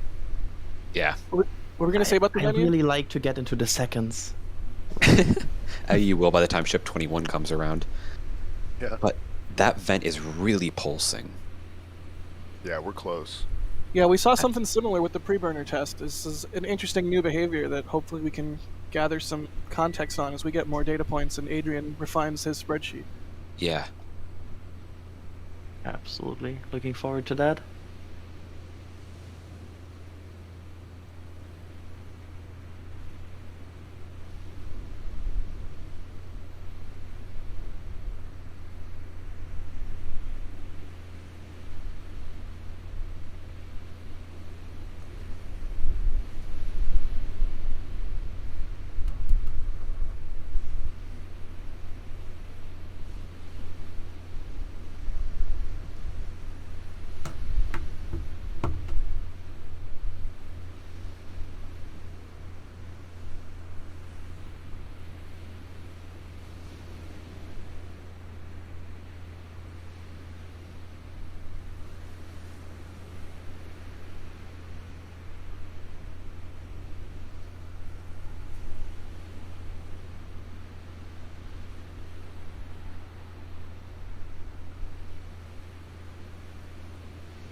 "90 seconds-ish. I love the aesthetic with all the plumes and the clouds floating around at night, like at dusk. Yeah, the lighting right now for this test is absolutely gorgeous. Look at the just the color on the stainless steel from the sunset is just beautiful. Yeah. And did the pad lights just turn on there? Yeah. Under a minute away from Adrian's predicted time that we stress is a prediction.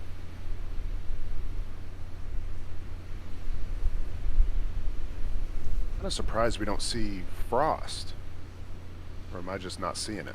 No, good point. I'm not. It's Also, no header tank vent today like we saw on the pre-burner. Yeah. Yeah. Well, they only load in a little bit of fuel at the bottom of the tank domes, so... The header tank isn't connected to the vacuum engines, fellas. 20 seconds from predicted, I stress predicted, T0.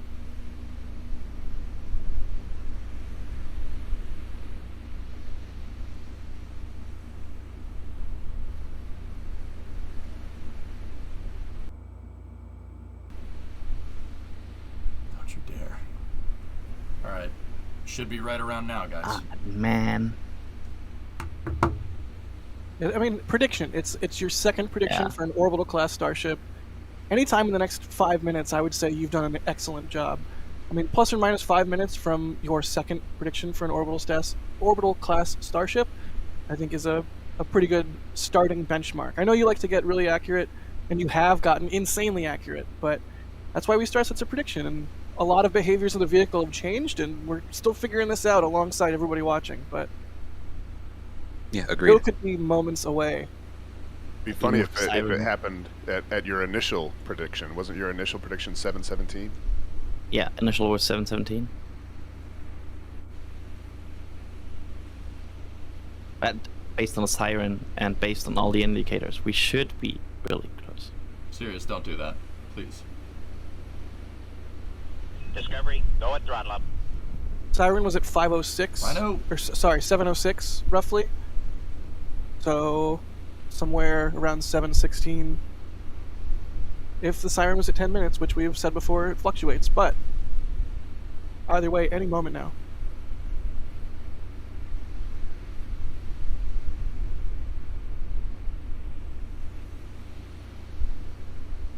Discovery, go at throttle up. Hey, Nephodia, thank you.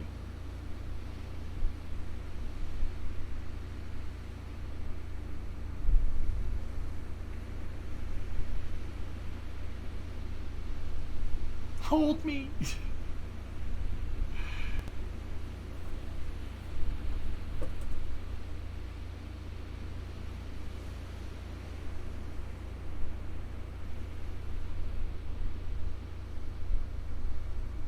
Swishio, the recondenser turned off. Yeah, I know. Discovery, It could be go the at throttle windage, up. dude. Zaz.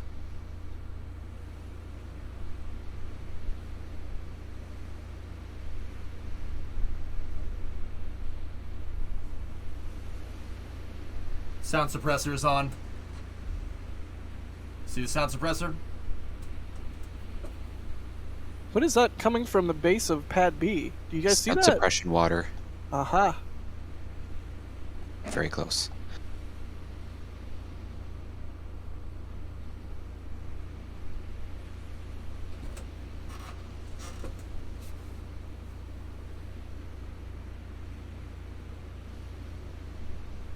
Yeah!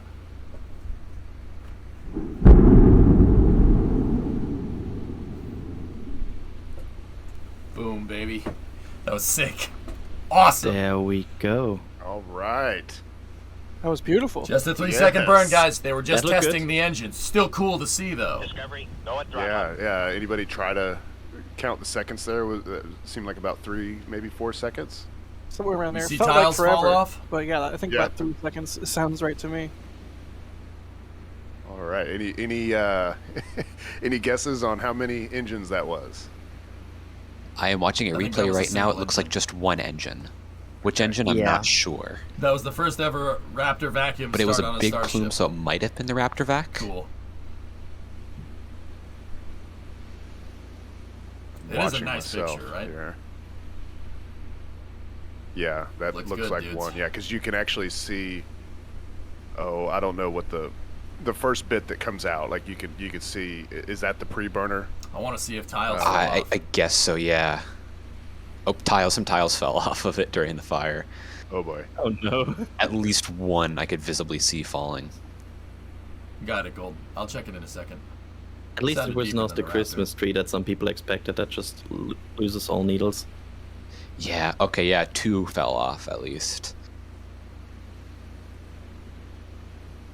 Yeah, it All looked right. good. Well, yeah. hey, that's exciting, and we didn't talk over it. So, a thing that, so like, the reason why I closed my eyes when the sound came is because you can tell a lot. You can tell a lot from how a rocket engine's operating from the sound. It's.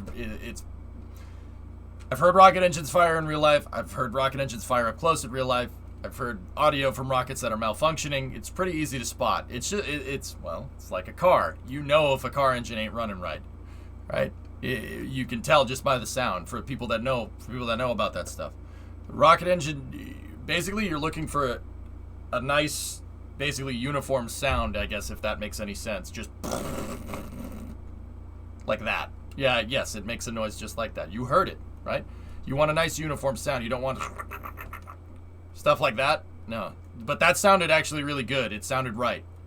But once Discovery, again, go at throttle up. we won't know until we get some confirmation from SpaceX, but it sounded right. But sometimes that doesn't mean anything. Rockets can look like and sound like they're working Discovery, correctly go and and still drop have up. something going catastrophically wrong. You just can't see it. Hey! Pembo gifted a sub there, and then Tape gifted 5 subs. Thanks, guys. I appreciate it. Ben had a 26er, and Zaz had a 28 in there as well. Thank you very much, everybody. Once again, I appreciate you guys watching, but make sure you go over and support NASA Spaceflight. They're the ones that allow me to restream their stuff and comment over it. So make sure you go follow them too. But I do appreciate people coming in and watching the channel. Thank you. Hopefully you can learn something you know, from here? If not, yeah, I get it.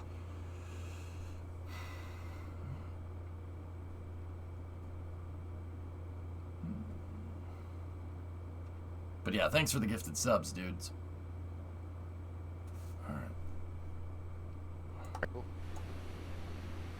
Why are there only What's the tiles on one possibi- side? Ryan, you have to understand that the tiles are there to protect against heat. That's the compression heating that happens when you re-enter a planet that has an atmosphere on it. Discovery, Earth, go at throttle up. right?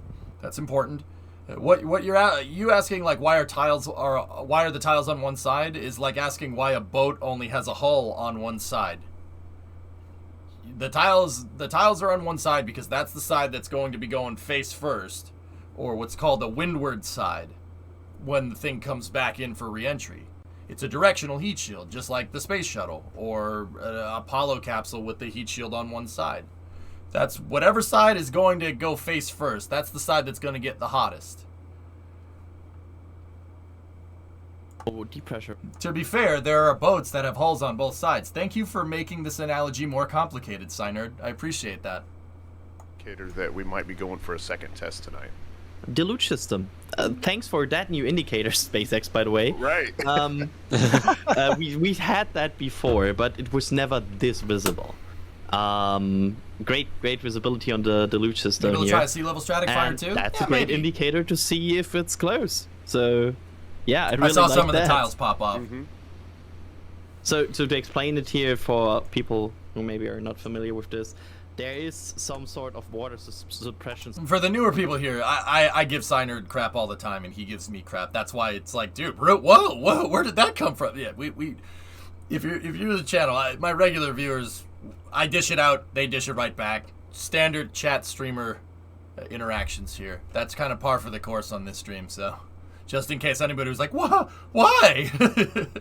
No, or like to me, I thought it was vapor No, for a you. second there, but yeah, you guys correctly called it out as water. I don't think I've ever seen the sound or suck. fire suppression No, at the pad you that suck. pronounced before. Discovery, Maybe go at after throttle up. Monday night's little flare-ups at the base Goalie, of the pad, they 26-month decided to resub. crank that. Guys, I missed the pre-burner test. Did you say that the header tank... Oh, hello. You say that the header tank was on for the pre-burner test for a vacuum engine? Are you sure it was a vacuum engine pre-burner? Oh, yeah, some tiles definitely came off.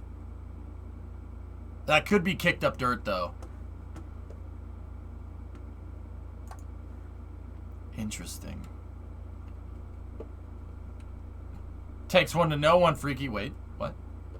You can see them fall. This might be kicked up. Oh, no, yeah. I saw it over there. Up there on the left. Yeah, I saw it.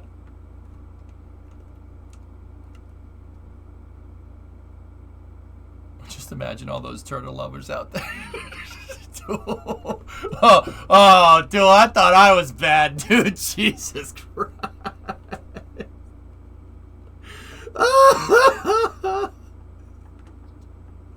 God damn, was that funny, dude? It was so funny. Sorry, message got pushed. Yeah, there's a lot of folks in here tonight.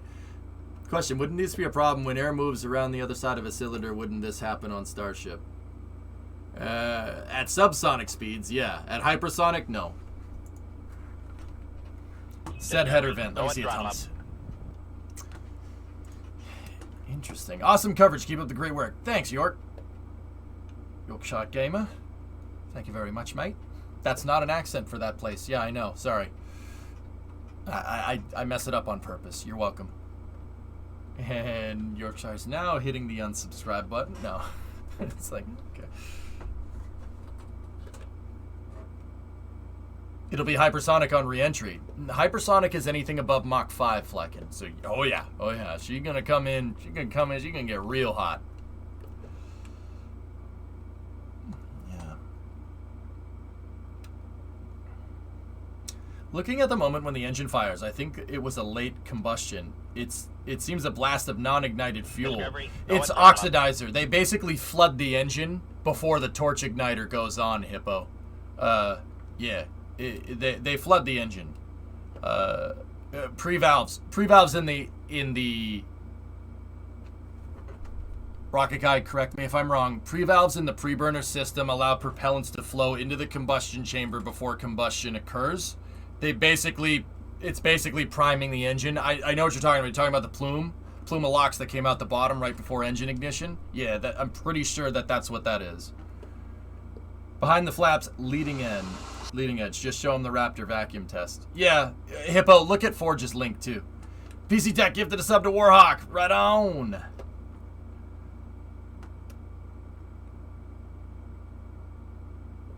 Missing tiles on top of the flap near the middle. The view shows it. Yeah, I see it right there.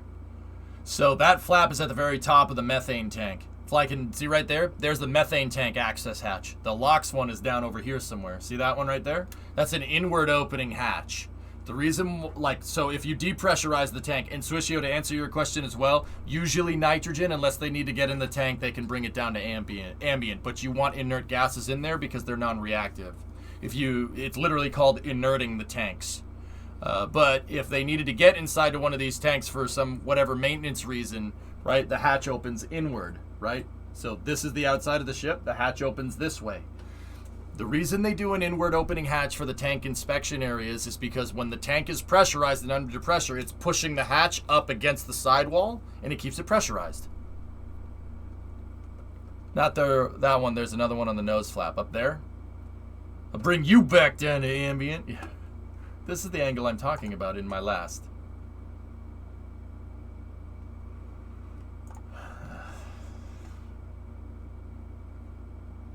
It looks like the tiles are further towards the top. That's places where plasma will accumulate, Flykin. Plasma is a forced state of matter, so it doesn't necessarily work like gas. It doesn't work like liquids. It's kind of halfway in between. When plasma accumulates on a ship, it stays in that kind of, it can stay in areas. And think about like condensation on a cup. Like if you have a cold drink, cold snack, condensation on it, the condensation doesn't just kind of stays there, right? So maybe some of it drips off. Plasma kind of works like that through hypersonics. Yeah, hypersonics, not hypersonics. Sorry, your cousin from Boston. No, it kind of works like that. That's why these are here, because some of the plasma will accumulate in these areas, and the reason why that's there is from the wake that the wing will leave. Yeah. So it's going to be coming in slightly nose down. No, it'll have varying angles of attack through reentry. Most of reentry will be with Starship like this. So this is the tile side. It'll be like that. And then towards the end of reentry, you'll bring the nose down just a little bit.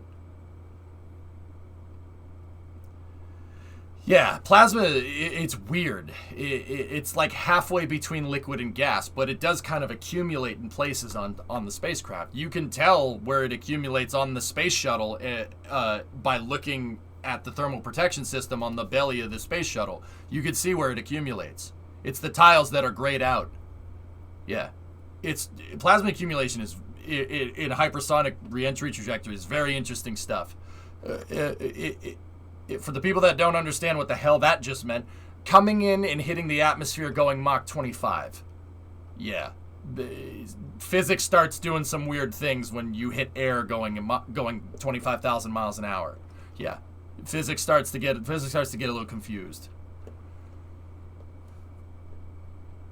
That's right, Fozzie. Yep. Wait, wouldn't they need the same for the rear wings? Sorry, local idiot here. The rear wings are at the very back of the ship. There's nothing back there. There's not the rear wings are at the very bottom. Are we recycling for another test? Well, the recondenser is on, so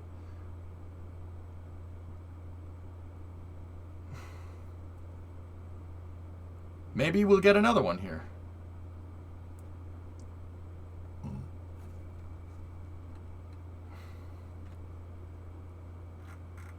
So it doesn't matter to keep the heat away.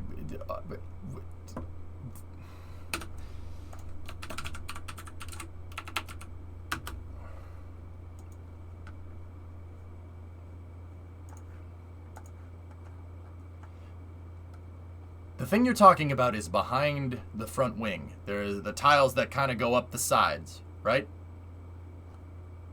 Where are you going to go up the sides down here? There's no ship there. They don't have to worry about it. It's just going to wake off the back of the ship.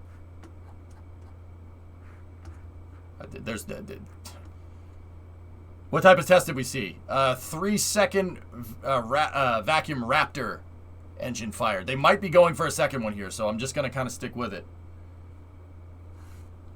Circle the tile that fell off the front flap. Yeah, okay, Jack, I see it. Thank you. Roll over the front. Discovery, Sorry. go at throttle up. Nope. Nope. Yeah, I don't. You're lost. Yep. Nope. Clocky, 42-month resub. You didn't answer my question. Where's the dang stash? You know what, Duel? I didn't feel really well this morning. Probably from getting like little to no sleep. And I was lying in my bed, dude, and mustache was doing mustache things, and I rolled over, and the mustache hair, like I rolled over onto my pillow, and mustache hair went up my nose, and I got annoyed with it, so I got rid of it. So what's happening after this?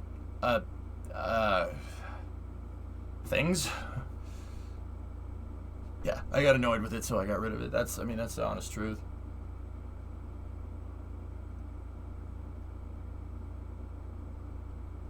Yeah, Hippo, I have the Peter Parameter video about that.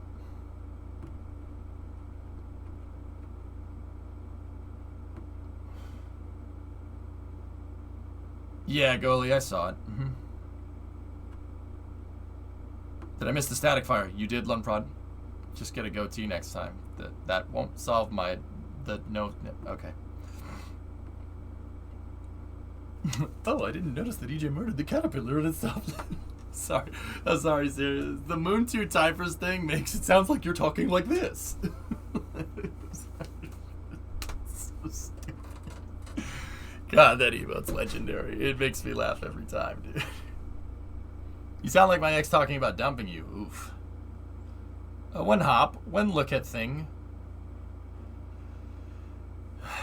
When I'm done with this stream, S, we can go over it if you want. One hop, this was a static fire. First time a vacuum Raptor has been static fired on a Starship, so today was a big deal. It didn't look like much, I know, guys, but today was a big deal. But we might even be seeing a second test here. They haven't shut off the taps, so to speak.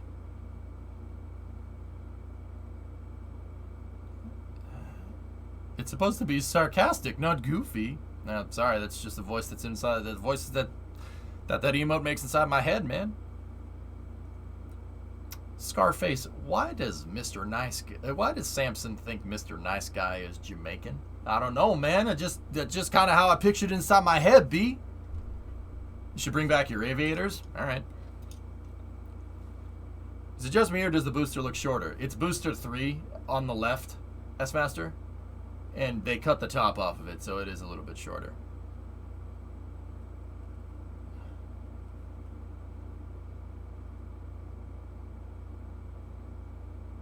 Fly can see what Rocket Guy said. You're talking about driving the truck around France a couple of days ago. Bring the stash back and mount an MG42 in the bed and you could drive around hearing... Nope. Yeah, yep, Caveman. I'm going to file that idea under extraordinarily bad ideas. All right, cool.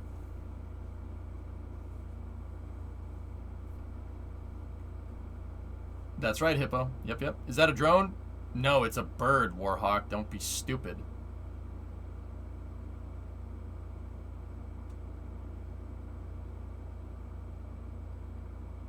What's the difference? Birds don't exist. Flykin. Or not Flykin, someone. Sorry, I was reading what Flykin was saying. Birds don't exist. Not saying it was aliens, but it was aliens. Yeah, it's a B-1RD drone, guys. It's the Tic Tac, run! It's SpaceX's drone. Yeah, it's not someone being dumb. In Texas, you don't fly drones on someone else's private property without express written consent. Yeah, Texas actually has a law about that. You can't go peeping on other people's land with a drone. Yeah, you can get arrested for that in Tejas. How do we know our eyes aren't actually real? How can our eyes be real if our eyes aren't real? It's very deep. I just noticed the stash is gone. Yep. Hey. Very nice.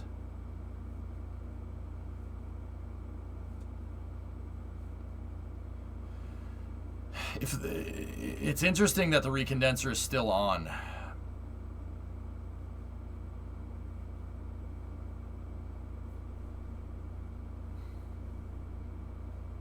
Pigeons are untrustworthy. Yeah, golden hour. It's not called the golden hour for nothing. It's doing it. You see it? Excuse me, Starship. We've been trying to contact you about Starhopper's extended warranty. Yeah, looks like we got some tiles that came off, though. Maybe they're putting the extra fuel inside of the GSE tanks. It's possible.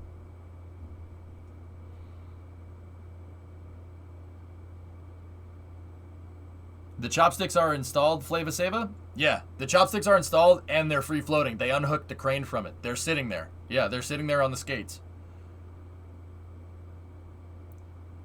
The recondenser is needed for defueling the craft. The pipes will have warmed up in the meantime. Correct. They evac the pipes. That's why the recondenser shut off right before fueling, Swishio. I know you asked a question about that as well.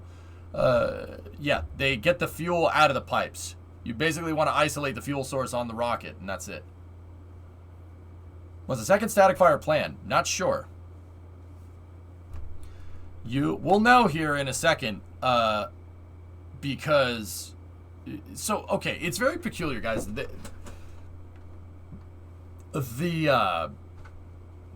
One of the chill down lines on Starship are still working. They're still on. This vent that's happening right here, in the foreground, and see, yeah, the recondenser isn't on. But they haven't depressurized the tanks. There's two main depressurization valves up here, one for the methane tank and one for the liquid oxygen tank. They're like right here and right here. That is the final depress. If those things go off and they go and they keep going for more than like 5 to 10 seconds, you'll see them like right here and right here. If those pop off, that means the test is over. But we haven't seen those pop off just yet. Not pop off physically. I mean if they activate. We haven't seen that yet, but the chill down line for the Raptor vacuum is still going, which is weird. But the recondenser is off, which is also weird. Are those tiles rigged up with sensors they can tell exactly which ones have fallen off? No, Arcsign, I don't think they got sensors on each individual tile. It's really easy to see which tiles fell off because you can go and find it on the ground, dude. Possible leak? Nah, I don't think so. Been out for 3 minutes and there's John Lennon now hosting the stream. Chat with her imagination. There's no limit to what we can imagine. I meant after a launch. I don't know why you'd need sensors on them after a launch, because they're worried about them falling off during launch, Arcsign, but no, I don't think there's individual sensors on each tile. I think the sensor in this particular case is that good old Mark 1 eyeball. Maybe they're having troubles closing some valves. Nah, the last time that happened, Flykin, when they had trouble closing valves, Starship obliterated itself on the pad. But that was within maybe 10 to 15 seconds of that was within maybe 10 to 15 seconds of the valve failing. If the valves were actually failing, this thing would have just by now. Hi, could you please explain the difference between this new vacuum engines versus the old ones used during the hops? The old ones that were used during SN15 and below Reaper were sea-level Raptor engines.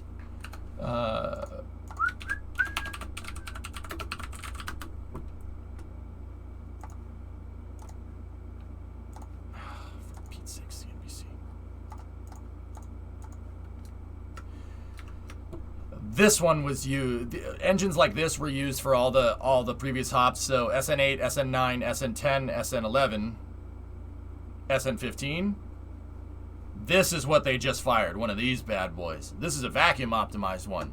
Note the different shape of the. Like if you made this into a curve, note that this curve is a lot steeper than this one. This ratio between how far the engine goes out to how far the engine goes out to how far it goes down is called your expansion ratio. Basically, it's the shape of the nozzle. That's the plain English way of saying it. Vacuum engines like this one over here have a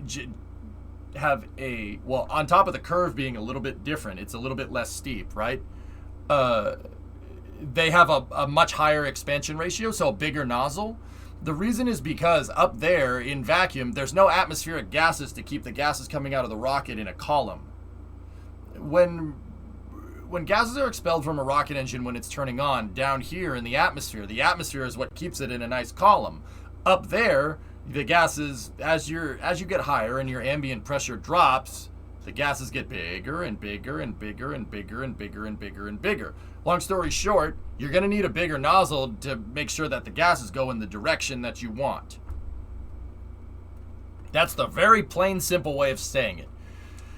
The scientific way of saying it, and this is for the nerds, is basically has to do with your exhaust velocity, and it has to do with ambient pressure, it has to do with chamber pressure, it has to do with over and under expanded plumes, cavitation inside the nozzle at different atmospheric pressures. That's the nerdy stuff, dude. Long story short, you need a bigger nozzle up there because there's no air. Isn't the RS-25 kind of halfway in between the two? That's correct, Ryan. Yep. The shuttle has an expansion ratio that's not quite vacuum, but not quite sea level because it's designed to work at all altitudes.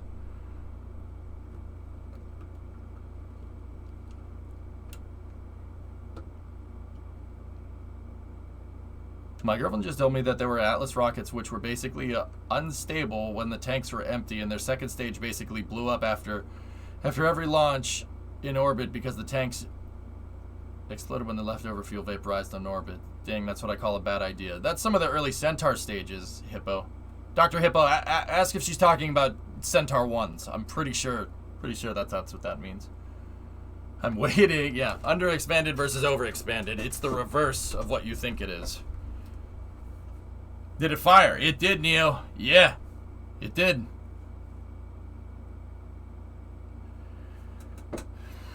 Yep.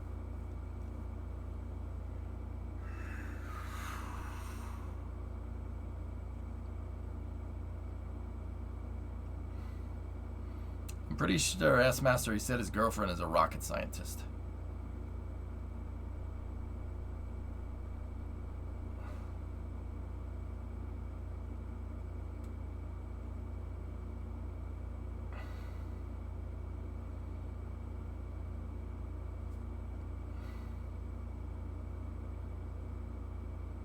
You are a girlfriend. Yeah, SC, they do that. It's annoying, isn't it?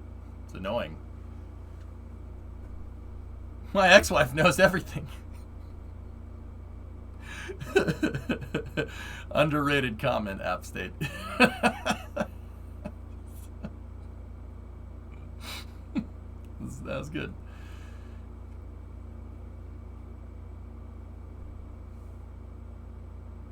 Oh, it's so true. That's pretty funny, man. It's a little messed up, but it's also pretty funny.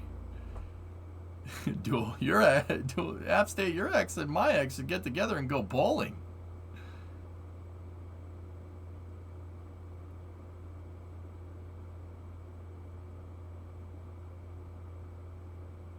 Are we expecting the test to continue? Well, they haven't depressed yet, Jazzo, so yeah, they haven't depressed. So let's just chill. Let's see what happens here. I'm Jababo. Why are some people speculating because that there's going to be a second test fire? They haven't depressurized the tank.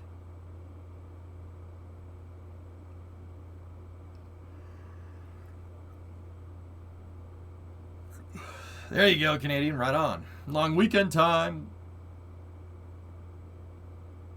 Would I be right if I said that all rocket engines are underexpanded in the vacuum of space? The optimization to be had is maximizing performance for the minimal mass of the engine nozzle. Yeah, you got it. Yep. Yeah. Yeah, an infinitely long rocket nozzle would be the most efficient. Yeah. Damn physics. Static fire the sea level engines while they have an active closure. Yeah, maybe.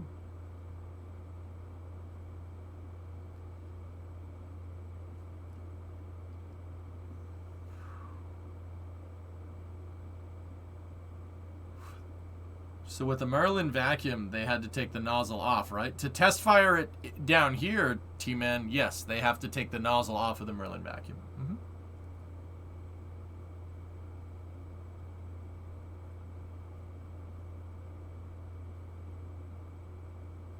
Well, your girlfriend might be able to cook. Mine is relying on you in that regard.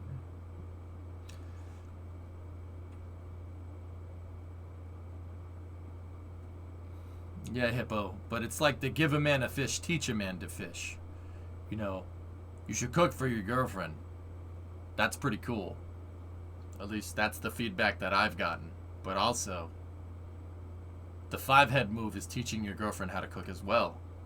And you learn how to cook together. Yeah. Relationship goals. Nah, I already did that. I already did that, man. Yeah. Actually, Brimo's not a bad cook on her own regard. You see all the cookies and stuff that she makes? Fantastic.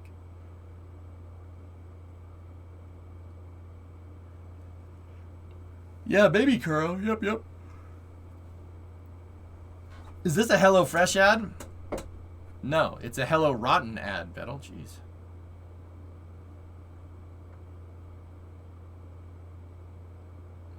Nice, Stool.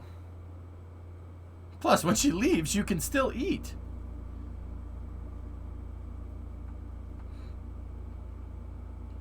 Is there still KSP today? Ewok, I already did play a little bit of KSP. Well, actually, 3 hours of it at the beginning of the stream, trying to get that damn track mechanism to work. I'm not sure, man. I didn't anticipate these damn tests going this long. It has been a long day for me, though, too. I've been up for a good while because I had to go to the doctor's this morning. This is Human Space Program. What's your opinion on lemon ginger tea? It's tea. It belongs in bodies of water. Yes, Master. We ship all the consumables needed for a rocket, commodities needed for a rocket launch right to your front door. What's up with the Gen Z glasses? Somebody said you should go back to wearing glasses, and these were the closest ones. Gen Z? Yeah, I guess they do like glasses like this, huh? I look at this, and all I see is somebody that belongs in Vegas from the 1970s. So, a body of water, like a harbor. Yes, like a harbor. Who here talked to Elon Musk today? I did. Elon's my boy. I got him on speed dial. How many hours of KSP have you played this week? Feels like a little less than normal. Well, with the programmatic environmental assessment and this testing platinum, and just, I'll be honest with you, dude, I'm still in kind of a little bit of a funk coming back from Route 154. I know that seems weird, but I'm very slowly getting back to regimented schedule. Dude, it takes a while. I can't, like, dude, you know what? I thought I would have no problem streaming 8 hours a day driving, and then, you know, basically from like 10 to 6 and being on a normie sleep schedule. I seem to think that I would have no problem readapting to my streaming schedule of streaming like 12 to 15 hours a day. Nope. I had some real trouble getting that all packaged back up. It's taken me a second. I'll admit it's taken a little bit longer than what I wanted, but we'll get back to a more regimented schedule. Trust me.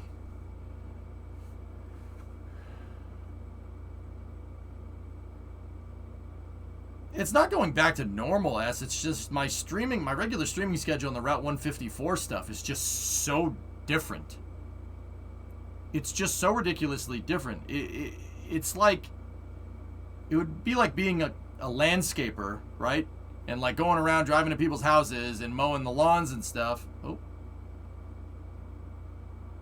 And then switching to working in a restaurant. It's just a totally different thing. Oh. What's going on here? Yeah, Platinum, seriously? Okay, glasses off for a second. That's what's going on. I'm just having a little bit of trouble adjusting back into my schedule, dude. And if it's one thing I've learned, don't force it. Just don't force it. But yeah, no, KSP ain't going anywhere. I'll fix that problem with the launchpad. Actually, I'm probably gonna, let's see, what, it's today's Thursday? Yeah, give it until next week. I'll have everything back to normal. Yeah. I'm getting back to it. You know, like, I'm getting back into my routine. It turns out that when you drop everything and leave for like 2 weeks, stuff still goes on here without you being here. So Brima and I have had a lot of like other things, like real life stuff to do. Like, yeah, one of the things that I had to figure out the other day is, not figure out, it's just one of the things that I had to do, like, the other day is while I was gone, I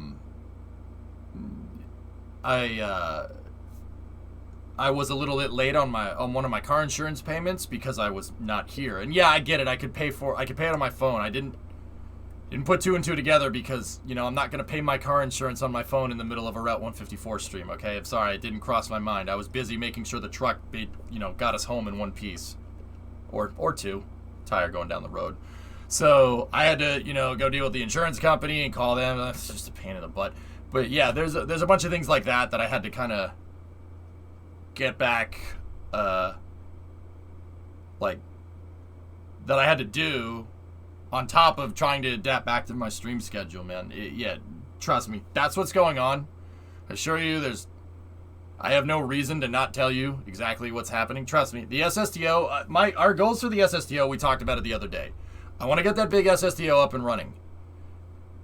Maybe not today, maybe not tomorrow. No, I want to get that thing up and running, and I want to use it basically until we have enough cash to unlock the Rapier engines, and then switch to a horizontal takeoff architecture, so we can really start moving out into space. You want the honest to God truth? I'm good with building GSE. I don't need to do that much anymore. I pretty much showed that it can be done. I showed that you can do it. I showed that you can operate a space program using a launch pad. And don't get me wrong, we'll still build some if we switch to Enterprise. I'm gonna need a way to put the thing in the payload bay, right? Yeah, I'm good. You good? See SpaceX's tweet. Oh. So, yeah, I really want to move into building spacecraft servicing equipment. I want to get back to doing like Grissoms and stuff, but I want to do it in mission mode, you know? All right, so this is coming from SpaceX. Let's see what we got.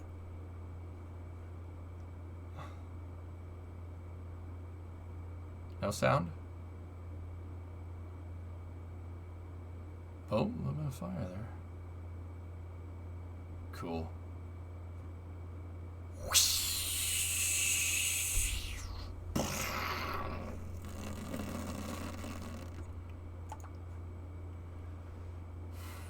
Yeah, I saw that, Jack. It's pretty cool. Golden hour stuff, man. Video taken by Hoppy. Yep.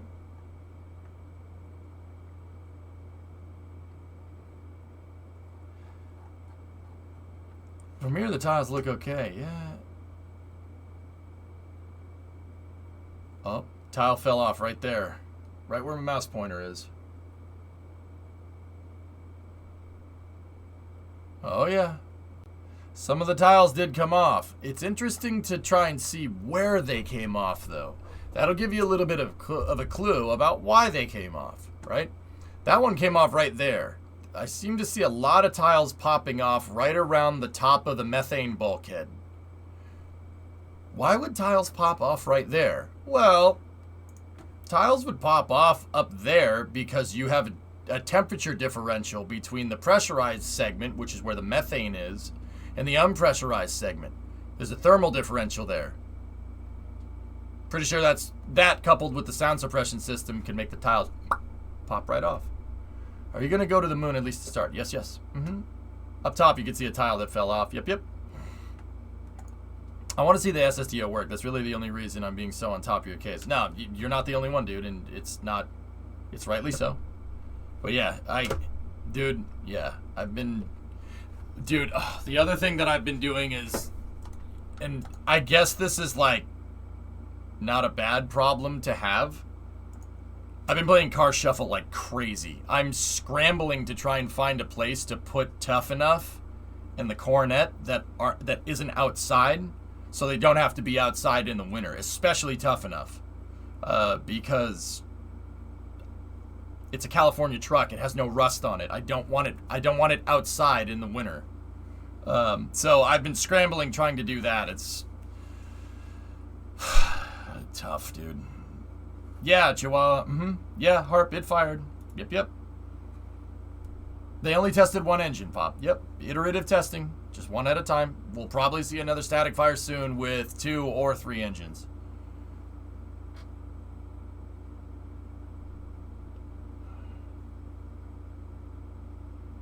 Rent a storage unit. That's, Caveman, that's basically what I'm going to have to end up doing.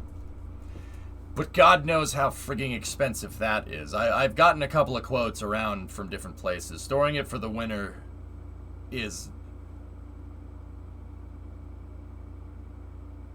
Storing it for the winter is expensive. Yeah. But then again, is it, you know... Does that outweigh how much it's going to take to, like, repair all the rust and rot that happens on the trucks and cars if you leave them out during the winter? You can park it in your yard if you want. Inside. Can I get mod for 1 second so I can nuke that guy that is posting random bullcrap messages the past hour? Just ignore him, serious. Just got here. Been playing Fallout 4 for the first time. What did I miss? We had a static fire of a vacuum Raptor engine, John. Earlier, I played KSP and I worked on the Mechazilla thing. I think I'm going to shelve the Mechazilla project for now. We could work on that again, but I want to get the SSTO running. Get them wrapped like a boat? Yeah, fed up. I'm not sure. Costs more than the truck. Yeah, right. Move somewhere warmer is probably cheaper. Yeah, you ain't wrong, Wisp, but that's not an option right now. Ooh, Buck Savage. If you get a big unit, you can just work on the truck and stream in the unit. Can you write it off? Yeah, I can write it off, Truid, but the problem with that is that I can write off all the money, but if the storage unit is going to cost me an extra $1,500 a month of expenses, that's going to exceed the amount of money that I make. It doesn't matter if I write it off. You can't write off what you don't have. Thanks for being an ultra mega giga humongous PogChamp Chad. You're the only reason I watch Twitch anymore. Oh, no problem, Market. Once you're back into the swing of things, I will be bugging you on the 59 because it's been too long. Yeah, I mean, that's also very fair. Fair criticism. By the way, true or false, lime Skittles is better than green apple. Why are you eating Skittles? It's still active. Yep. And storage units are cheap out here. Porter, do you have a garage? You have a heated garage? I'll pay you. I'm good looking. People like me. I'm indifferent, John, to be honest. But if I had to choose, green apple. So you're wrong.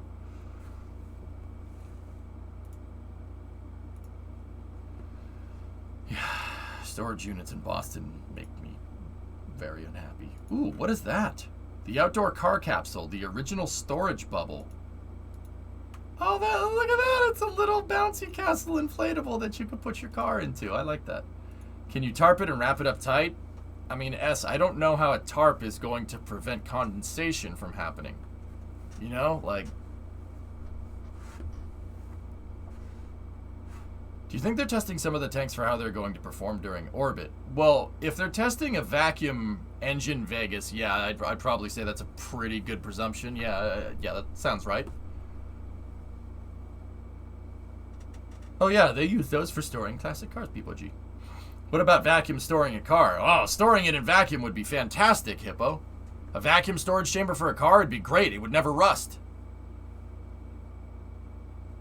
It's actually more, Hippo, it's more about removing the condensation, removing the vapor from the air. So ideally, a car inside of a sealed container with a humidifier in it would be fantastic. I would say you'd be welcome to use my spare parking space, but it means driving back to Cali. Damn it! I knew I should have just left the truck out there. I was thinking about it. I was like, maybe I could just leave the truck out there and then just, you know, when I need it, just go over there and drive it around. No, too late for that one. Put a bunch of silly gel packets under the tarp. Yeah, I don't know. Yo, when will we ever see that booster static fire? Do you think they'll just send it? I think we'll probably see it static fire by the end of the year, Bobber. If they send it, man, that's, dude. I know SpaceX is ballsy, but that's really friggin' ballsy. If they send it without static firing it, I'd be like, whoa, you guys are really sending it. That's really just not giving a frick at all. Just launch the car into space, infinite vacuum storage. I mean, I'm not going to say that that's impossible. What about your Florida friends? Yeah, too humid. You don't need to worry about water if you get rid of all the oxygen. Pack it in nitrogen, yeah. Why not send a booster with no Starship first? John, I think SpaceX's primary concern is getting tiles to work correctly right now. I think they're only building a bare bones version of Super Heavy right now just to be able to get Starship down for an orbital test to test the tiles. Think of it more like SN20 sent the pad. Yep. Hey, weather guy, what's going on? Put a bunch of silly gel packets under the tarp. I already read that, S, but yeah.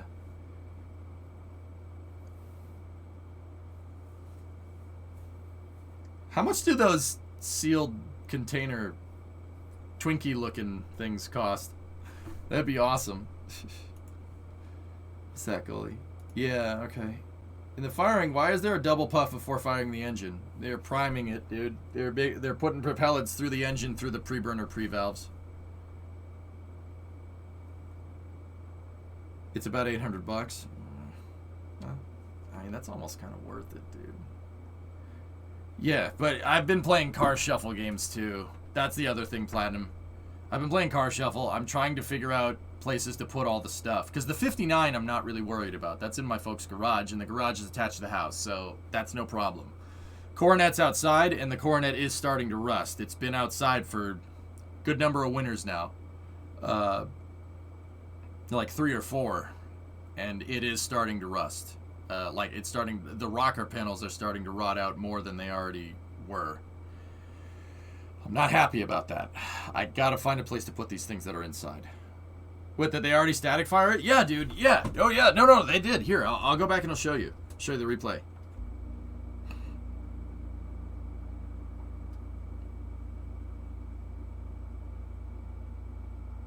I gotta find it.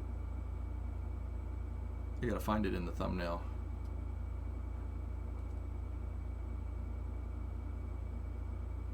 The thing is still venting, dude. Like, they're moving propellants into it, and we haven't seen a depressurization.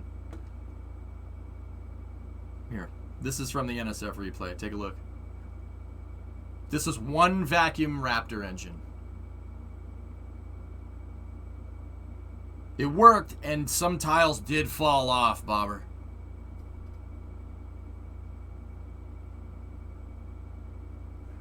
Yeah. But it did fly. But see, they didn't depressurize it. The tanks are still pressurized. We never had a detanking vent. Which is why I'm in a holding pattern here. Cloud, and then activity from the engine chill vent right around 7:48 or so. It looks like they might have had an aborted attempt right then. What? Huh, interesting. Hang on, Elon just tweeted. Okay. Oh no. Do we have an answer now? No, he's just talking about the previous video that they just put out. Raptor is a very high chamber pressure, yeah, which in turn allows for a large expansion ratio nozzle right without flow separation at sea level. Around 7:48:30. How far are you willing to travel? At the very least, we're seeing a change in behavior of the venting. I'm trying to see if I can actually see, like... Attack the booster. Part of that, too, is... Oh, and that's so... Might be it. Oh, okay. Ian's me. Wow. Wow. Well, and sad. Right? I think is the answer, yeah. I'm still processing that question. I still wish we could have seen SN11 going boom. That would have been so cool to see. Oh my god. A mid-air boom. You can see what I'm talking about, though, right? Like the change in behavior of the vehicle there. Yeah. So it looks like there was an attempt right then to do something, but... Currently, Raptor's internal chamber pressure is about 270 bar, but we're working on upgrades to get it over 300. Push forward with another test. yeah, will be cool to see. Especially Elon tweeting the Twitter there, guy. Thank The fact you very that much. we still have not Ace. seen a depressed one, that we still Yeah. have no open road, like all the indicators we Mycon, usually have when I'm they not sure if spool that's how that down works, but the maybe. testing is at least like a good thing if you're interested in more testing. I feel that we have not seen indicators that they are done for now. Well, so John Krause replied. Who is Admana Ray? I need to know. I just do. If you have to ask, you don't know. Yaktid Admana is, you know that guy that's like in your circle of friends and he's just a dick? But he's still in your circle of friends somehow? Because he's alright, but he's also a dick? That's Admana. Yeah. This was the aborted test in question. Let me see.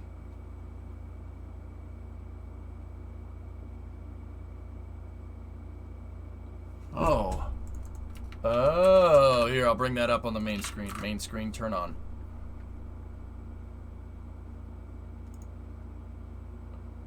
Yep. That was an aborted start. Jack's right.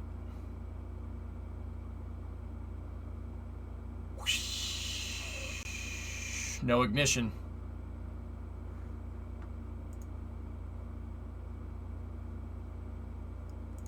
Are you talking about me? No, you're better than Admana is. Admana is just a real grade A jagoff. Yeah? Interesting. Stop talking about me like that. Looks like we might get another bit of fire tonight. John Krause actually asked Elon on Twitter just now, going for another fire tonight, and he said hopefully. He replied to him and said hopefully. Alright. Looks like we're on the line for another static fire here. Let's see. Hi, I just popped in to say I hope the Red Sox win. You are a bad person. All right, here was where was this question I had? And we did kind of touch on this earlier, but you know, it doesn't hurt to keep people up to speed that maybe have joined us since then. Spaceman Nick says, "What's the shark fin shape of the TPS behind the forward flaps? Does it have to do with the plasma moving around the flaps during re-entry?" What type of work were you doing before you started streaming? Yaktid, the last job on paper that I had before I went full time, on September 22nd, 2015, I worked in a warehouse for Best Buy, moving washing machines and TVs around. That was the last job that I had on paper. I'm a bad person, but we knew that. Yep. Why do you ask? Am I a good person? No. Yes? No. Yes. Maybe? Kind of. Yeah, I had to install his microwave ovens. Custom kitchen deliveries. We got to move these refrigerators. We got to move these color Discovery, go and throttle up. TVs. Hey, Fractal. Gifted 5. Thanks, man. Thank you. That's my fridge. That's why my fridge was broken. Hey, you're a fridge. I thought you were an ex-NASA engineer or something. Yaktid, I'm self-taught when it comes to this stuff. But... Dude, I don't want to sound like such a jerk. Well, I do a lot of research. I'll have you know. I drink with my pinky out. No, dude, I've always liked space. I just realized that I liked space pretty much after I graduated from college. You know, it's just something that I really enjoy doing, and I never get bored of it. So, I realized that like about a decade ago, give or take. This was 2011. Yeah, realized that about a decade ago, and just been immersed in spaceflight engineering basically since. Kerbal didn't help. Kerbal gave me a means to learn to do it as my job so I can learn about it every day. So, yeah, it just kind of spiraled out of control to the point where I have real rocket scientists in chat teaching me about how this stuff works. I get people helping me talk about space that work out in the industry, you know, that have plenty of industry experience, telling me how stuff works, etc., etc. So yeah, I mean, it's to the point. How I like to say is that it's to the point where, like, if I'm around a bunch of aerospace engineers, I can not be sus, but, you know, like, I'm not an engineer, but I'm partially fluent in engineer. That's a good way to say that.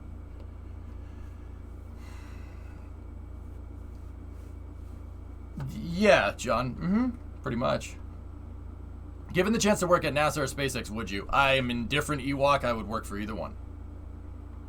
That's one of the few jobs that would get me away from this. This job's awesome. I love what I do. But yeah, Yated, I'm self-taught, dude. I read NASA's technical resource archive for fun because I'm a loser. Yeah, that's really, dude, I live and breathe this stuff, man. It's my favorite. How I like to describe it to people, like, is you know when you're really into a video game. So, like, let's go back to my high school days, like World of Warcraft. Everyone was into World of Warcraft, and you play World of Warcraft, and you level up. You get to level 60. You go to Blackrock Mountain. You win. You do all the stuff. You know. I didn't play a lot of WoW. If it shows, sorry. You know exactly what I mean. You get to level 60, and then it's like, all right, okay, I don't need to play this anymore. It gets boring after a while. Spaceflight is that's the way I feel about spaceflight, except the never boring part. You never reach the end game. No one's ever going to be a total expert about spaceflight. It is so ridiculously complicated that new content gets released all the time. All the time, everywhere and anywhere, at any waking moment, all the time. It is a never-ending game of new understanding and physics-breaking stuff. Hey, Rocket Sage, thanks for the raid. It's like when you're into a good game and you just can't get enough of it. 10 years later, still learning new things. What's up, Rocket Sage? Thank you for the raid. Rocket Sage actually, Rocket Sage actually a good buddy of mine. She's a geology streamer. She's the same way with rocks. Rocks are cool. I like rocks. But Rocket Sage, I think you were playing New World, weren't you? How are you doing, Mr. Engaged? I don't know if I ever congratulated you properly. Thanks, Rocket.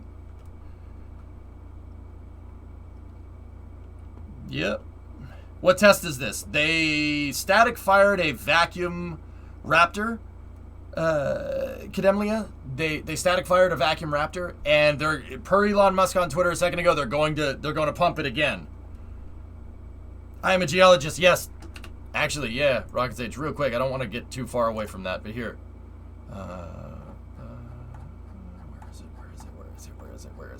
Where is it? Boom! I took this picture 7,300 feet above sea level.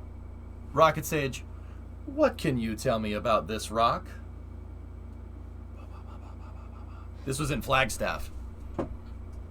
There are vesicles in this rock indicating that air got trapped in it inside of a lava flow, and then it's solidified with the air still inside. That's what all those little holes on it are. That's why it looks like it has termites.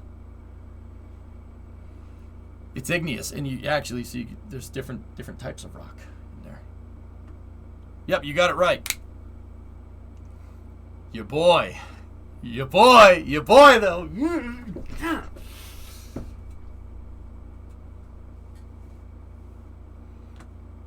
Yeah, actually, Flagstaff is very volcanic. Or, well, previously it was volcanic. It's not volcanic right now. But Rocket Sage, some of the rocks that I was seeing, like, you could tell that it was two different types of rock that were fused, like, 'cause it looks like it's got a seam down the center. It was really cool. A lot of really interesting rocks up there, and I'm not even like too into it, you know.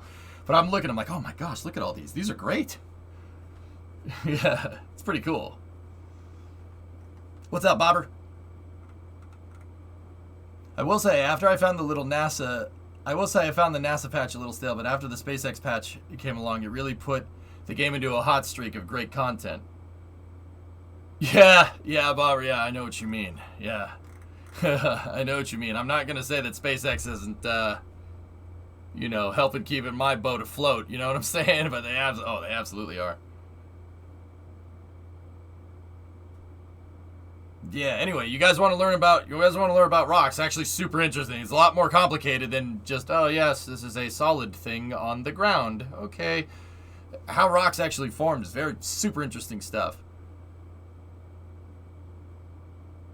And Rocket Sage would be the Twitch streamer for that. But wait, Rocket, were you playing New World? You weren't playing New World, were you? And we don't know which engine. We don't know how much. Were you playing New World? And nah, yeah, I'm not streaming that's mini where games we are really. right Oh, now. okay, We cool. are in this Well, that's kind of good. holding pattern. So what were you working where on? The ship still has Off some stream, sort of yes. fuel. We don't know the timeline, of course, that SpaceX is going for right now, and Speaking of Raptor, the plans they have.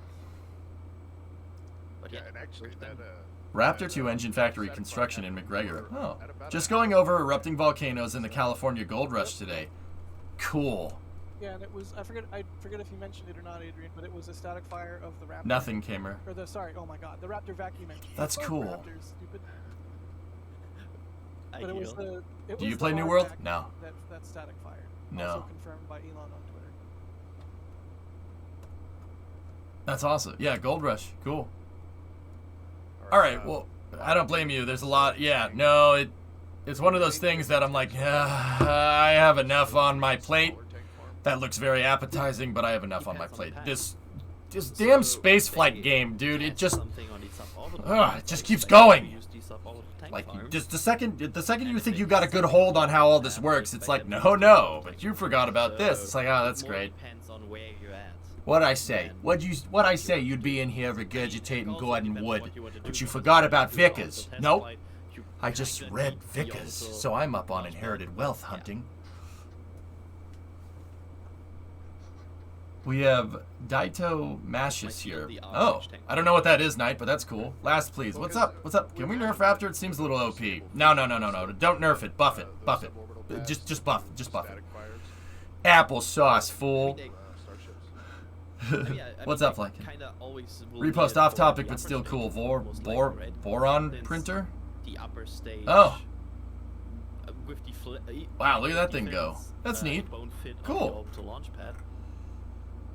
Can you do a Scottish accent? No, you sound horrible.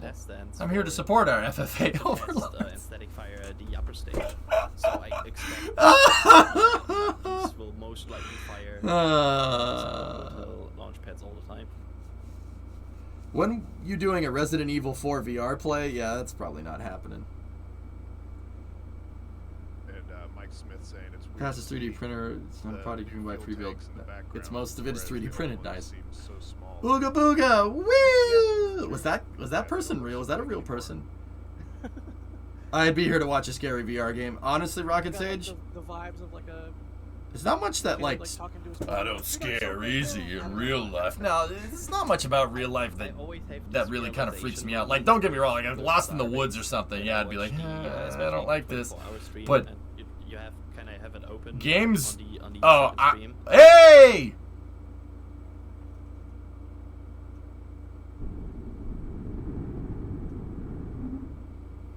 Uh-oh, got a little bit of an ambient fire.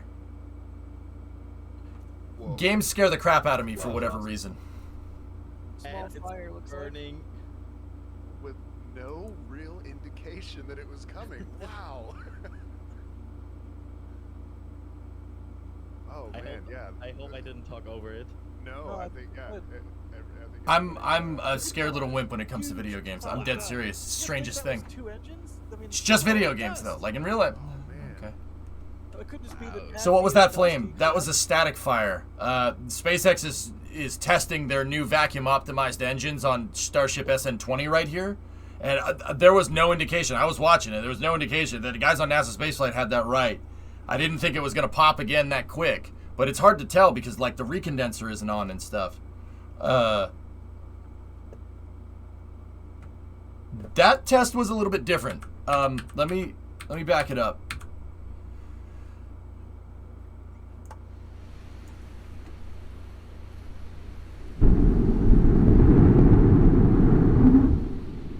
Sounded right to me. That honk at the end indicates a good shutdown. But rocket engines sometimes do have this residual fire coming out of it. Discovery, go at Ziggy, 60-month resub. Oh, multiple engine tests. That's 2 for the night.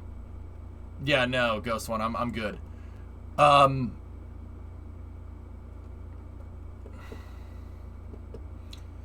Rockets do have some residual fire like this, guys. Think about it like if you have a garden hose on and you shut it off, there's still some water in the hose. That does happen. That's I'm not sure if it's particularly normal for a vacuum Raptor like this, because it could have been a bunch of other things, but rocket engines do have residual flame. As long as the flame went out, that means it burned off all of the residual propellants in the lines. That happens with a rocket engine when you like really shut it off like real fast. I don't know if it was supposed to do that or not. Not sure. Discovery, go at throttle up. Too clear over pressure sounds. Yep. Yeah, rocket beginning and end. Yeah. It sounded right. It sounded right to me. Here, I'll play it one more time. On the second stream.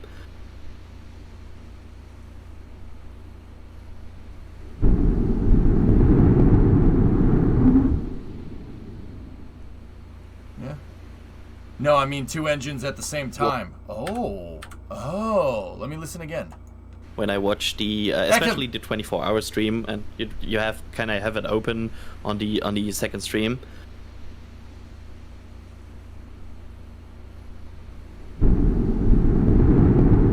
Oh yeah. Yep. Oh yeah. Yep. 2 distinct overpressures, not at the beginning and end. It fired one, and then like a half second later another one. You can hear the sound of 2 engines firing. On the second stream. Ready?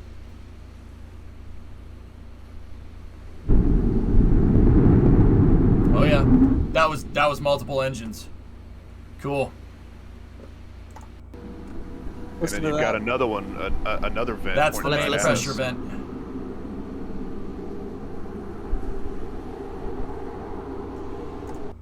This is the main liquid oxidizer vent line. When they closed it. When they do that, that means they're evacuating the tanks usually, but it usually stays open for a lot longer than that. But then again, it was open for a little bit more than 20 seconds. Okay.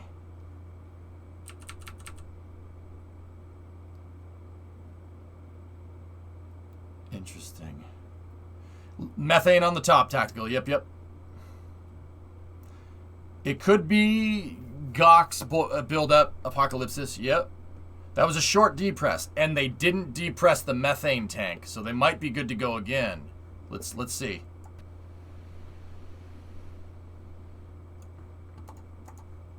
Yeah, Tessa, I mean, I don't see why they wouldn't go for 3. Any more tiles fall off? It's hard to tell. It's a little bit on the dark side, Kuro.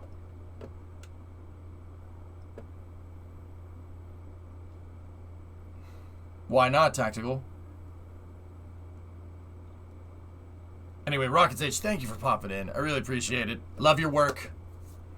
I wish I had more time to watch. First world streamer problems, right? And I don't have time to watch anybody else stream because of all freaking streaming that I do. It's a big pain in the butt. But anyway, thank you for the raid. I do appreciate it, and thank you for sticking around, Rocket's Age people. If you head to bed, that's no problem too. No problem. Yeah, exactly, Tessa. It's a spark torch igniter. That's right. Yep. Sea level pre-start on the left, vacuum on the right. Yep.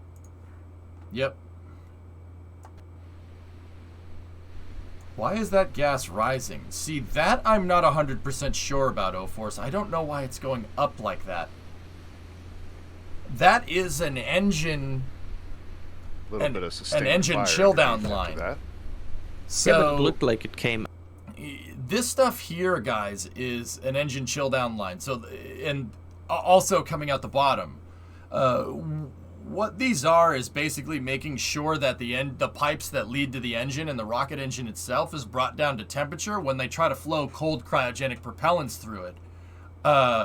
It's basically priming line. They prime the fuel lines, but they do it for multiple reasons. One, you don't want to dry fire your rocket engine. Hard starting a rocket engine like that usually makes it pop. You want to prime the lines to make sure right when you spool the engine up, because it's using turbines, right? It uses a stage combustion cycle or full flow stage combustion. So you have turbines. You got to spool the turbines just like a turbo on a car. Same idea, only the turbos aren't attached to a compressor. They're attached to a fluid impeller. It's called a turbo pump. There's 2 of them on Raptor. You have to make sure the lines going to the power heads or turbo pumps are primed, and you have to make sure the turbo pumps themselves are chilled down before you turn them on. So these lines right here are the lines that lead to the turbo pumps. And this stuff that you're seeing out here is the gaseous oxygen that they're venting overboard here to keep the thing cool. Once again, it's like priming the engine, and it also brings the temperature down. It's called thermal conditioning. Yes, Zonku, that's right. Tank farm venting. Yeah, I see it over there on the left, guys. Are you a rocket scientist? Akron, I'm self-taught, but I'm self-taught by rocket scientists. My job is to communicate rocket science to people, because I'll tell you, rocket engineers are not good at dealing with customers. I take the specs from the rocket engineers and bring them to the customers. They have customers? Yeah, of course. Who do you think's paying them to put payloads on the rocket? Well, sometimes I get my secretary to do it, or they're faxed. What would you say you do here? Look, I have people skills, all right? God, I love that movie. No, I'm self-taught when it comes to this stuff, but I have people that actually work in the industry, work for NASA, work for different companies around that actually help me get better at it. I like to tell people that I can be around engineers and participate in the conversation and not be sus. You know what I mean? Like, I can blend, but I'm not an engineer. I'm partially fluent. That's how I like to say it. But yeah, I'm self-taught when it comes to this stuff. It's fun. I enjoy it. I love it. I can't get enough of it. But yeah, what I do is I kind of translate rocket science to plain English for people here on Twitch. I don't think I've been missing it, Bob. and then Elon moved my Starship, and they moved my Starship down to storage pad B, and I still have not received my paycheck.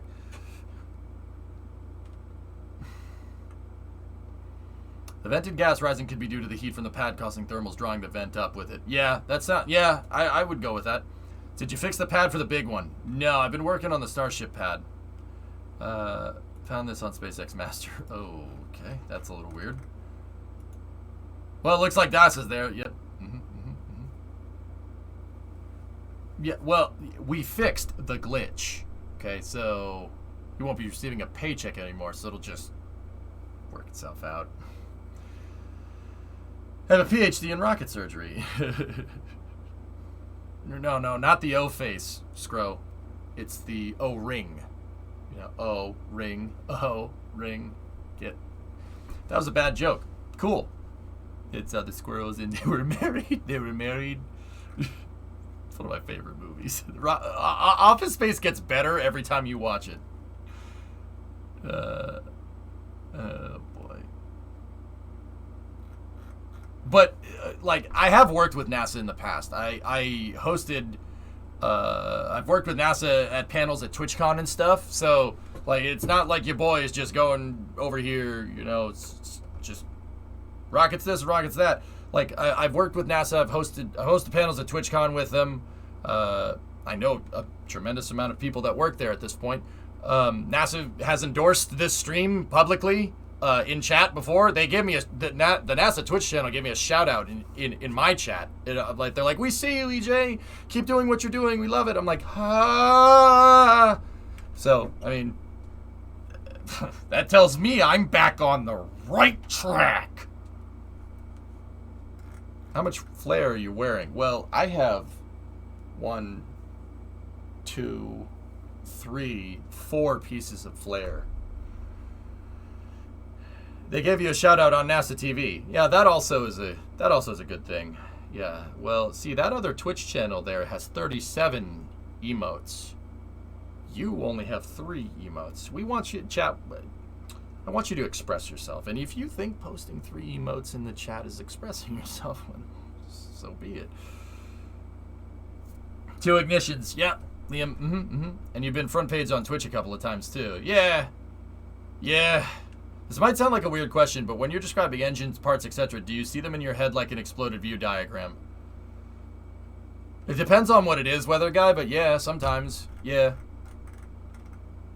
Screwed, I'd tell you what I'd do, man. I'd launch 2 starships at the same time, man. Yep, dang straight, I always wanted to do that. I figure I could hook that up, because, you know, guys who have rockets dig dudes with money.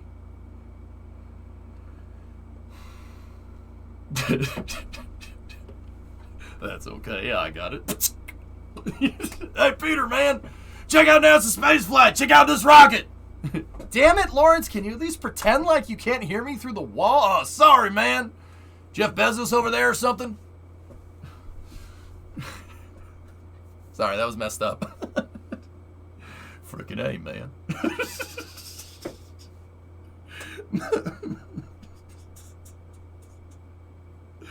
Sing the Bezos song? No, I'm good. Just click on the clip.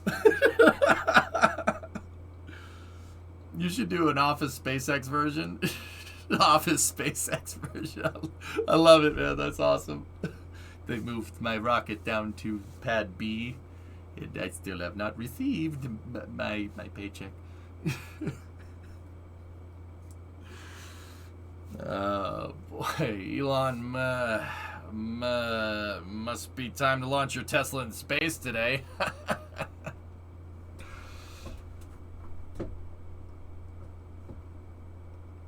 I do that. It took me a while to realize that's not common. The way you describe how things are built and function, like it's all right in front of you. Yeah, weather guy. Yeah. Oh yeah. That's from being... That whole exploded view thing is from... I guess, like, in high school, everyone's like, oh, you're a visual learner. Oh, you're a visual learner. You learn with pictures. Yeah, great. Learning with pictures is fine if you want to do finger painting, okay? Learning with pictures is not good if you want to do this in real life. So I still have the exploded view stuff, but also the math to back it up is kind of important. Might be important.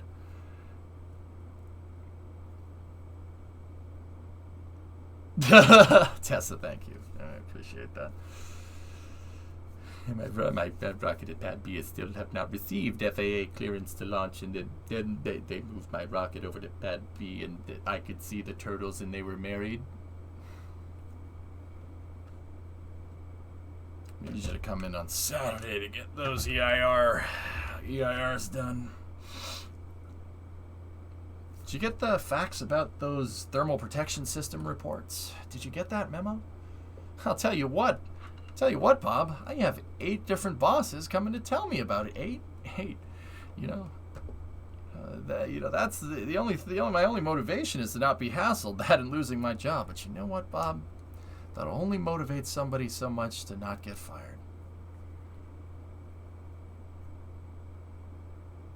Yeah, Black Cat, that's a very good point. Math is required to prevent things from being exploded view. Good point. Look at all those new white spots in the side view. Yeah. Uh-oh. Looks like someone had a case of the Monday.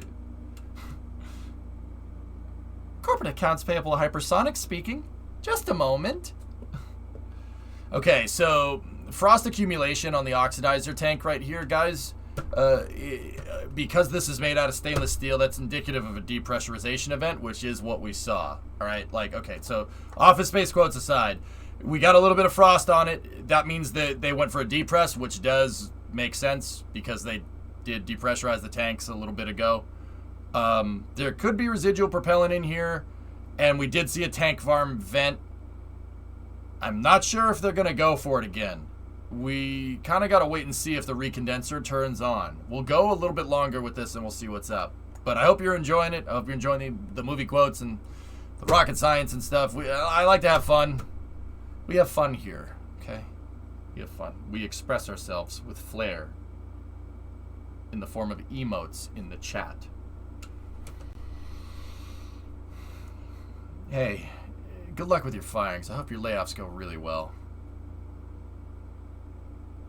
Rocket Space, Office SpaceX. Did you get that memo? See, lurkers in chat. You see these viewers over here? They have multiple emotes in the chat. You, on the other hand, are lurking, and we want you to express yourself. And if you think that lurking in the chat is expressing yourself, then okay. But some viewers post emotes in the chat more than others, and we encourage that.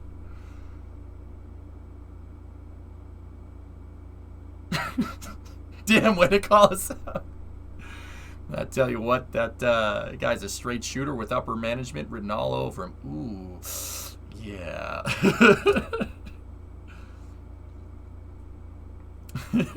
Duel.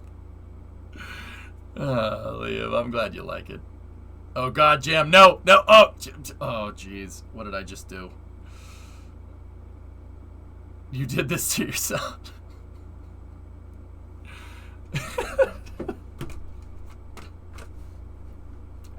Guilty.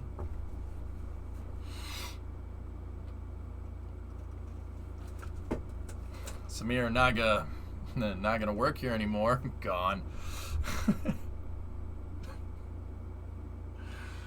Okay.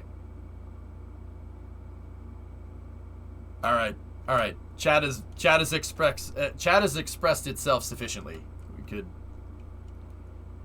We could stop. We can stop that. Ooh. Yeah, I'm gonna have to go ahead and disagree with you there, and take chat off of emote only mode. All right, that sounds good, chat. I'll see you Saturday.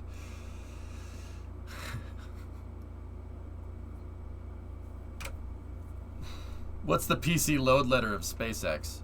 Faulty sensor? What the frick does that mean? Scrub the launch.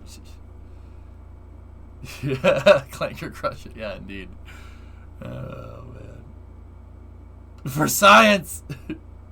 So is ice condensation growing during detanking normal? Yes.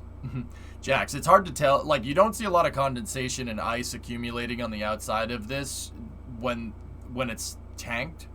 One, because they're probably not filling it up with a full tank of gas, so to speak. Full tank of gas meaning full. They're not filling it up full of fuel commodities, meaning propellants. Not fully fueled. And also, because of that, the stainless steel is really good at absorbing cold, long story short. That's why they make refrigerators out of them. Stainless steel actually gets stronger when it gets cold. So it also is... The really easy way to say this is stainless steel can absorb a lot of cold, and you won't have ice accumulating on it. It's a good thermal medium. Because the condensation on the outside of the rocket is happening because, like on an aluminum rocket, it's fully absorbing the coldness, right? And cold is getting to the outer layers of the metal. Like this is a very non-technical way of saying it. Discovery, and because it's so ridiculously cold, it's actually freezing the vapor in the atmosphere. That's what that outside condensation and the ice that accumulates on the outsides of rockets is. That's what that means. Or not what it means. That's what's going on. Now, stainless steel, I've noticed that because it works a little bit differently. One, it really doesn't. Ice doesn't accumulate on it the same way that it does on aluminum. Well, that makes sense because it's not aluminum. They're in fact two different types of metal. So the stainless steel is a little bit better at absorbing the cold. So you're not going to see as much ice form on this thing as you would with like a Falcon 9 or like a Saturn V or something. Tesla Max, I have conquered more emotes. Yeah, not absorbing cold isn't the right way to say it. I understand. Once again, bear with me. I'm trying to keep it simple.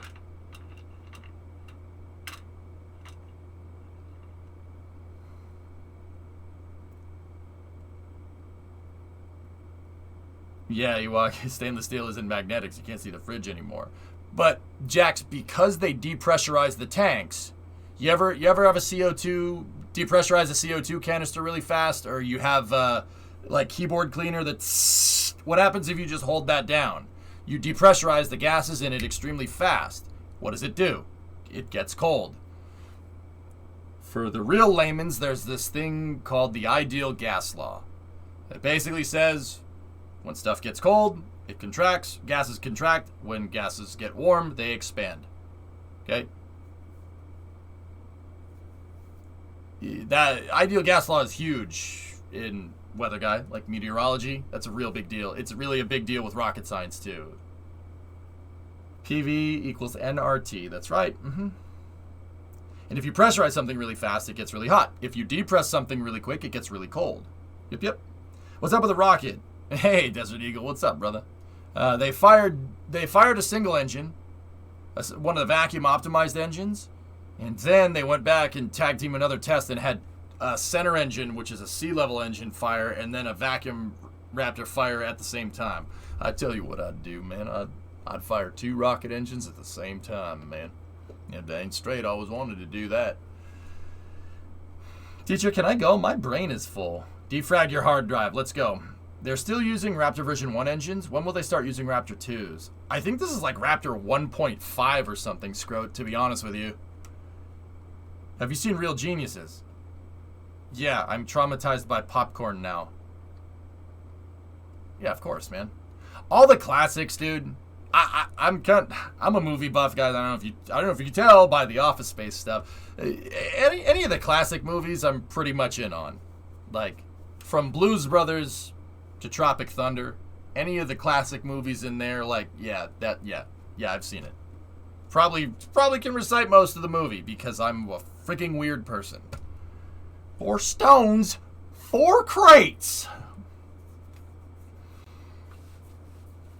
Does the vacuum engines fire at launch initially? I don't think. No, Jay. This is the upper stage. Remember, these are not going to fire at liftoff.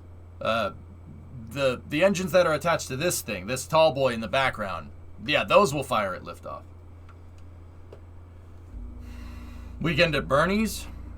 Yeah, that's fine if you want to manhandle around the corpse of your boss. You should do movie nights and host a watch party and watch the classics. If we could, yeah, I figured, I could hook that up. Chicks dig dudes that know about movies, man. Negative dual, I am a meat popsicle. Sir, are you classified as human? Space Camp. Period. Space Camp was the first movie that I watched with Brimo. Together. I'd seen it prior. Thermal curtain failure. I've seen it. I've seen it a million times. But it was the first movie I watched with Brimo when Brimo and I went steady. Smoke you. Wrong answer. Nerd. Yeah, whatever. See, saying nerd in itself is a reference to a series of movies called Revenge of the Nerds, particularly to Ogre, one of the characters in the show or in the movie that says nerd whenever he sees nerds. And she stayed? Bright, that woman agreed to drive across the country with me in a crap box truck. Yeah, of course she stayed. We're good, bro. Yeah, we're good, man. Not many girlfriends would be in on a trip like that, man. Did you guys first meet at Intrepid? Were you there?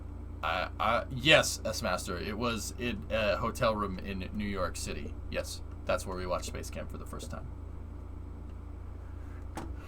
Tessa, what's this? Explorers? Is that where the kids make the spaceship and then it ends up sinking into a lake? Yeah, I remember that movie. I don't think I can quote anything from it, but that was a good movie. She's obligated. It was a Ford. Yes. Yeah, now she's your fiance. Yeah, T-Man. She's pretty cool. Like, Flight of the Navigator is one of my all-time favorite movies, right? See you later, Navigator. Hey, you. Oink, oink. Too many Twinkies. Star Wars Episode 4, Kappa Lil. Compliance. Yeah, man, I watched all the Star Wars. I just wanted to tell you, Train Man, good luck. We're all counting on you. Surely you can't be serious. I am serious. And don't call me Shirley. Any chance this thing has a third fire? Well, after tank depress, it's kind of hard to say, but the recondenser is back on. So, let's see, King. I'm kind of waiting on it.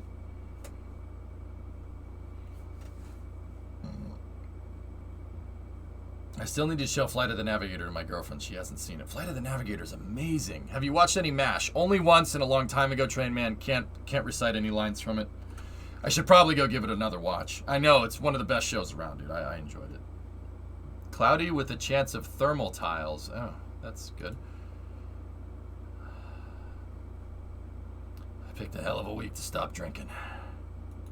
Would this be the most static fires from a test vehicle in one go? They try-fired SN10, I think, Jacka? Flight of the Navigator was my favorite. I think Flight of the Navigator is the reason why I like space so much. I was introduced to that movie at an extremely young age. Have you seen The Americans? One of the best Cold War series. I haven't, no. Kissed your sister, you did. Short Circuit? Johnny 5 is alive, bro. As you should be.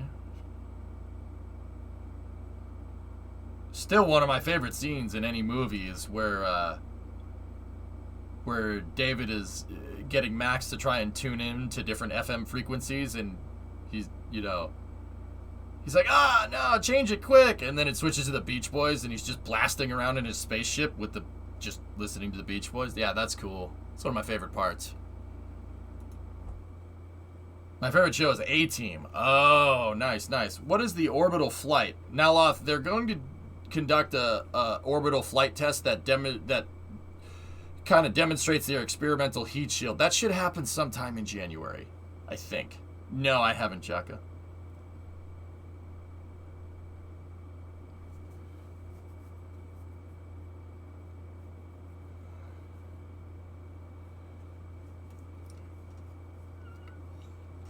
The spice must flow. Did you watch the new one, X?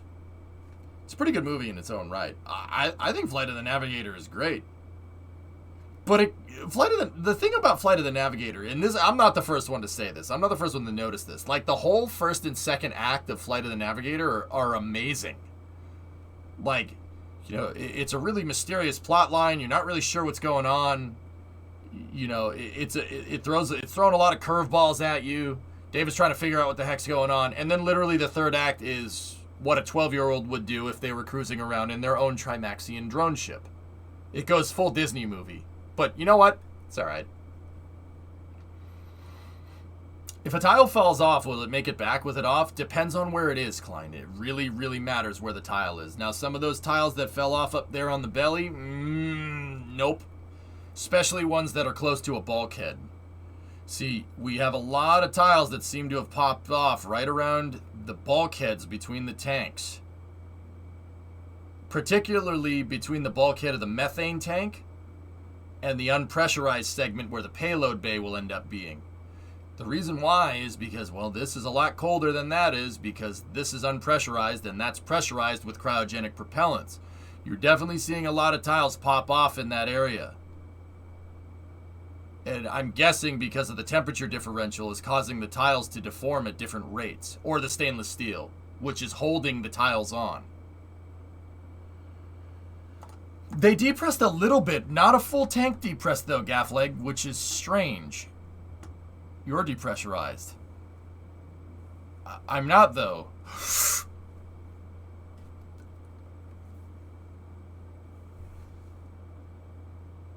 Sending a Kerbal would probably fix it, period, yeah.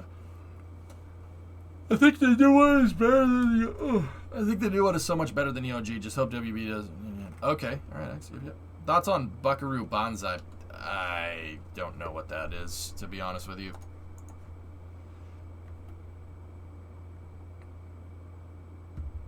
Oof. Caveman, oof. Sad face. Well, these tiles use a mechanical adhesion. There are some tiles that are glued in certain areas, but yeah.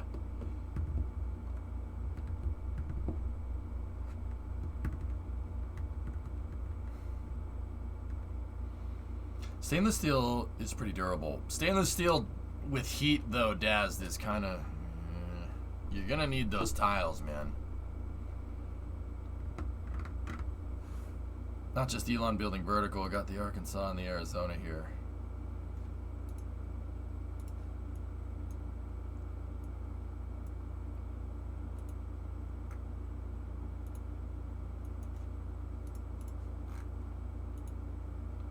Huh. Neat. I've probably heard of it, Raven Guard, but honestly, I'm starting to get tired, man. Yeah, Marvel Jones from Police Academy. Is that Michael Winslow, dude? Yeah, I can't make some of those noises. Lost the bleeps, the sweeps, and the creeps. Boop, boop, boop.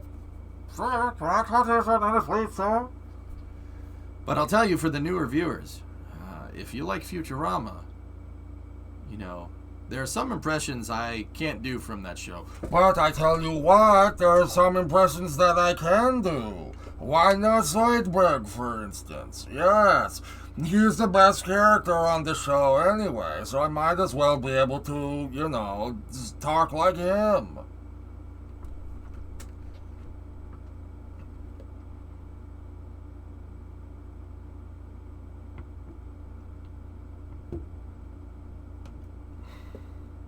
Look at me, Dr. Zoidberg, homeowner.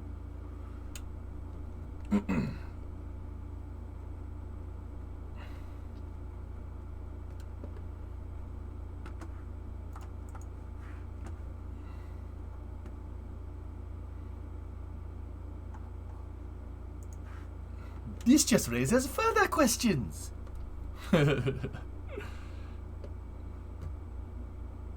You are technically correct, and that's the best kind of correct. Bonsai's worth a watch even today. Okay, cool. I'll check it out. Probably not soon. You just gotta keep reminding me. I got a lot of stuff to do tonight. Do you collect the Lego NASA vehicles? I have the Saturn V, the shuttle, and the lunar lander.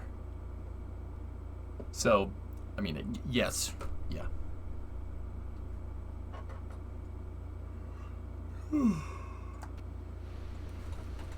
Oh, really starting to run out of steam. Oh, Nick saying definitely tonight in the back channel. Well, once that road opens, then yeah, I'm guessing Nick is going to be out there to see what he can see. Yeah, it does. Mm-hmm.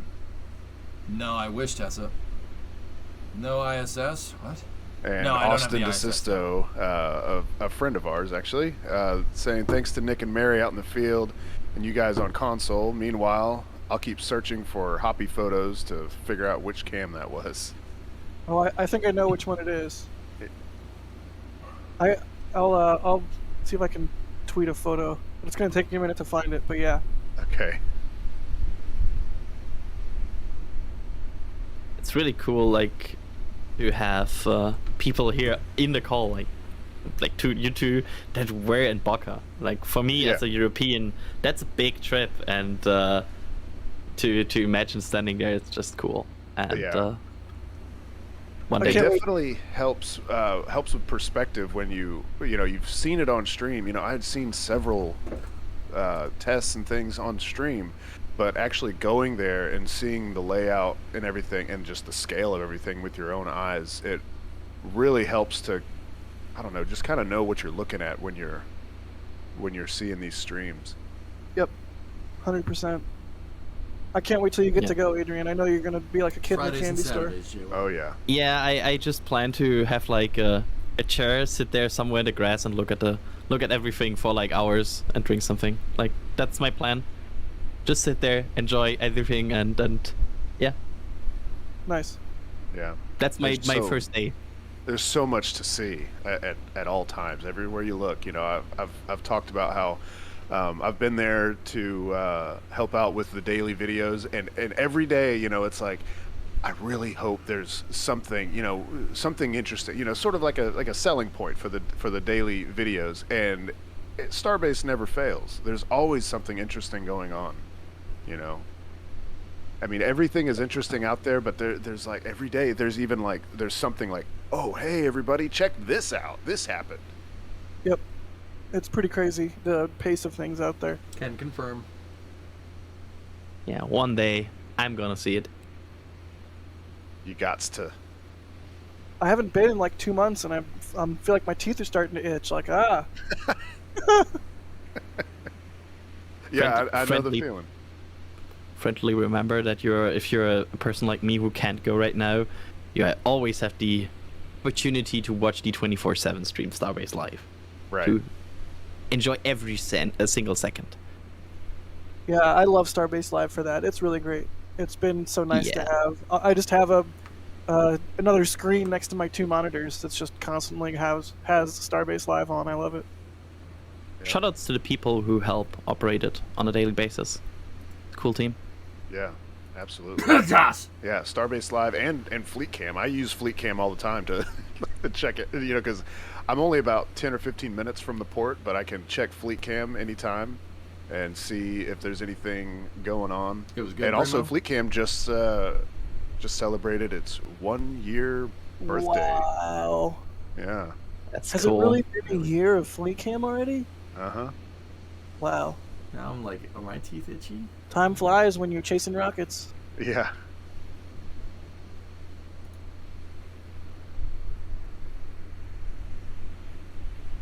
Oh, this is a nice comment. Kevin Vandriel saying, what I love about your channel is you follow stuff much more closely than most others, especially live.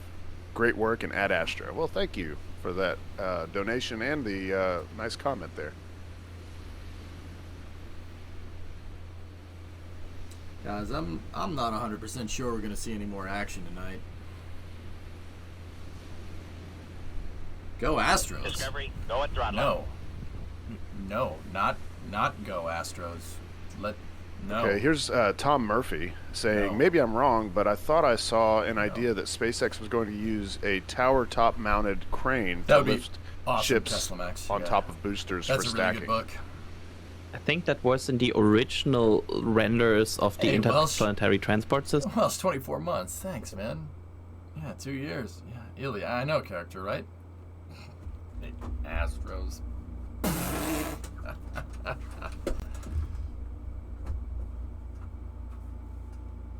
The giant tower, and they basically There you go, use sorry. these chopsticks I to knew I put the things on the. Did you hear that McGregor static fire that happened after the static fire? What? This static fire? I don't care who wins. There's always next year for the Tigers. However it needs to be rotated to fit perfectly onto the T-Man, launch you table. say that every year. Yeah, it's gonna be a wild machine to see function. Can't wait.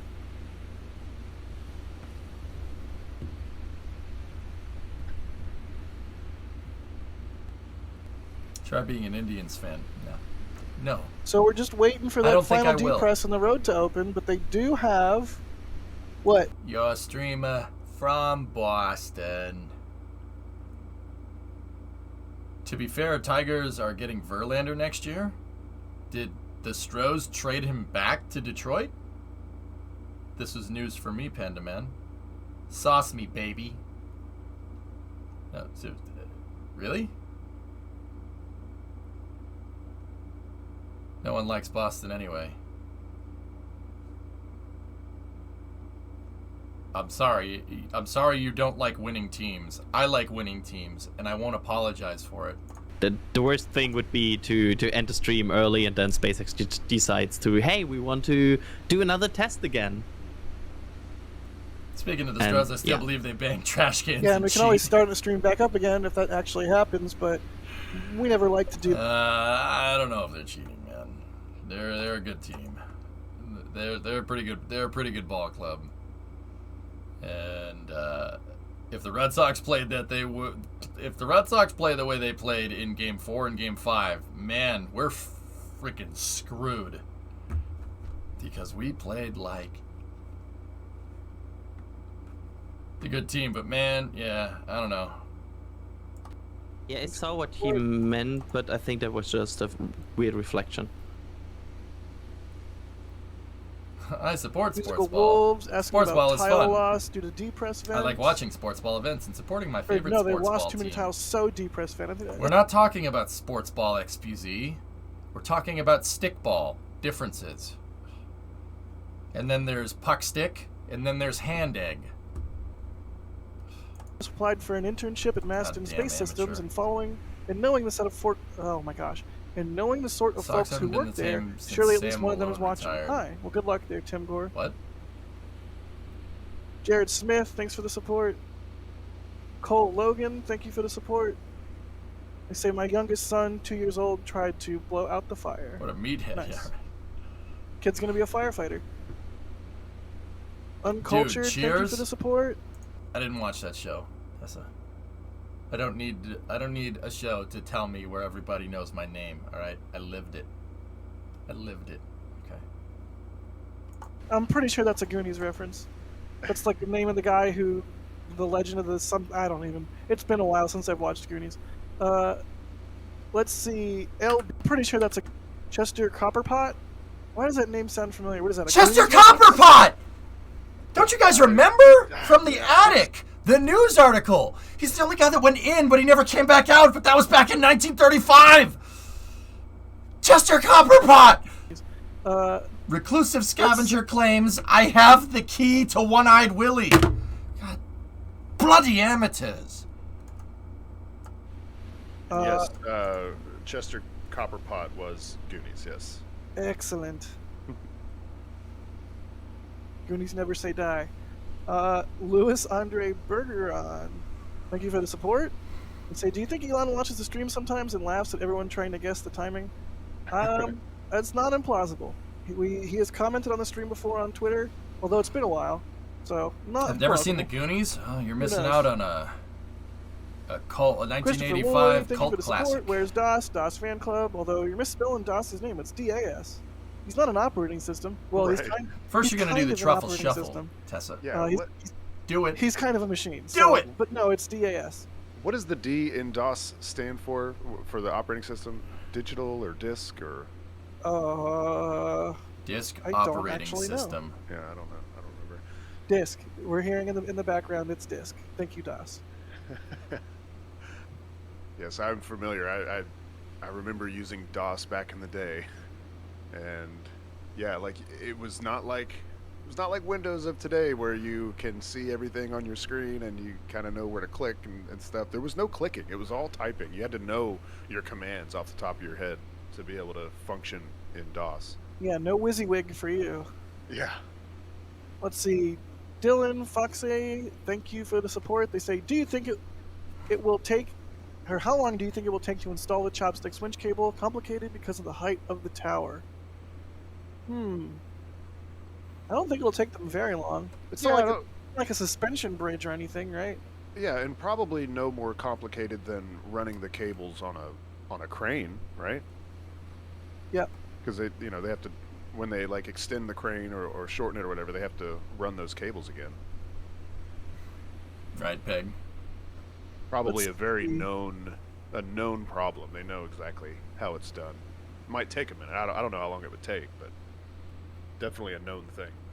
Do you know how close they are to finally launching Wheelie 98. SN20 into orbit? Bruce, we're a good ways out. I'm not gonna sugarcoat it. We're a good ways out, man. 3 to 4 months. I'd say 3. 3, even by the most, like, conservative estimates. There's still a lot of testing to do. There's still a lot of pad to be built. This place is very much a construction site. The orbital launch pad is, I'd say, maybe 70% done. Don't get me wrong, we're more than halfway there from when the construction started, but it is going to take a little bit of time. Listen, Tranquility I should be Base asleep. here. The Eagle has landed. Bruce, I would say January. I should be asleep says, what did one monocle say to the other? Let's get together and make a spectacle of ourselves. Okay.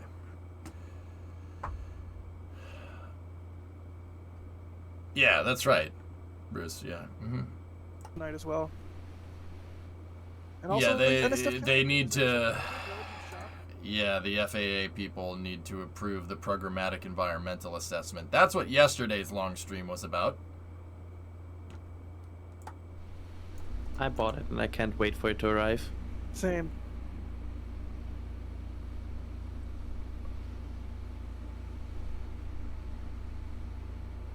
Activity is really Did quiet some right more now. research. Peak heating on the shuttle was at 1477 C, and SAE 304 stainless steel melts at 1450. If only a single or a few tiles would be missing, the heat would spread and stay way below that melting point. Good to know, Daz. Yeah, okay. Well, that's good to know. I mean, but even at a bulkhead, man, actually at a bulkhead it might be stronger, but you know, where the tiles fell off at 20 are right at the bulkheads. So, I mean, that tells me that the back of Starship with the pressurized tanks would be able, well, actually, no, you'd only have header tank pressure when you come into land during EDL, so you're going to get uniform heating all over the thing. Yeah, I guess you're right. That does make sense. Yeah, it sounds like this thing can lose a couple of tiles and still be okay because it's stainless steel. So basically they need to finish the launch pad, and what else do they need to test? They need to test this thing a little bit more, and then that thing behind it they need to test a little bit more.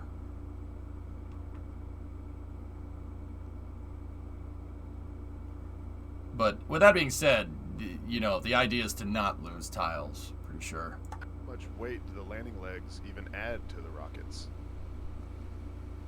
I mean, and it's a non-zero amount, and you have. I wish they would just do legs. The catching seems crazy and bonkers to me, and at some point they're going to have to do legs, right? For Mars, for the moon, for point to point, presumably. But yeah, that's a really good question. All about removing mass and complexity from the vehicles themselves. Yes, that's what I'm trying to say. I suppose you could lose a couple with Starship, but I wouldn't want any tiles lost. One tile lost in the right spot is rip. Hey, Nick, 26-month resub. A lot of decisions Lambda. stemming from that. Yeah, I was kind of thinking about it like, you know... For the first one, Bruce, yeah. Hey, The, RB, what's going on? Precision that they need for catching versus landing, I don't think it's much of a difference, right? Because you still have to, you know, in that last little bit before you get to the ground, you need to be pretty much... S-Master, you know, are you free tomorrow morning coming down before the stream starts?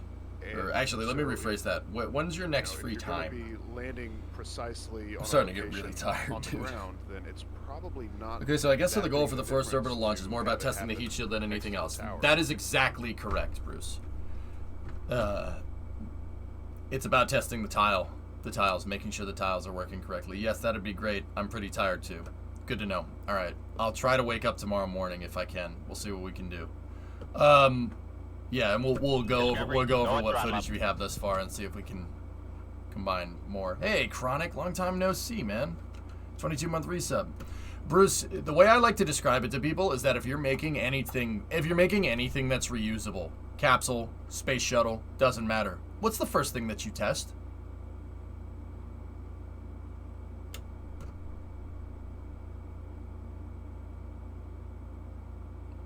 Think about it. Let's take the space shuttle as an example. What was one of the first space shuttle flights?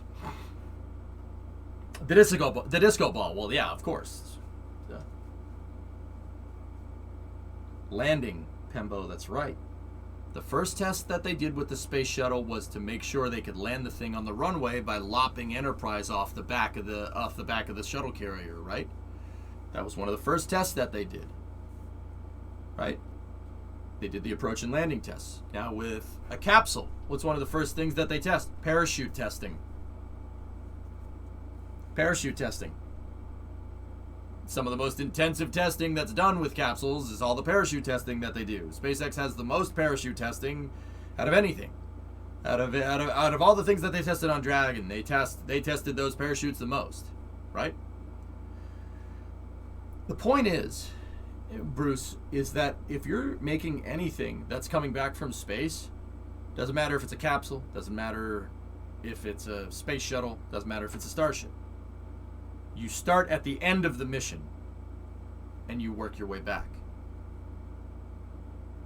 Why? Why would you do it in reverse order? Well, that's great. If your spaceship launches into space but doesn't land correctly, well, that would be bad. You start at the end of the mission and you work your way back. So the last thing that you test is launching. Right? Now, if you look at Booster 4 and you look at Ship 20 here, you know, we all know that Booster 4 is not what the final configuration of Super Heavy is going to look like. Elon has said that multiple times. That's not what this test is about. This test is about accelerating this thing to Mach 25 and then hitting the atmosphere. Why? Well, it's a tile test. It has much more in common with the Orion EFT-1 mission in 2014, where ULA on a Delta IV Heavy launched the Orion capsule up into space to test its heat shield. Right? It has much more in common with that test. That was just testing Orion's heat shield. This test really is just to test Starship's heat shield. Because SpaceX already proved that you can hover a stainless steel rocket with SN5. Right? They proved that you can land one of these suckers with SN15. So that's landing, descent, which is the flip maneuver, and then entry. This makes up a regime during a spacecraft's during operational missions for spacecraft called entry, descent, and landing, or EDL. And that it represents the last phases of a mission. They got the landing part, they got the descent part with the flappy wings, that's the flip and burn, and now they're testing the entry part. And then from there, they'll work their way back. Now, once again, Super Heavy that's behind it is not the final configuration for what Super Heavy is supposed to be. We've seen them deliver parts of newer Super Heavies, Booster 5, Booster 6, Booster 7, that have completely different engine configurations than that one. So that's why I don't think they care if they're going to expend it in the water, because this is Booster 4, believe it or not, is outdated. Booster 3 over there, the one that they scrapped on the left side of the screen, that's Stone Age compared to what they're building now. Yeah, I know, it's pretty awesome.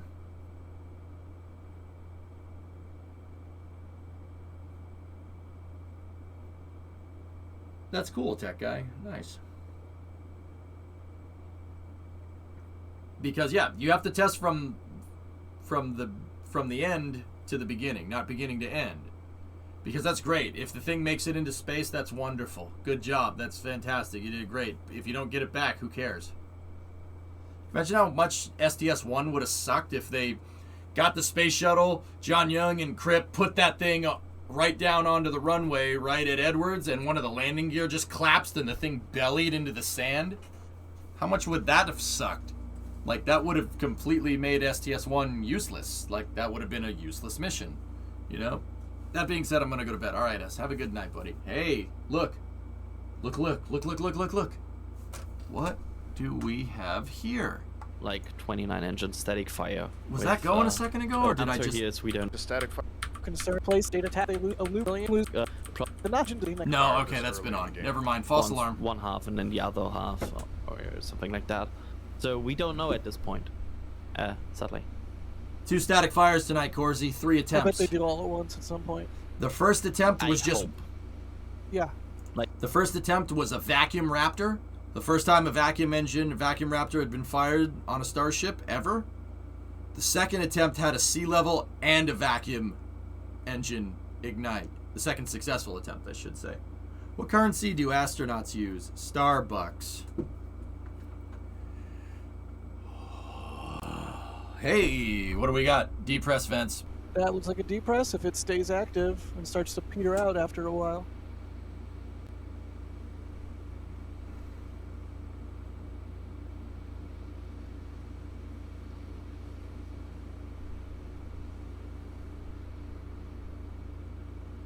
Tanks coming down from pressure. They're basically getting all the gaseous oxygen out of the tanks. If this vent goes on for more than 30 seconds, we're done. And just to confirm here, there was no siren for the second static fire. Yeah, sorry, I was trying to be quiet in case we could hear this venting. Yeah, I was just going ahead since I didn't hear anything. So. Yeah, This but yeah, is Nick and Mary definitely- both confirming no siren for that second one. This is definitely a depress. It's staying open. Yeah. You can see. All right, guys. That's it for the night. SpaceX is done for the night. If you want to keep watching the NSF stream, I'll link it up in chat. But I am going to go to sleep. It's been a long day, dudes.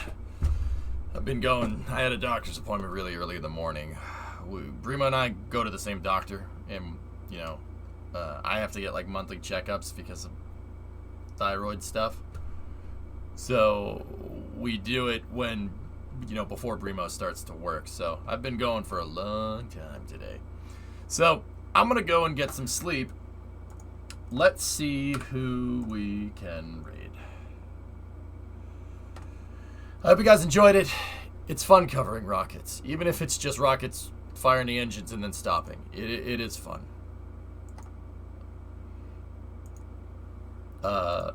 It's a good time. I enjoy it, and I enjoy covering it with you guys, you know.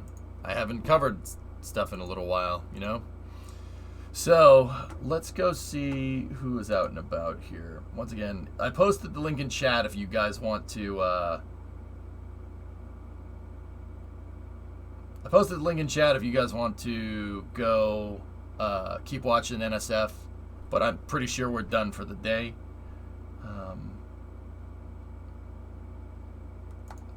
You know, let's raid Grab Shark. We haven't raided Grab Shark in a little while. Good night, Platinum.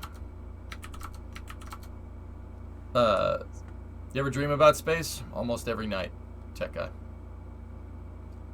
I had a dream last night that I don't know how I got there, but I was on the space shuttle when it was on orbit, and I was looking out the window. Yeah, that was a dream that I had last night. I was just looking out the window. I don't really remember the context of how I got on a space shuttle or why it was on orbit in 2021. Yeah, that happened. Yeah. All right, Pulse. Hey, have a good night, brother. Go see what Grab Shark's up to. He just fired up KSP. Let's go see what he's up to, guys. I'm going to hit the hay. Have a good night. Thank you very much for watching. I'll see you guys all tomorrow at noon. I think I'm going to do some Icarus for early hours tomorrow. Icarus, Space News, and then we'll fix that. We'll fix the SSTO pad tomorrow. I don't think there's any static fires or anything planned. There's definitely no rocket launches or anything, right?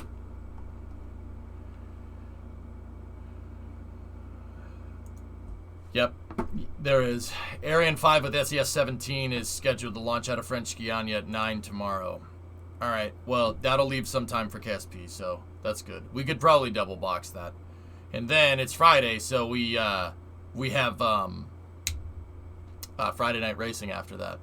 So I had a dream about a Minecraft version of Sinkers and Floaters. Nice. All right, so we got a rocket launch tomorrow. Thank you guys for watching. Have a good night.